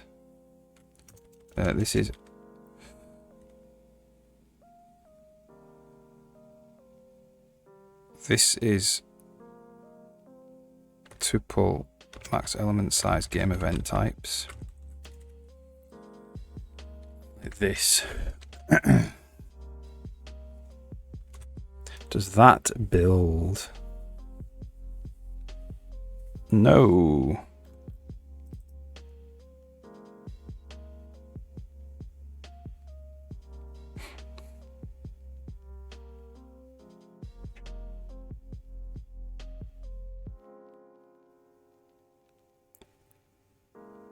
Declared 196 is not defined.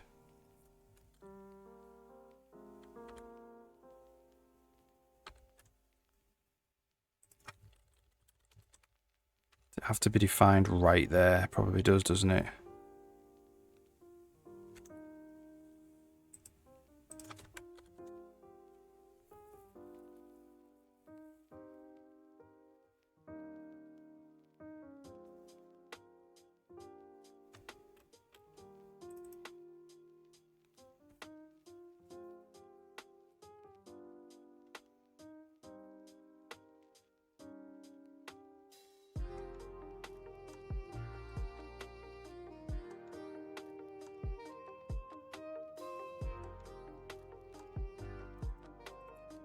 We do const exp.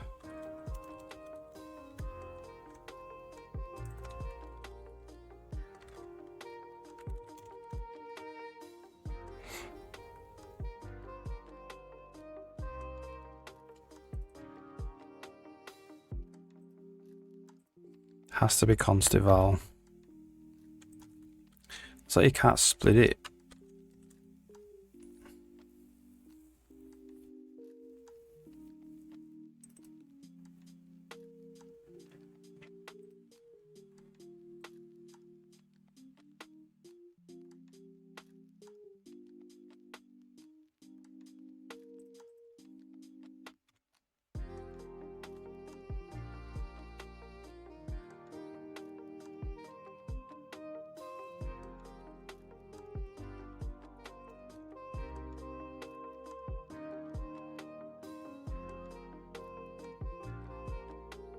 All right, well, whatever. What we're going to do then is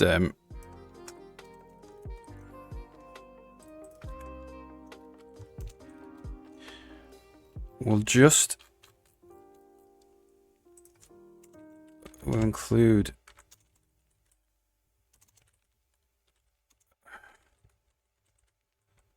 game event types here instead. So it's technically in the game. It's not really. This is meant to be in the engine. And then we'll just say max tuple size or tuple max element size game event types like that. That means it needs to also include, it needs to include game event types. So does this build? No.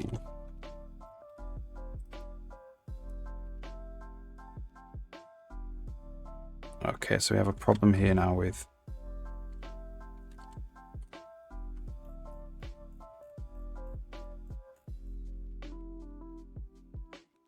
like including already included stuff or cyclic include. So why does this need the game?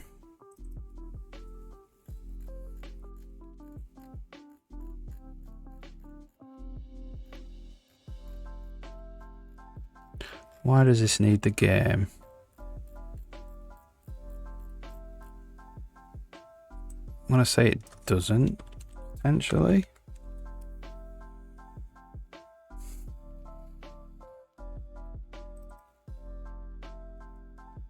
For execute launch game or game launch state is in game.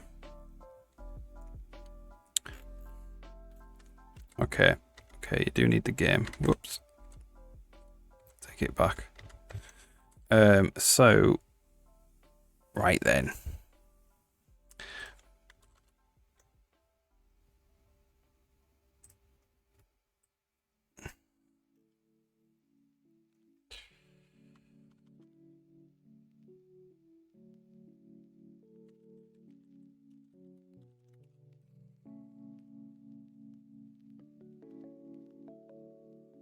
Yeah. Okay, we're just gonna scrap it. We're gonna keep doing with what we were doing.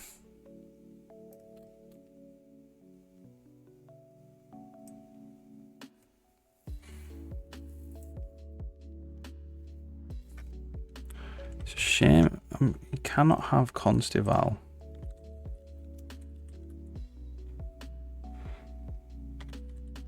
Header and CPP.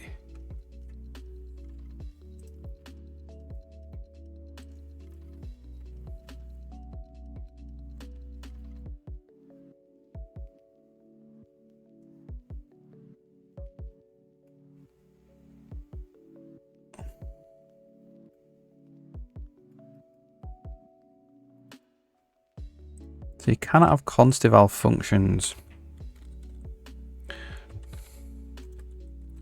split between CPP files and header files.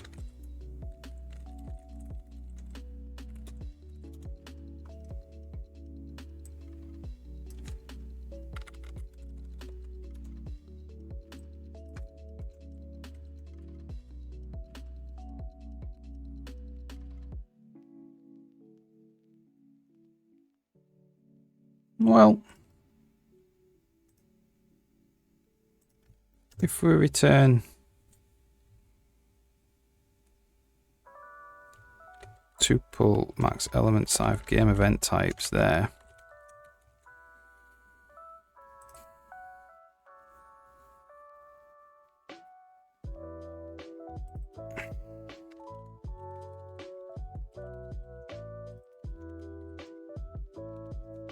might be because we're not actually using it anywhere. Oh, this is in app. Why did it do it in app? Game.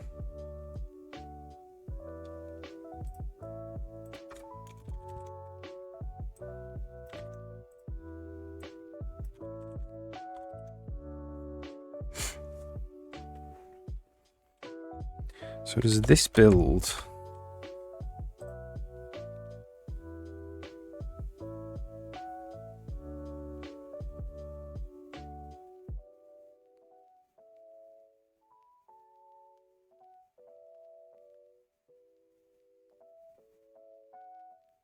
I bet it just doesn't build actually if it's a different translation unit.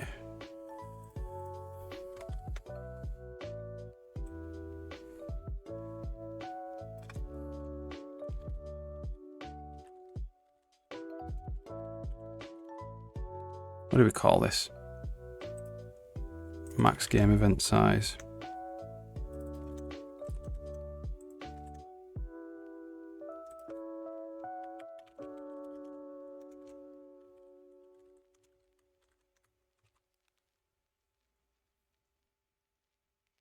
So it doesn't know the implementation.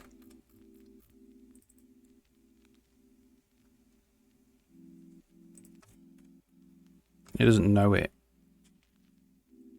Yeah.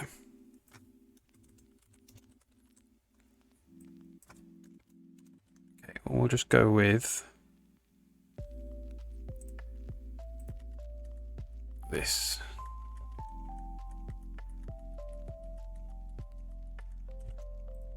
Okay, so I also want to search for everywhere that's using hybrid storage.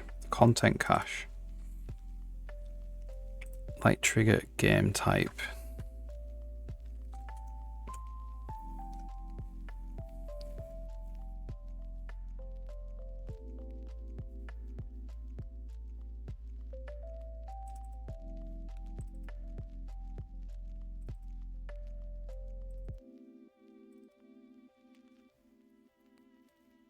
Trigger.type storage.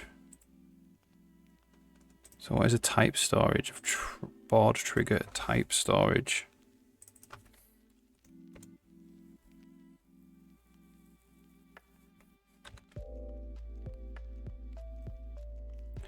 Spritesheet.type storage.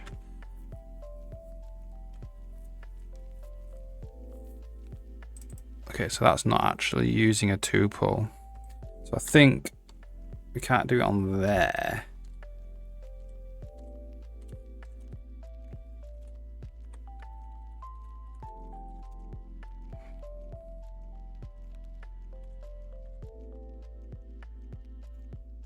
Game condition storage. We can do it on this because we have condition types as well.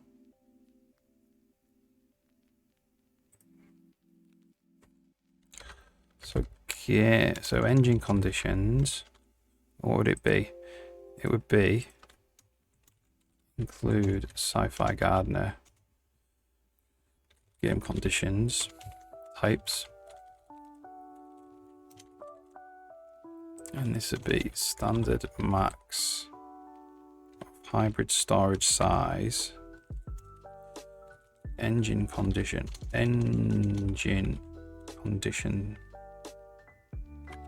types. Hybrid storage size. Game condition types. Of which there isn't any. We call this then.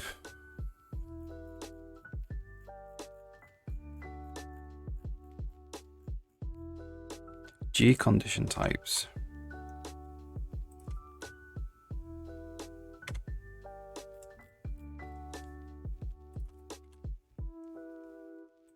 We call this engine condition types and G condition types. We're going to change the name of that. Let's see if that builds. And then we do want to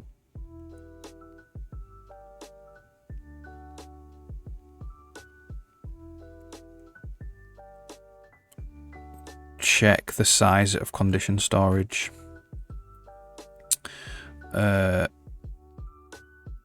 Which is basically putting a breakpoint there.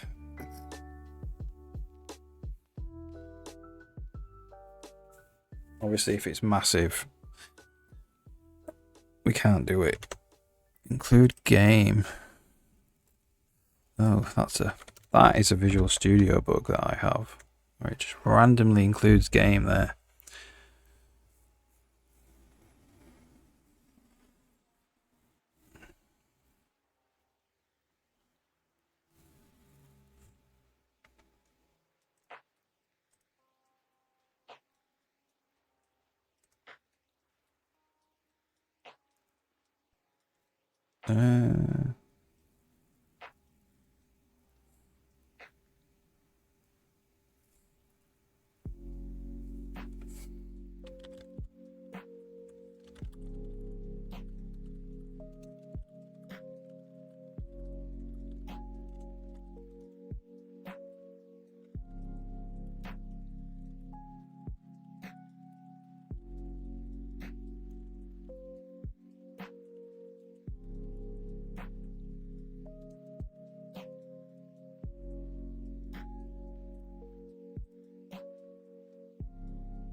Okay, so let's run this and see how big they are.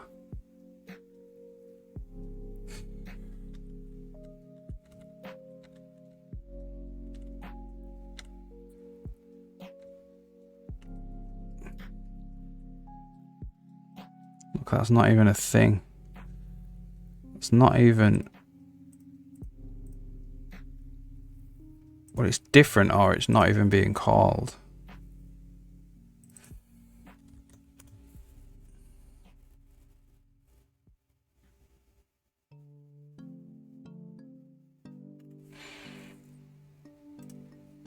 Alright, I'm going to rebuild, and I'm going to make another cup of coffee while this is building. I'll be back in 2 minutes.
Massive cup of coffee.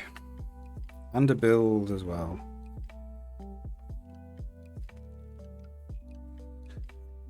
We might do a release build, you know, after this. I haven't done one for absolutely ages.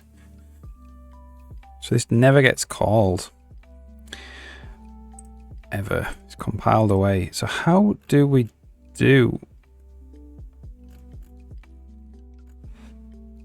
How do we get them?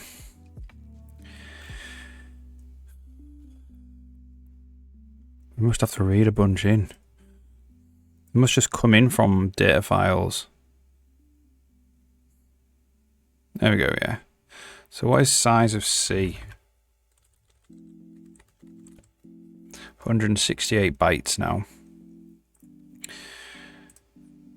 Conditions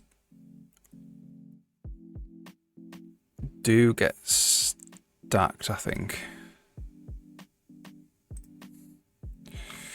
As well. The thing about game events is they never get stacked in memory, so it's okay for them to be quite big, have quite a lot of empty space, because we're not blasting through them. They do stack game conditions though.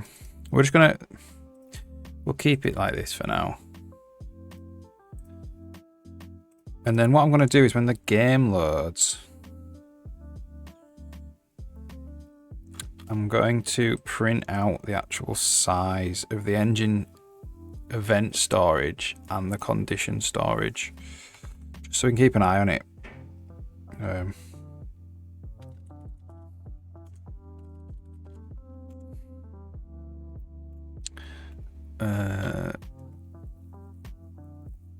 So who calls this? I'll do it in like the app file or something. App init.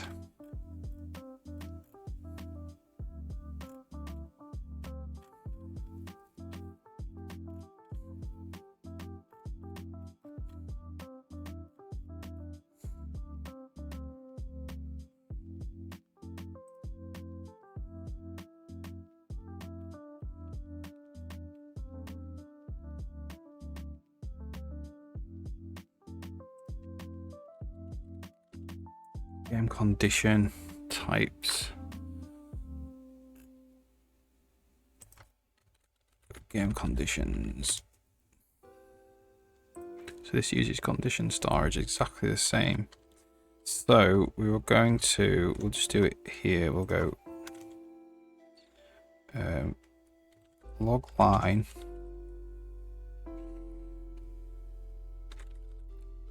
event storage size.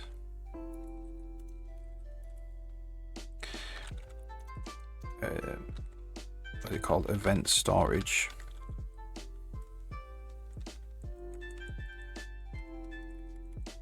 Size? What's it? What is it? Space.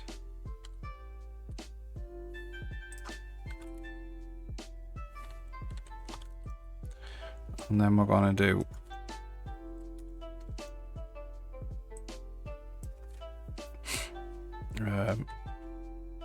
condition storage size. Condition storage space. As long as we can access both of these here. If you can't.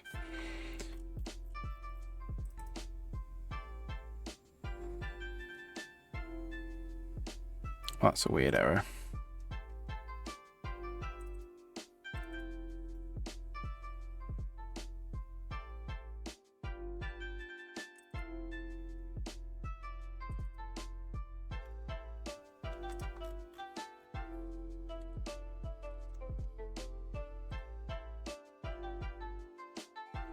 So that's size T. That's size T. We're going to say U64. Well, no, it is a size T. I think it's saying that it doesn't know how to. I think in a really weird C++ way.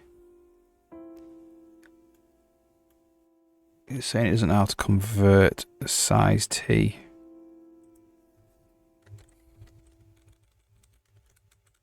into a string.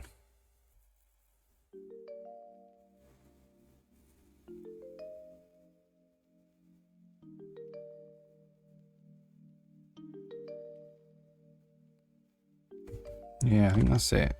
So I have to actually put that in.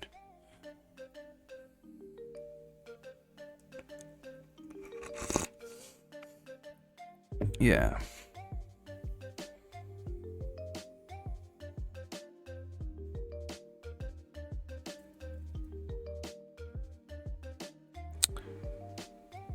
How do we do that?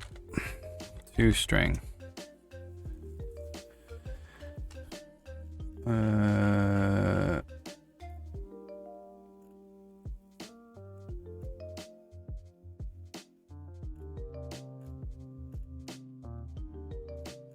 I think it's here.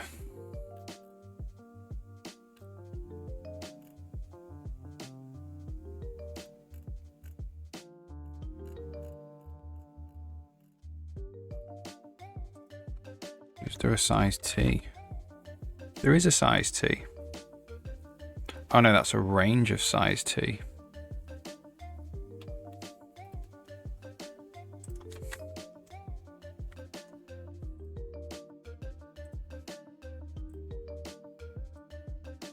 Is that really a thing then? Seems to be building fine with U64 now.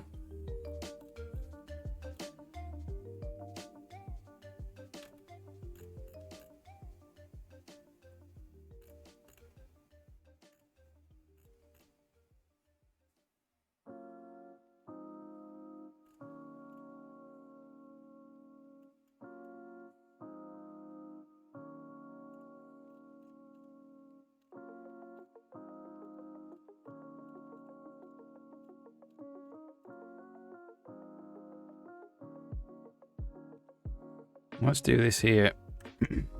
Top. This is literally like just size T. That's so weird, man.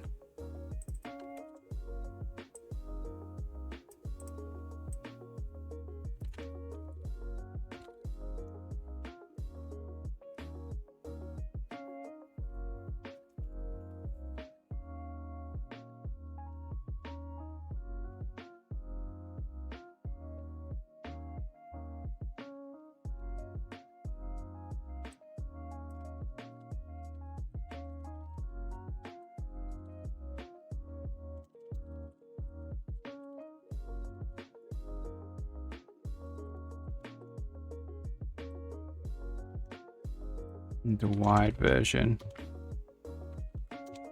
I don't believe this actually.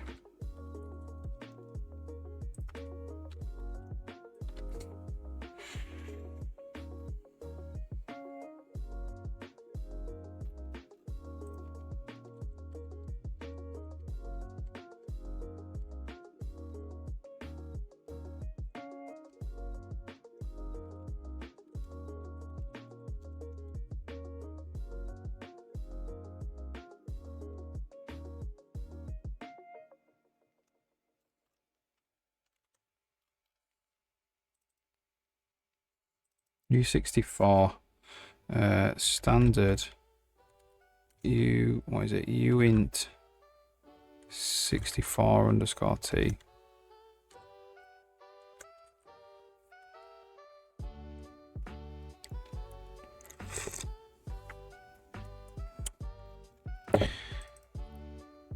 There and there as well.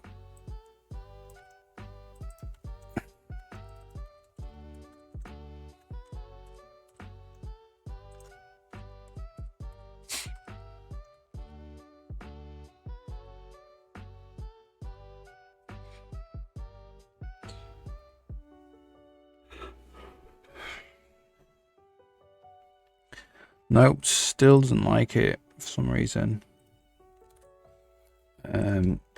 Obviously wasn't that. See if you have any more information on the error, because the error is a bit abstract.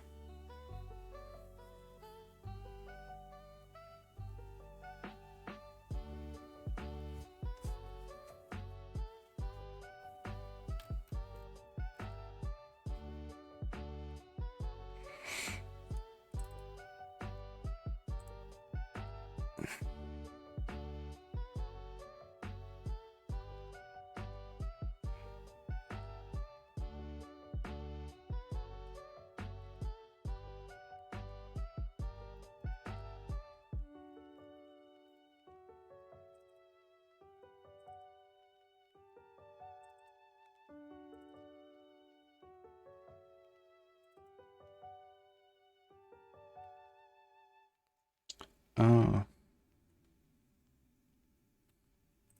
Oh, it thinks it's an enum. Ooh, it kind of technically is an enum.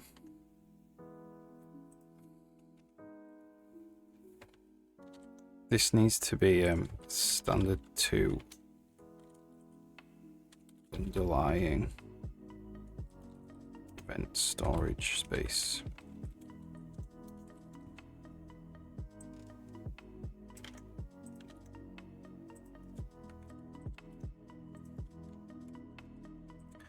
And then the 2 string. I'm pretty sure that we don't need to write this.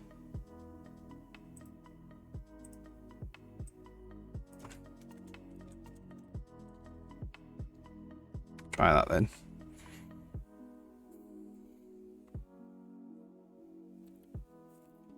I just want a little printout at every run, basically, just so we can monitor, because I'd be add stuff into the game.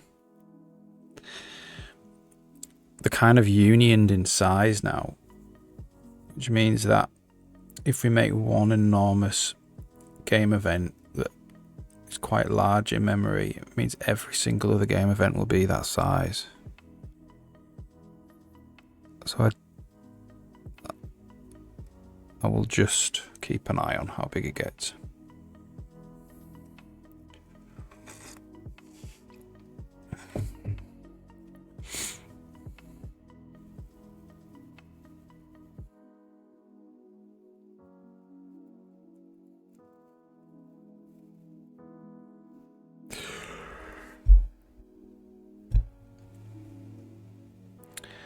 And then we're going to look at the other places we do hybrid storage on.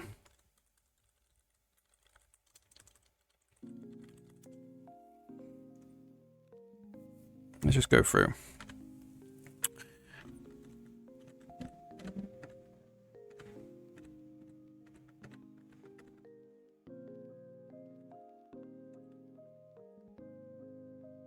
Binary write game trigger type. Here, look. We need to change these, actually.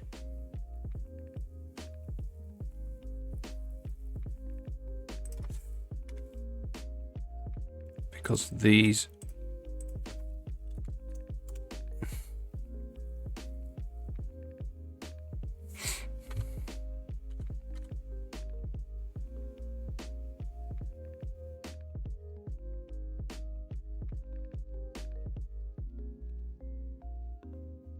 Well, not the triggers.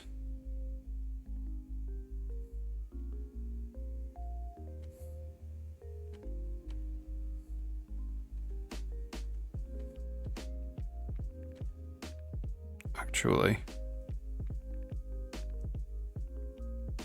But where we write the events, for sure. Well, that just uses condition storage and event storage. So here, then,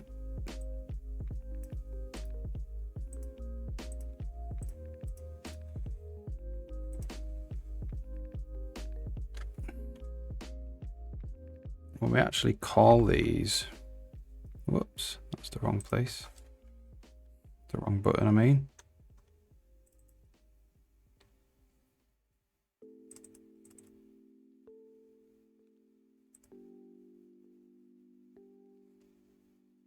We're doing const cast board trigger. Const cast world game trigger type. World trigger game type. There's only 2. I think that'll be fine.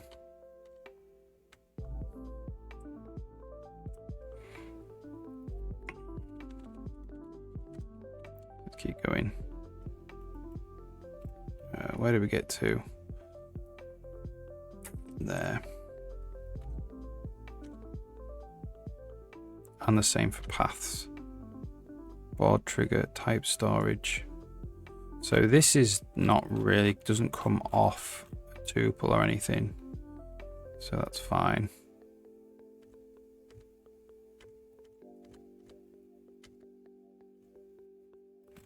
Behaviors. behavior storage.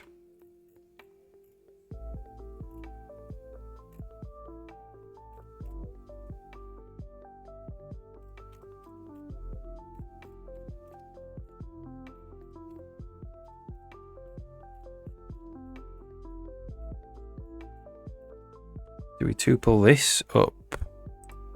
Brain behavior, behavior storage.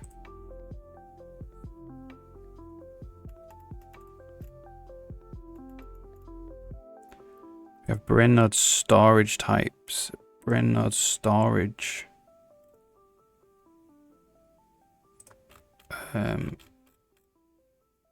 Behavior storage though.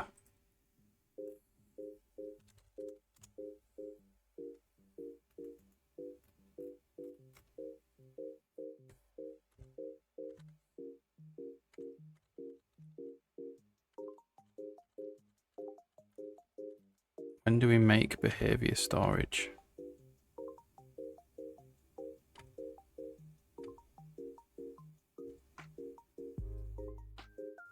Behavior types. G behavior types. Here we go. So behavior storage, whatever that is.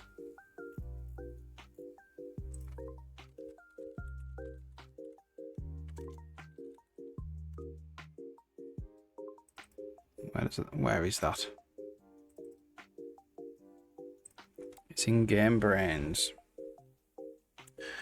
So I'll just put that over there. And behavior types, where is that?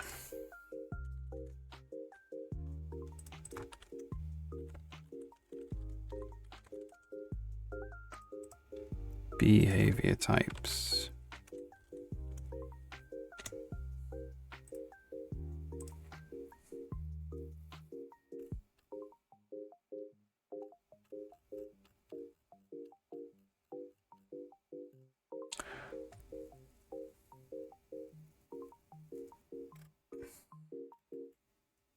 In the behavior controller, I imagine. Okay. This includes Game Brains.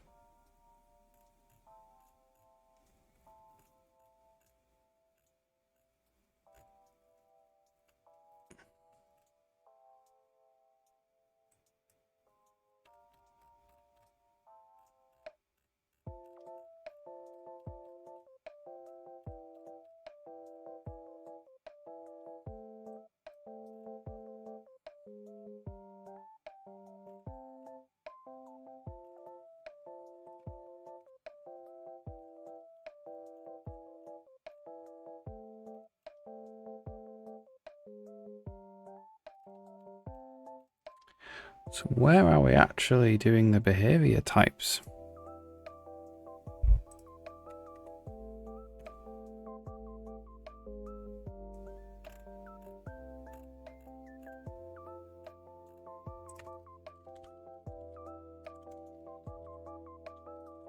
In the class behavior types, of course. So we're in the file behavior types. So can we include behavior types in here?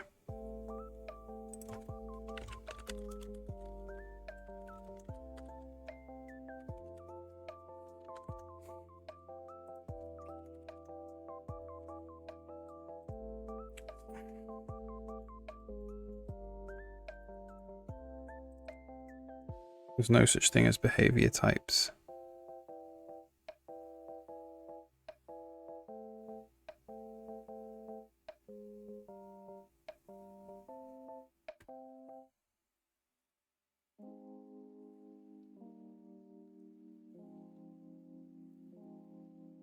So this is the engine. Right. Okay. So we need to actually go include sci-fi gardener behavior types, and then we need to do it here we need to do hybrid storage size, behavior types,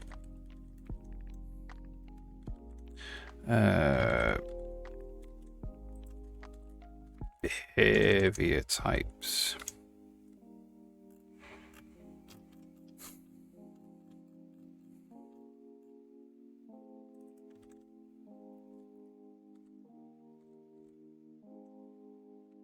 See if that builds.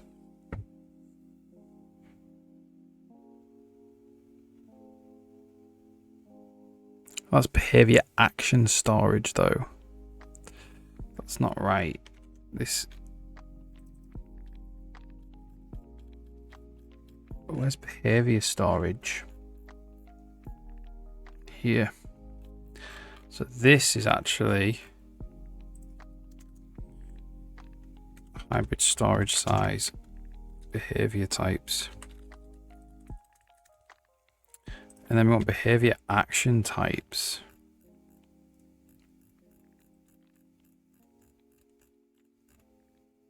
Which is here. In behavior action types, it's this one.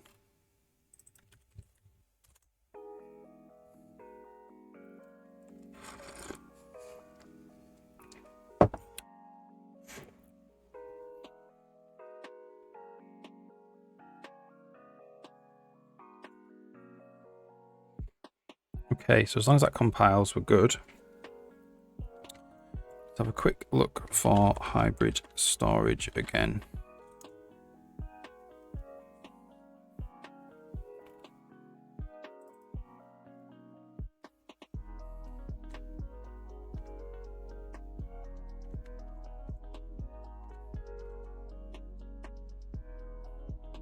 Brain node storage. So that is, let's just wait till that build. Well, it's gonna build. It's gonna be fine. That's hybrid storage size. Brain node types.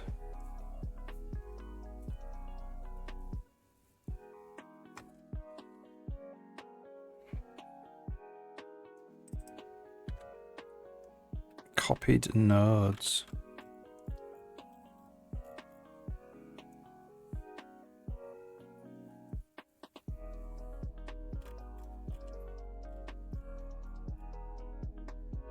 There's no way for us to predict how big that's going to be.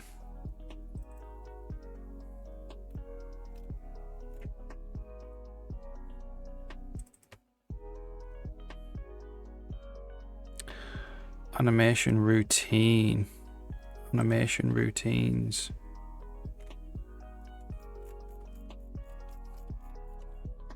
So again, this can be animation routines.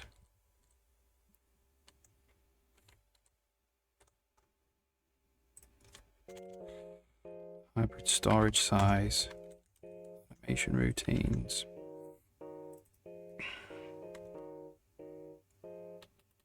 What's this? Event data.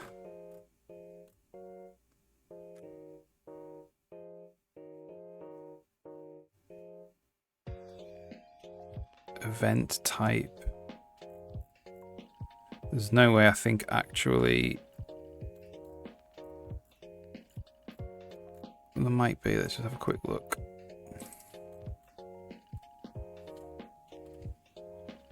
So try get custom event data.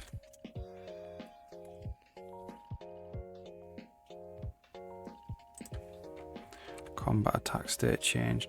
So these are just game events actually.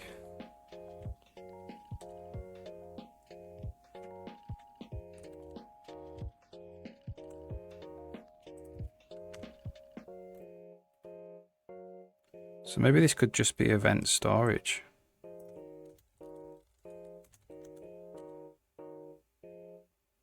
See if that builds with event storage.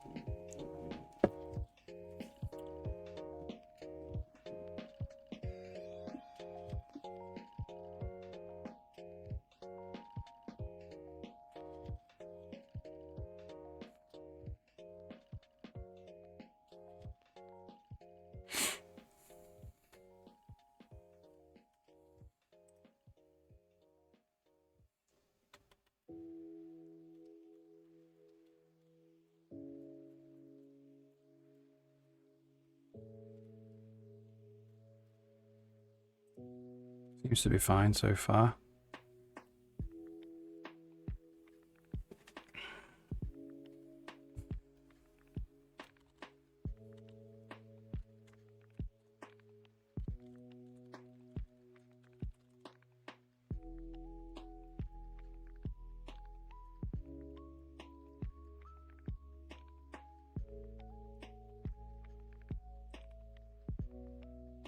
Status effect prefab storage.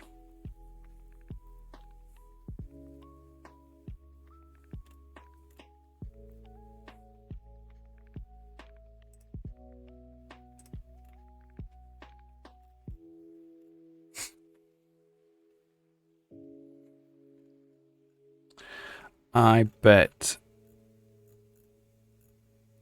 we do have a list of status effects somewhere.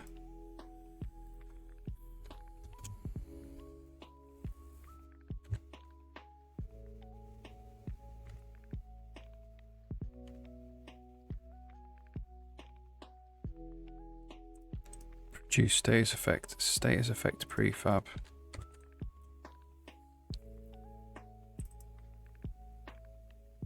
Produce status effect stagger. Do we list all the status effects? We do. Status effects.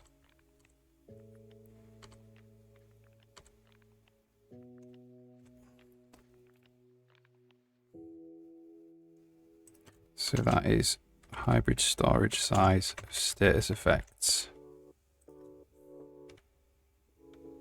So that's in the attribute controller.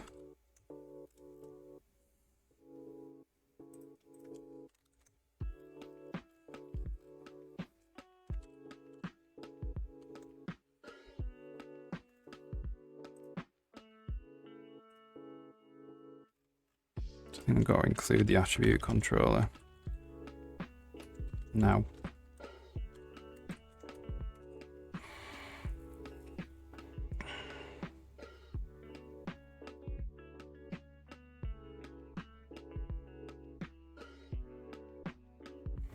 So let's the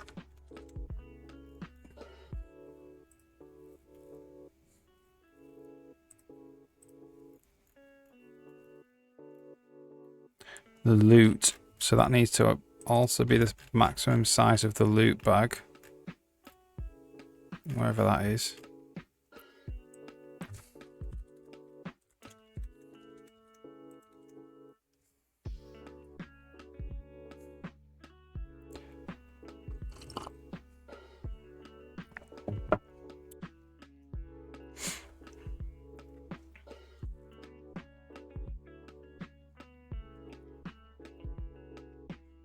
So we'll put a breakpoint there. We'll put a breakpoint there. Just check that builds.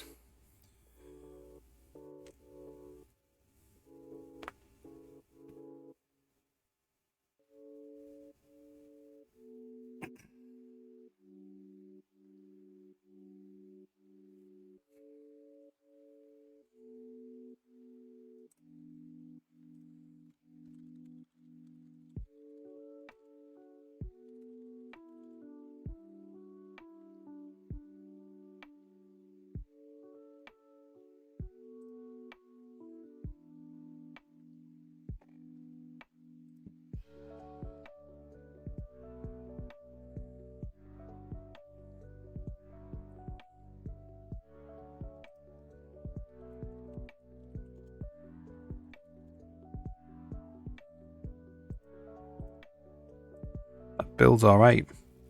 So let's just check these status effects. So the loot.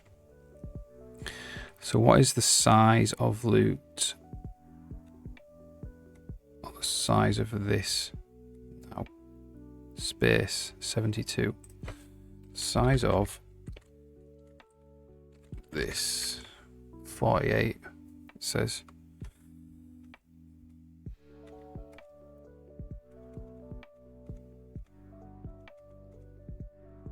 Okay.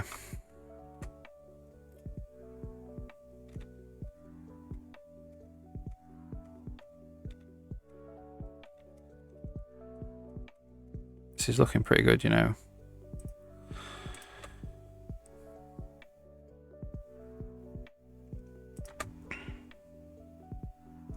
So we're still printing out all our events.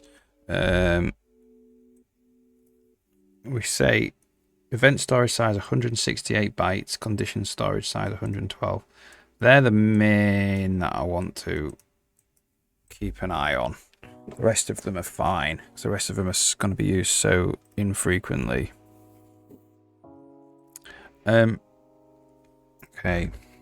Engine event.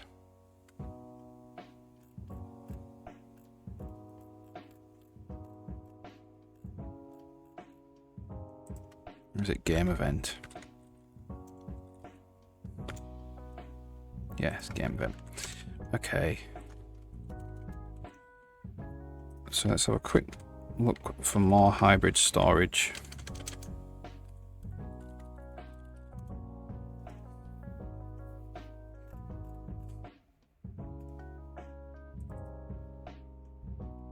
Entity state. Data. So that's entity state types.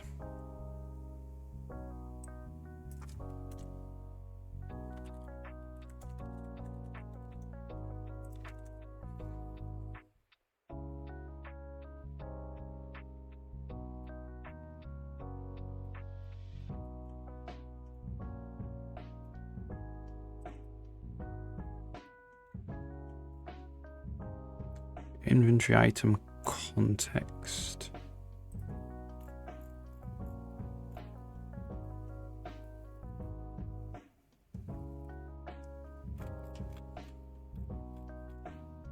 I don't think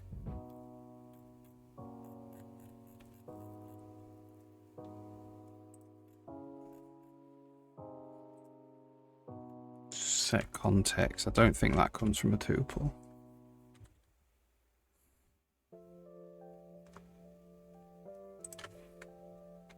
Transfer item context.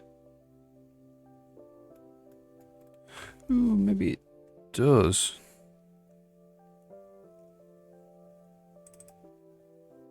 That's a world item. I already did that one anyway. This is set active slot context. So this is all these modifying. We don't have a tuple of all those contexts.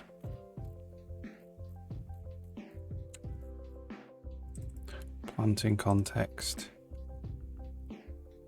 Planting, modifying.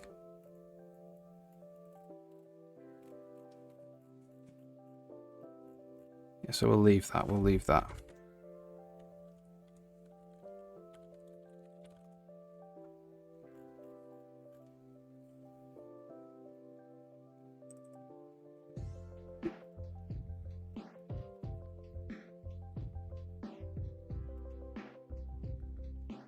Alright, that's it. That's it.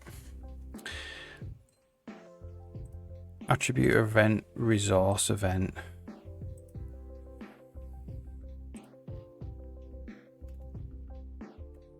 There's all these as well.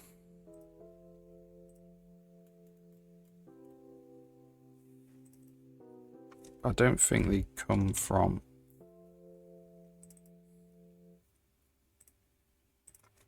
attribute changed, so they don't come from tuples. Okay. So what I also want to do is now I want to do using tuple hybrid storage template class tuple equals hybrid storage. Oops.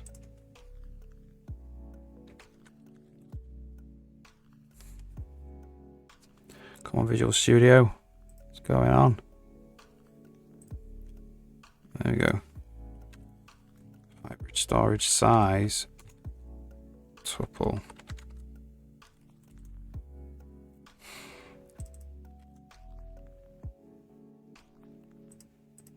So we're going to call it actually hybrid tuple storage. So we'll find all of these in the game.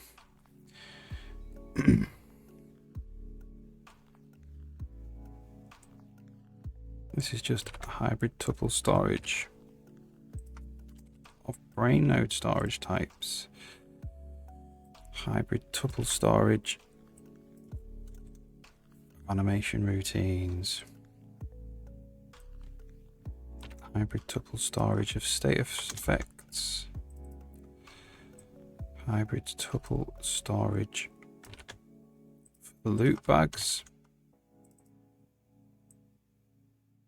And the entity state types.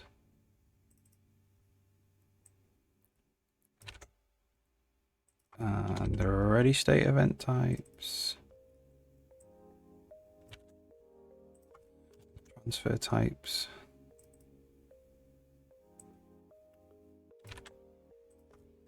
Event types.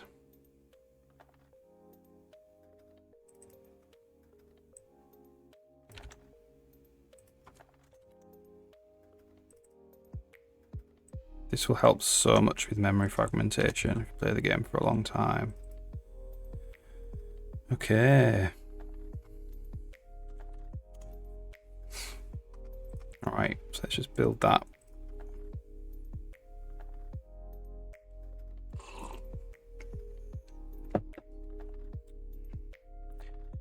So Alex, you could also,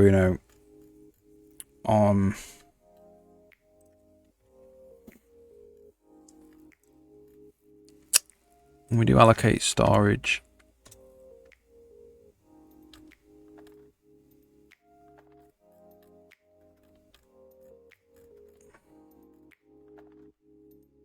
Here. We could do a little log here if we're allowed to. Dynamic. Don't know if we're allowed to do this. Here. Doesn't know about log line. Where's log line actually defined? In the log.h. So let's just temporarily include log.h.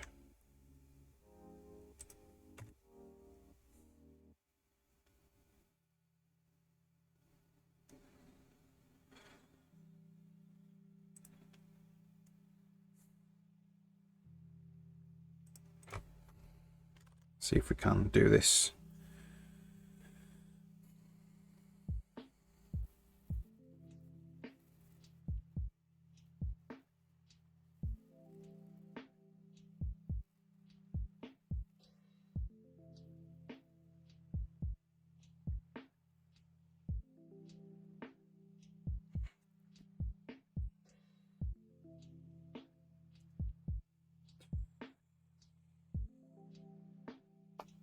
See how many dynamic allocations we're actually doing now.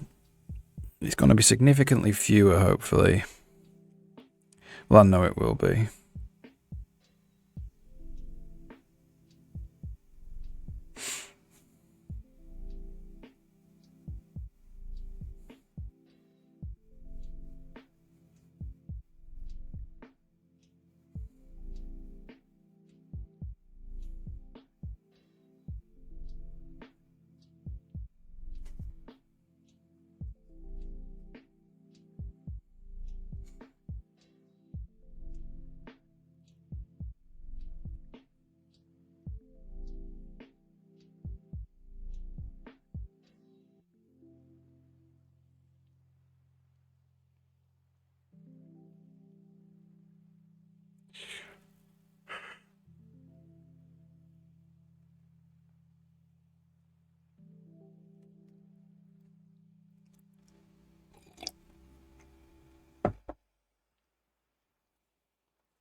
Bunch of dynamics there for the beginning.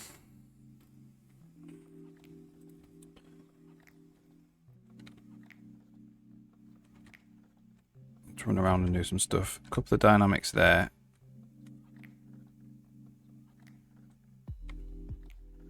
Okay, so let's just...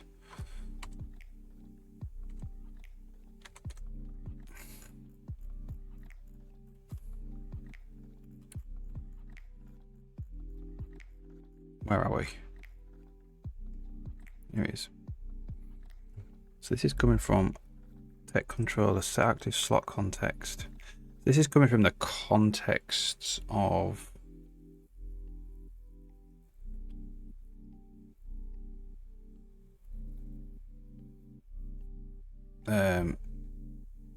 so what is the context? It's a till land context. So what is the size we want to do? 104. Maybe we need to put the contexts into a list then.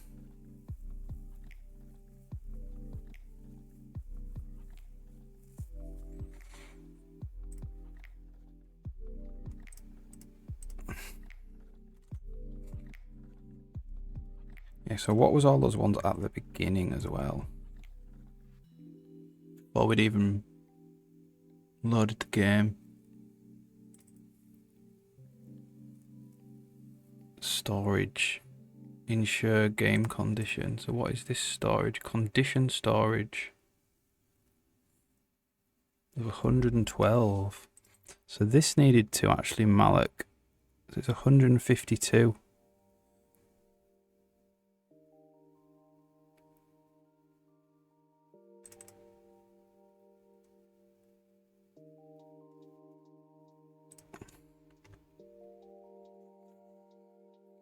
So it looks like the game conditions aren't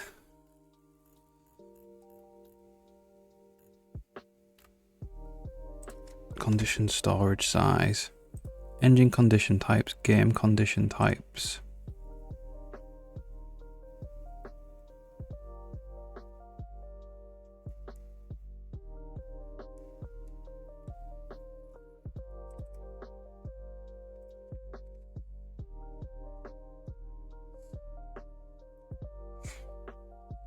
Okay, so it's because it wants to include the game condition, not just the storage.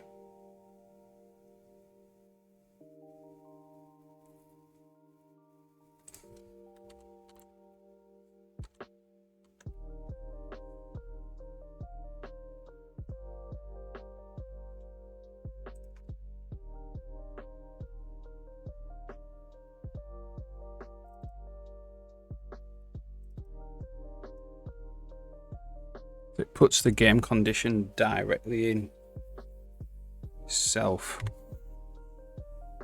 So that's a circular dependency there.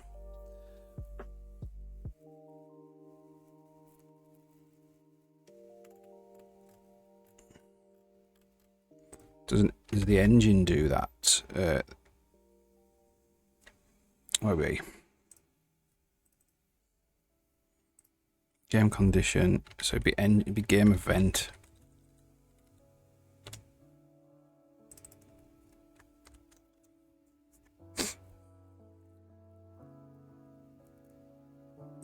Yeah, it puts the event in as well,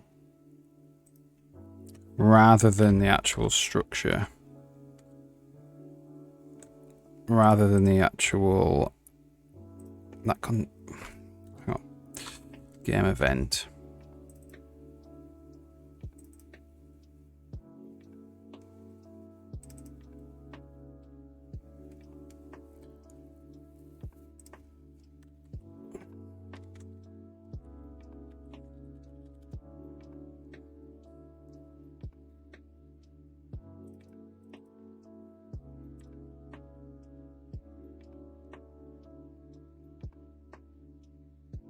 So the event storage contains a game event, which contains event storage. So it'd be impossible, I think, to calculate a size for that.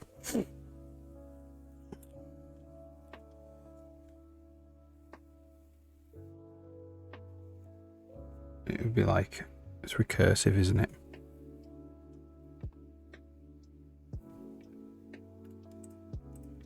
So we need like a game event storage, really.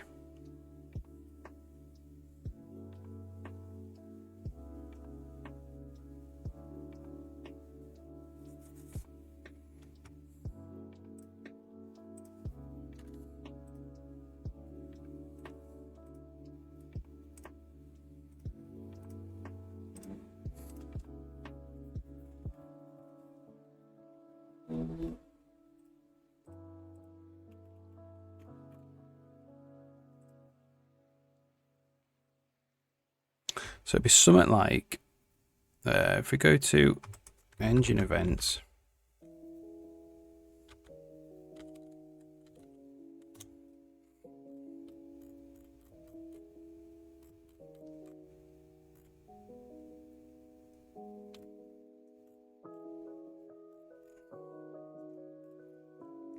it's where we actually save the storage.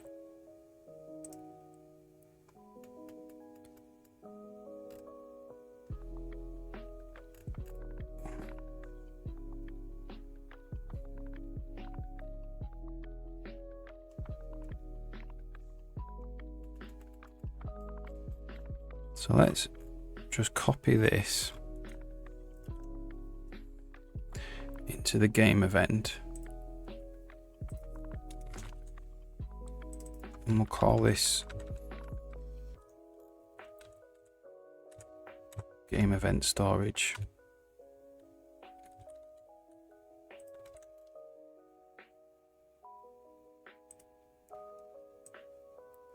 And this is just the game event size now.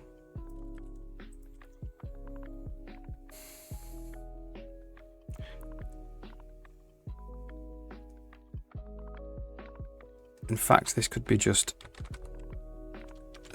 hybrid tuple storage of game event types.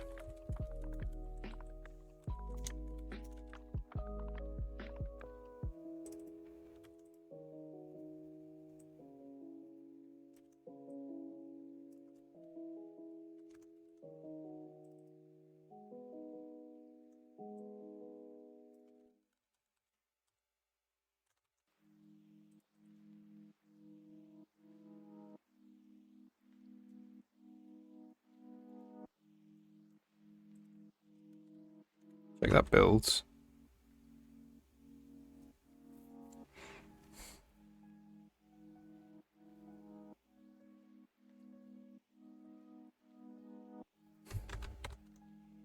Does build. Can this just be game event storage? Now. And the engine events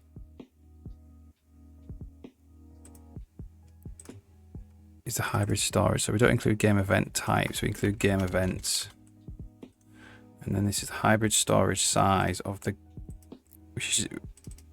game event.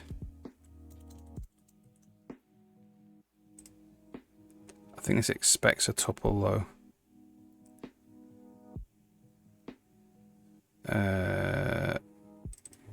So this is just size of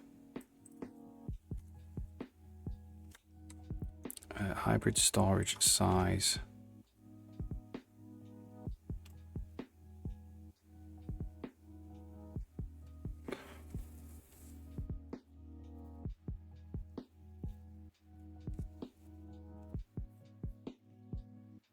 So this actually needs to be called hybrid storage tuple size. And then we need template class type.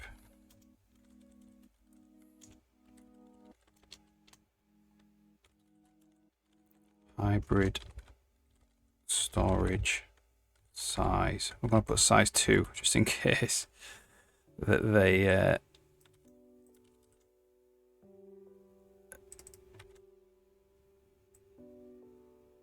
that didn't rename all of them. Size type. Whoops.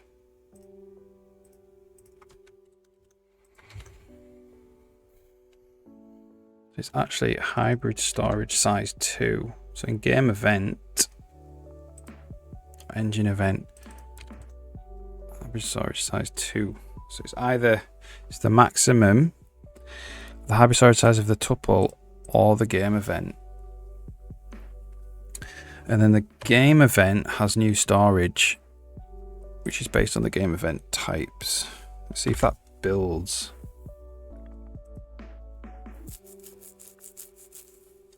Let's do a full rebuild. All this stuff.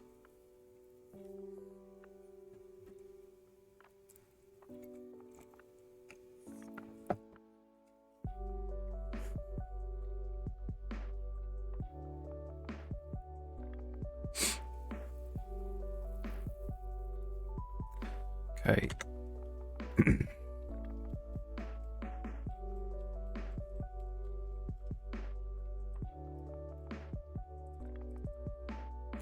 So we don't know about event storage size.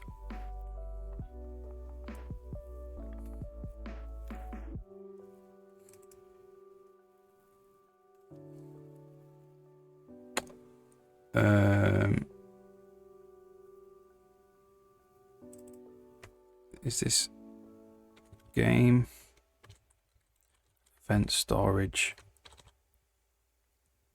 size space?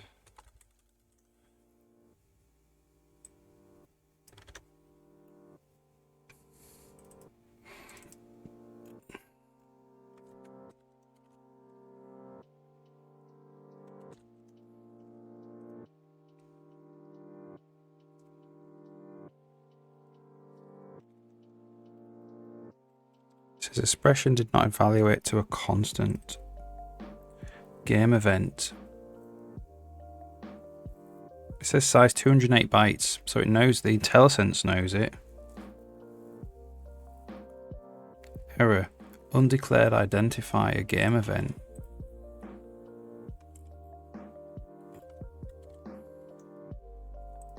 So game events must include engine events. It does.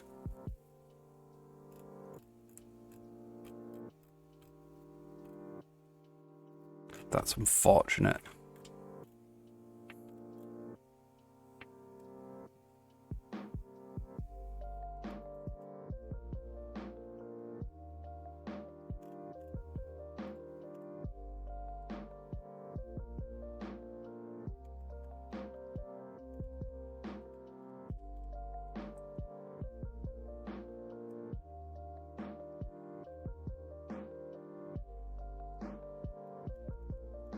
Okay, so I think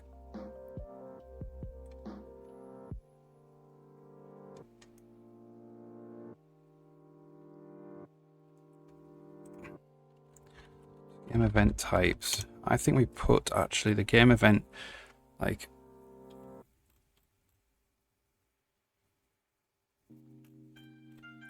stuff in engine events.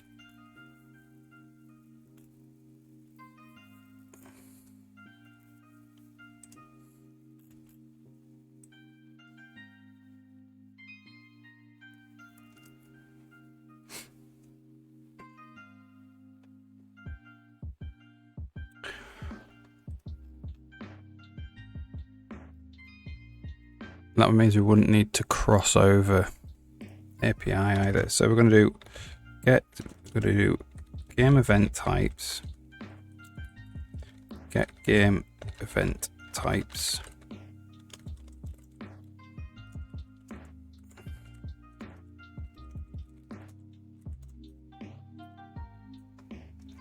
and then we're just going to go G event, what is it? Game event types. G game event types.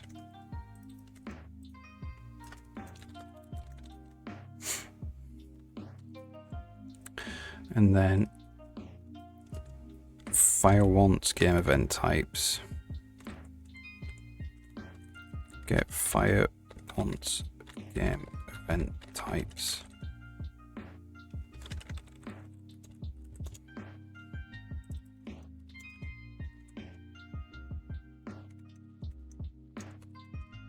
Nope.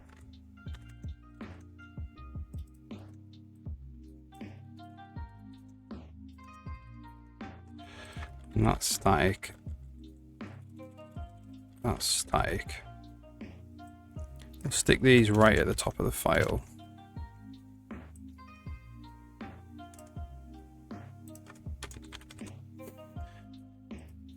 And then these go away.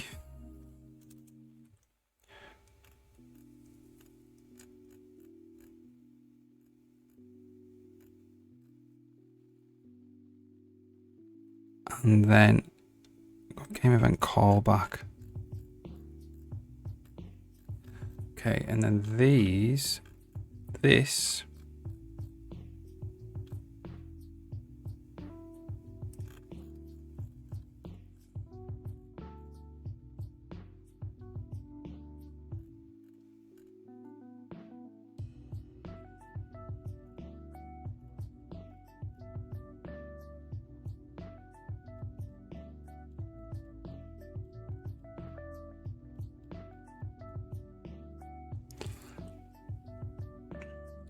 I wonder if this whole file needs transferring over, you know.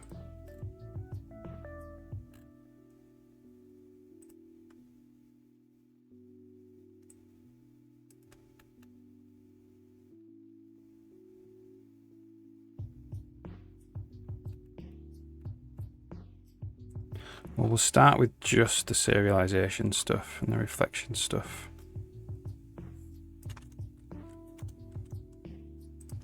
That can go there. Now this doesn't need to include that anymore.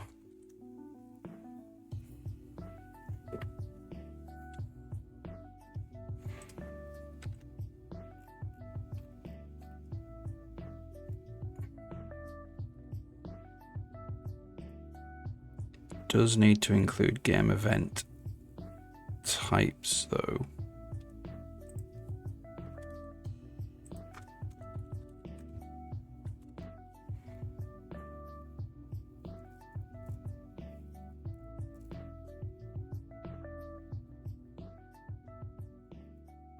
Let's just see if we can get this to build.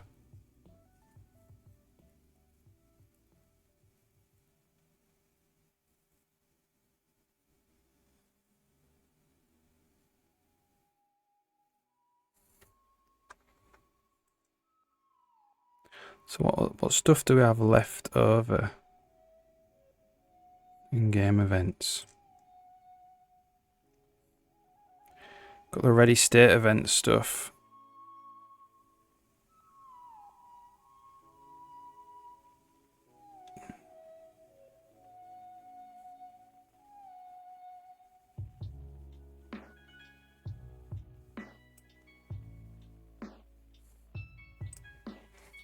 Okay.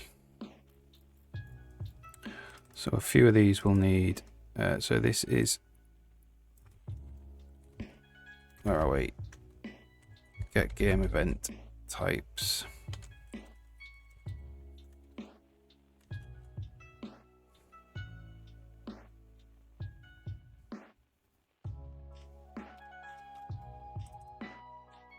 There.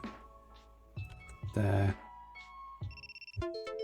Oh, that's my alarm.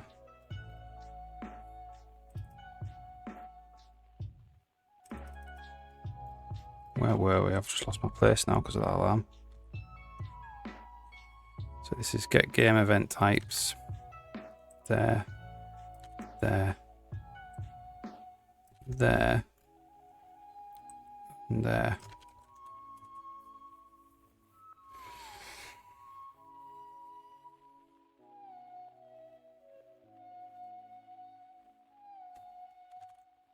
Alright, let's see if this builds. If this builds, I'll have to go. I need to go and do some other work.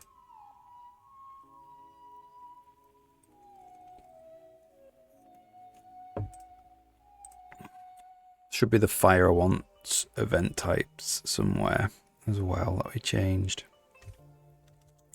Yeah, there we go.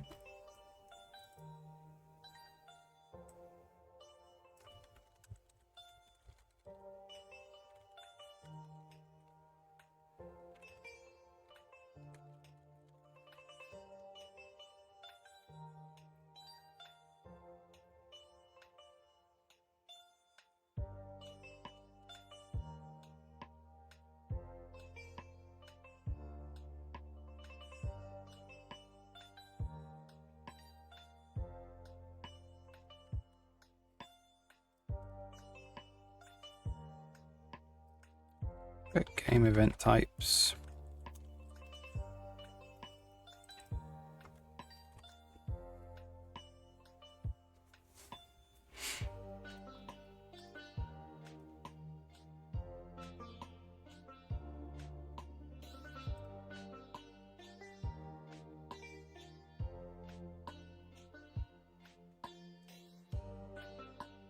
So we'll just check we can build and run.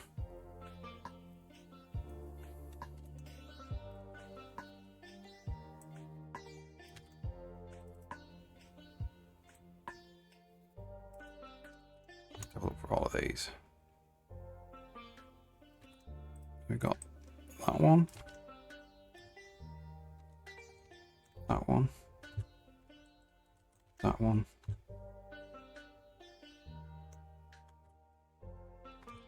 Whoops. And that one.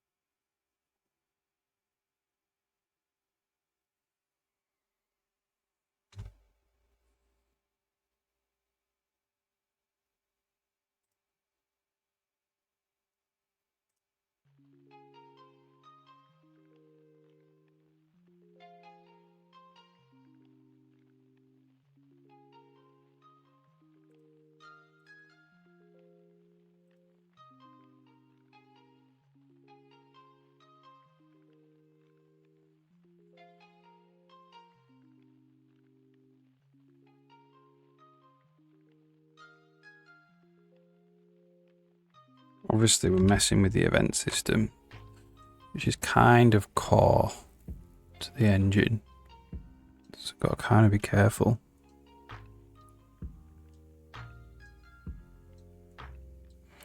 Game event callback into a dynamic lambda as well. This can all get optimized. This can all get changed. So we can do the same for hybrid lambda.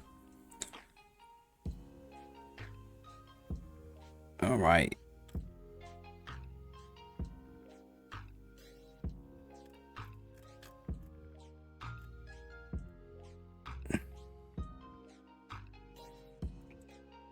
So we're compiling now, we're just not linking.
Okay, there we go.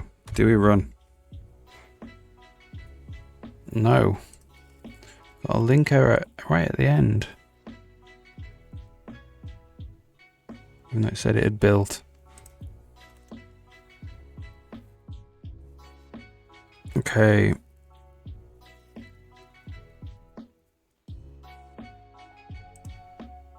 Referenced in.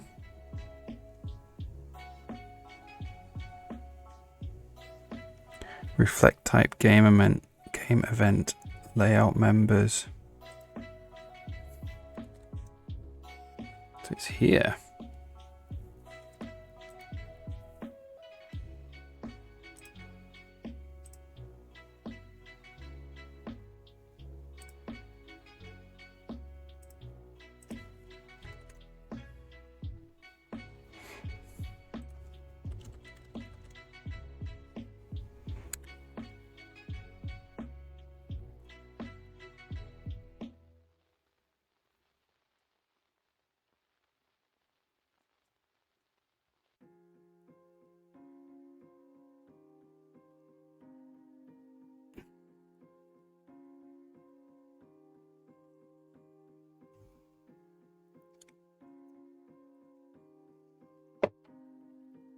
I'm gonna have to head off.